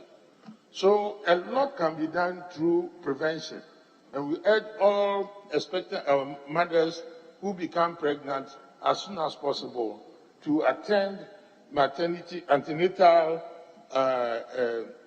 clinics so that any of those cardinal symptoms can be managed accordingly. The strategy, Mr. Speaker, is to make the populace aware of this, including the male species, husbands, so that we can also help the women in this endeavor. So education,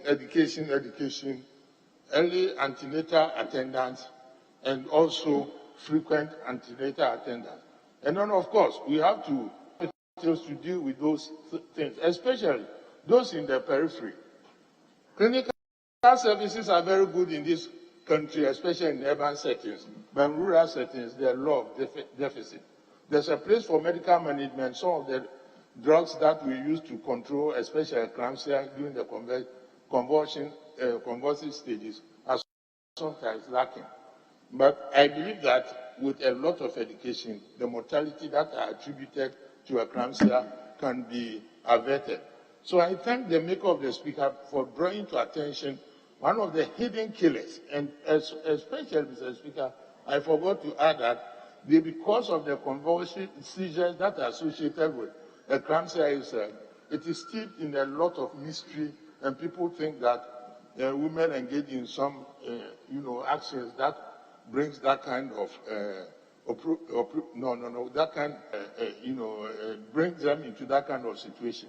Of course, we know better, but we must educate our populace, especially women in the reproductive state. With this, Mr. Speaker, I thank the maker for this good reminder. Last one, my sister. Honourable member, yes. Thank you very much, Mr. Speaker. And I'll start off by thanking the maker of the statement. Mr. Speaker, it's very refreshing when we find our brothers and our fathers joining the advocacy in support of women's health and well-being. Mr. Speaker, it's also heartwarming to make an observation that the maker of the statement is about one of the few who has made a statement and finished and sat through the commentary. I think that when it's important that when we make statements, we should be willing to spend some time to get feedback in terms of what other thoughts are available to enrich the position for which we are advocating. And so I commend you highly, my colleague from Tema Central. Mr. Speaker, on the more substantive issue of the statement, I will take off from the last contributor. Education, education, education, and I say infrastructure, infrastructure, infrastructure. Mr. Speaker, we can give all the education insofar as ensuring that we reduce female mortality, in ensuring that our women's well-being and health status are well catered for. But without the requisite infrastructure, we might not be able to achieve the desired results. Mr. Speaker, I said this with the background of serving a very rural constituency. Women of Kafaba don't have a clinic. There is no clinic in Kafaba. And each time I've been there, I've been reminded about that. The women of Kafaba have to travel on a motorbike when they are expecting, when they are in labor. They are carried on a motorbike to Salada to have the baby. Sometimes we are lucky, sometimes we are not too lucky. So the issues of high blood pressure, diabetes, everything could come in, but also the issue of infrastructure could be contributing highly to female mortality. In addition to the lack of clinics, Mr. Speaker, it's a lack of roads. The roads are just so terrible. In fact, no ambulance can even travel on the road, the stretch from Kafaba to Salaga.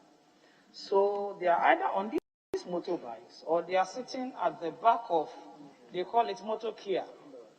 Imagine a human being, a pregnant woman in labor, sitting at the back of this truck, suffering all the burns. We just pray that they get to Salaga alive and they deliver alive and we have both mother and baby alive. Mr. Speaker, in joining the statement of my colleague, I will want to use the opportunity to state to look at the deplorable nature of roads in a lot of our rural communities, where women have to travel when they are at their most vulnerable. We need to look at the availability of health facilities so that the antenatal attention that women require, they can receive that. Most of the women, the 9 months without a single antenatal attendance because it's simply not available. So as we speak in favor of women's health and mortality, we cannot discount or forget the issue of infrastructure and what it means for ensuring the well-being of women.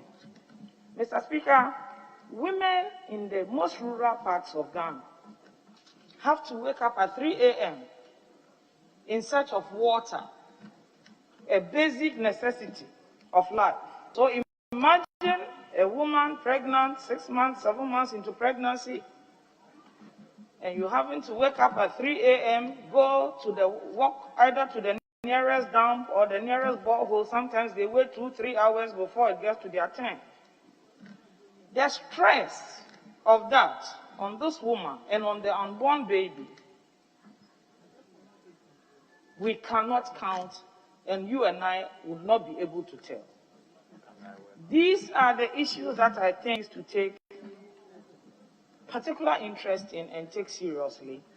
And that is why I said, yes, we'll have education, but infrastructure remains paramount. Thank you very much, Mr. Speaker, for the opportunity. Thank you very much, the maker of the statement. Thank you. Let me now come to the leadership.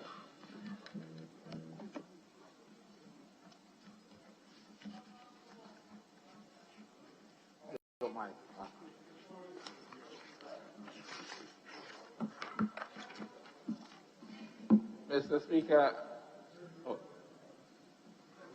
okay, sorry. Honorable Member for Enya Sotume. Okay, you can now take the floor. Mr. Speaker, I'm very grateful for this opportunity to talk on a matter that our honorable member from Tema Central has brought to bear. Eclampsia, certainly one of the unfortunate things that can happen who is bearing a child. In simple terms, it's hypertension in pregnancy.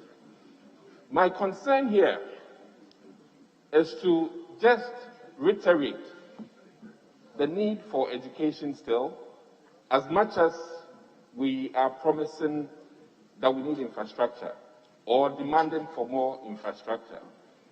The unfortunate thing in our Ghanaian setting, and let me say this, is delay in even seeking maternal care.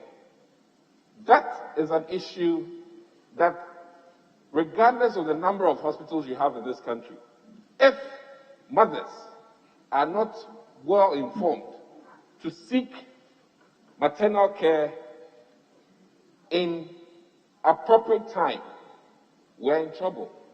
If mothers fail to report to hospitals when they are having clear symptoms of danger, we are in trouble, regardless of the facilities that might be available to us.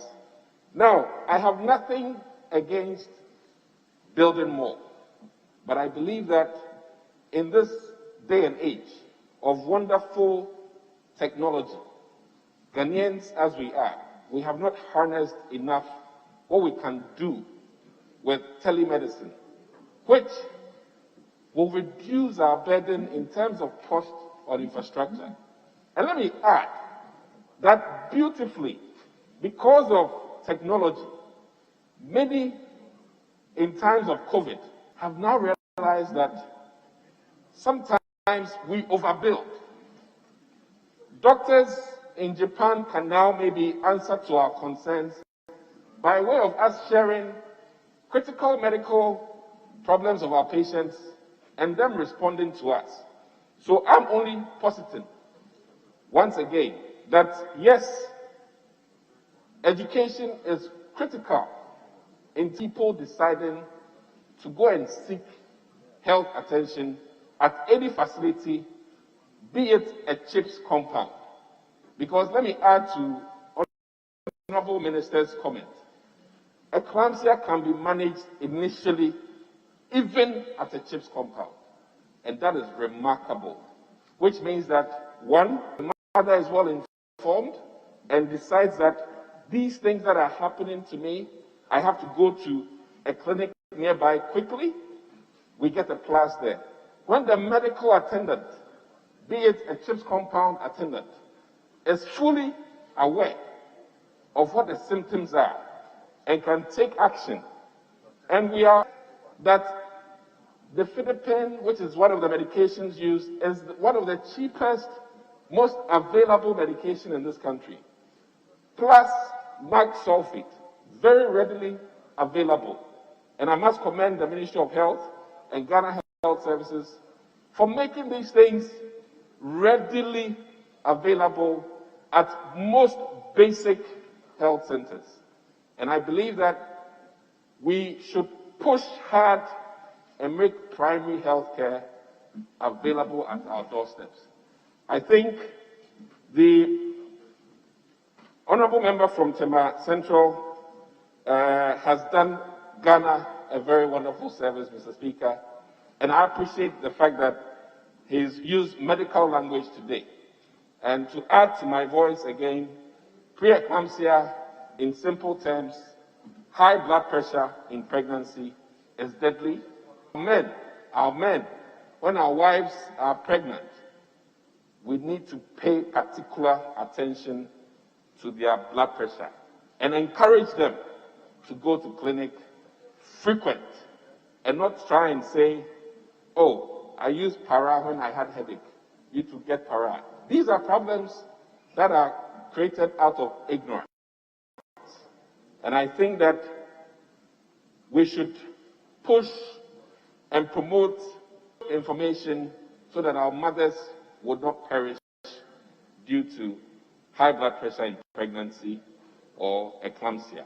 And to end on that note, the vision of creating more regional hospitals is still on course, and I believe that we should all be very supportive of it because it will add to the infrastructure bit, which will then attend to some of the concerns of others who are with us here. But certainly, healthcare is not just mortar and brick. Healthcare is knowledge.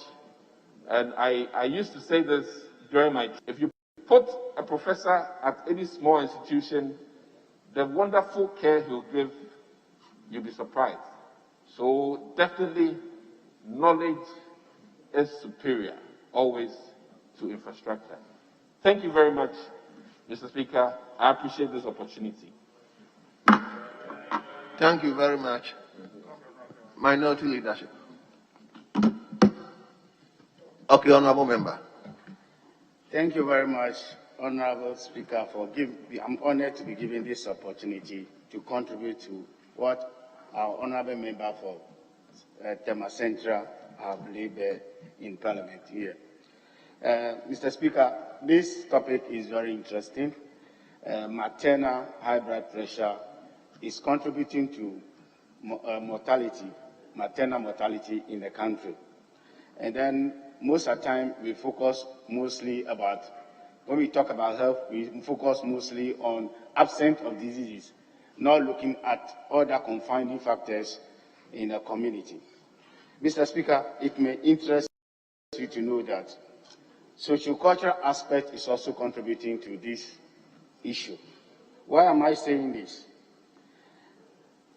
Religion, culture is also part. Sometimes when women become pregnant, getting early to health facilities, there are confining factors socio-culturally that is affecting them, because if they seem to go to facility early, some practices inhibit them as they are not brave. That is why they are reporting to health facility early.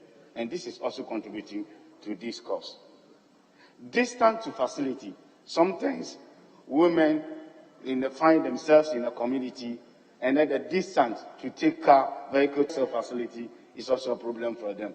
Some find it very lazy, lackadaisical. They don't want to travel much in the aid to go to facility with regards to this problem. We also, Mr. Speaker, one of the issues we should also be looking at as members of Parliament is pregnant in the maternal issues. We make them get pregnant, but at the end of the day, going to antenatal, most people don't even pay particular attention to that. Sometimes even men refuse to accompany their wife to even antenatal. And then it is time now we push the agenda of male involvement in maternal issues as well as antenatal issues also. Sometimes these women find themselves, Mr. Speaker, in a situation where the only resort that they have is to go to religious leader that is having this problem, so they should pray for him. We know prayer works. Everybody have faith. But apart from the prayers and other religious aspects, we need to actually go to her facility timely so that we actually stop this maternal high blood pressure. Mr. Speaker, in view of this, sometimes in the community, you can see that now there are communities that are using tricycles as an ambulance to convey patients from next level to another level. It is time, as a parliamentarians, we focus on how do we strengthen the health system with regards to the ambulance services. Now we thank God we have some 300 ambulances. We need to procure more to actually facilitate inter-facility transportation system. Yes, we will thank Granado, but at the end of the day, NDC started. We started before Granado continued. So all praises must go to the both government, not one government. So maternal issues, socioculture is playing a key role, and then we need to be really looking at that. Mr. Speaker, it is for us to focus on preventive service. Health promotion is very key. I've been hearing my colleagues talking about education. Fine, education, but we need to really look at that and package it well for health promotion. And when we talk about health promotion, it's a package. It goes beyond education, because behavior change is very difficult. It's a process. So to enable our mothers go early antenatal, we need to do health promotion to enable them facilitate that. In view of this, I thank you for the opportunity. Thank you, honorable members. Honorable members, statement time has come to an end. And let me thank all of you for contributing to the statements. Honorable member, go back to the order paper, item number 6, presentation of papers. Honorable Speaker, the Honorable Minister for Environment will present it on behalf of the Minister of Information. Thank you. Very well. Honorable Minister.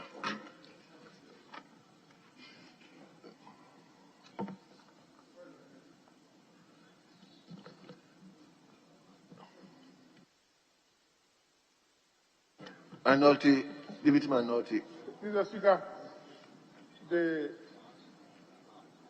Deputy Whip just says that the Minister for Environment should present the paper on behalf of the Minister for Information.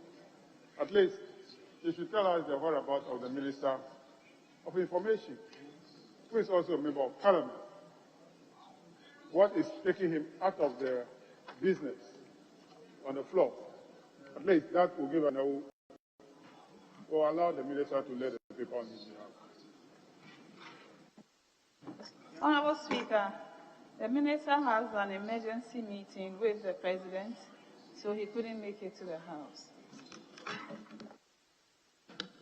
Very well.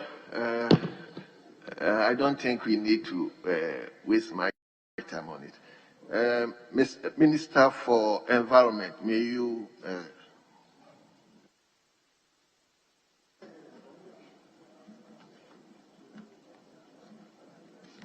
Budget performance in respect of the Ministry of Information for the period January to March 2021.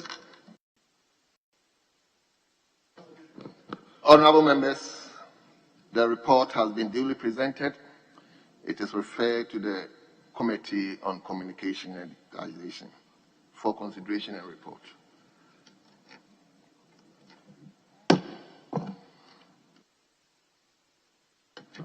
Leadership. Honorable Any Speaker, indications? Item number 7, there's an engagement between the leadership, and it's been agreed that the motion is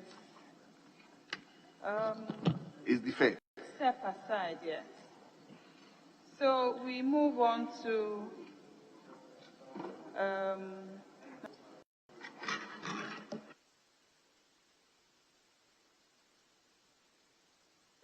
Number 9. Item number 9.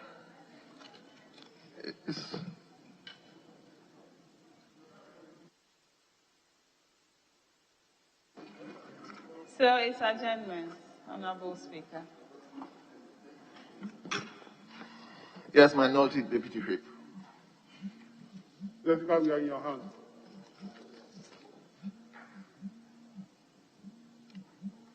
Honorable members, the House is accordingly adjourned till Wednesday, 2nd June 2021 at 10 o'clock in the forenoon.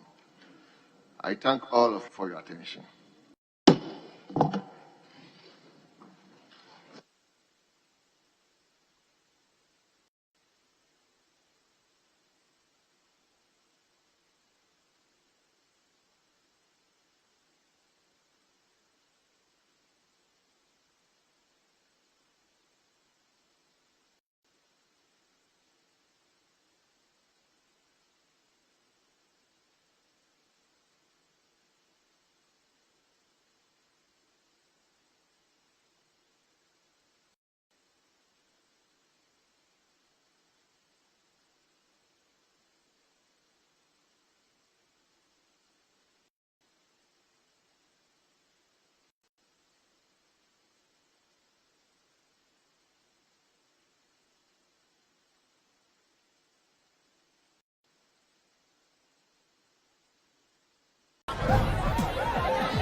Powers and principalities.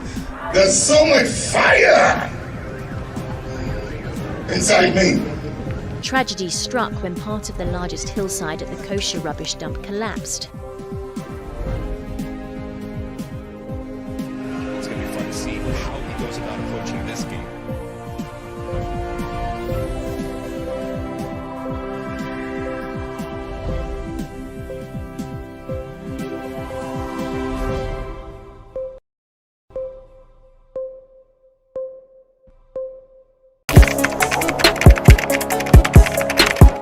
We table issues relating to the arts and entertainment for a riveting discussion, of course, without fear nor favor. The question the presenter asked them was a dumb question. You need to speak the fact and move. Varied views. We agree to disagree. So I would disagree with everything you said. I think that he's a smart guy. I think what he did. No, but I also said he's a smart guy. Yeah. I guess that I'm waiting for the what next. Yeah, I don't think that we have to wait for what next. It sometimes gets confrontational, but that's the beauty of the game. Today you're funny face. It's not my brother. I don't know him. You don't know funny face. It's not my brother. You don't know funny face. It's a package. We meet, we sit, we dialogue, we learn, we progress. My name is Benefo Huabin Abrantepa, a proud blogger, and this is my forum.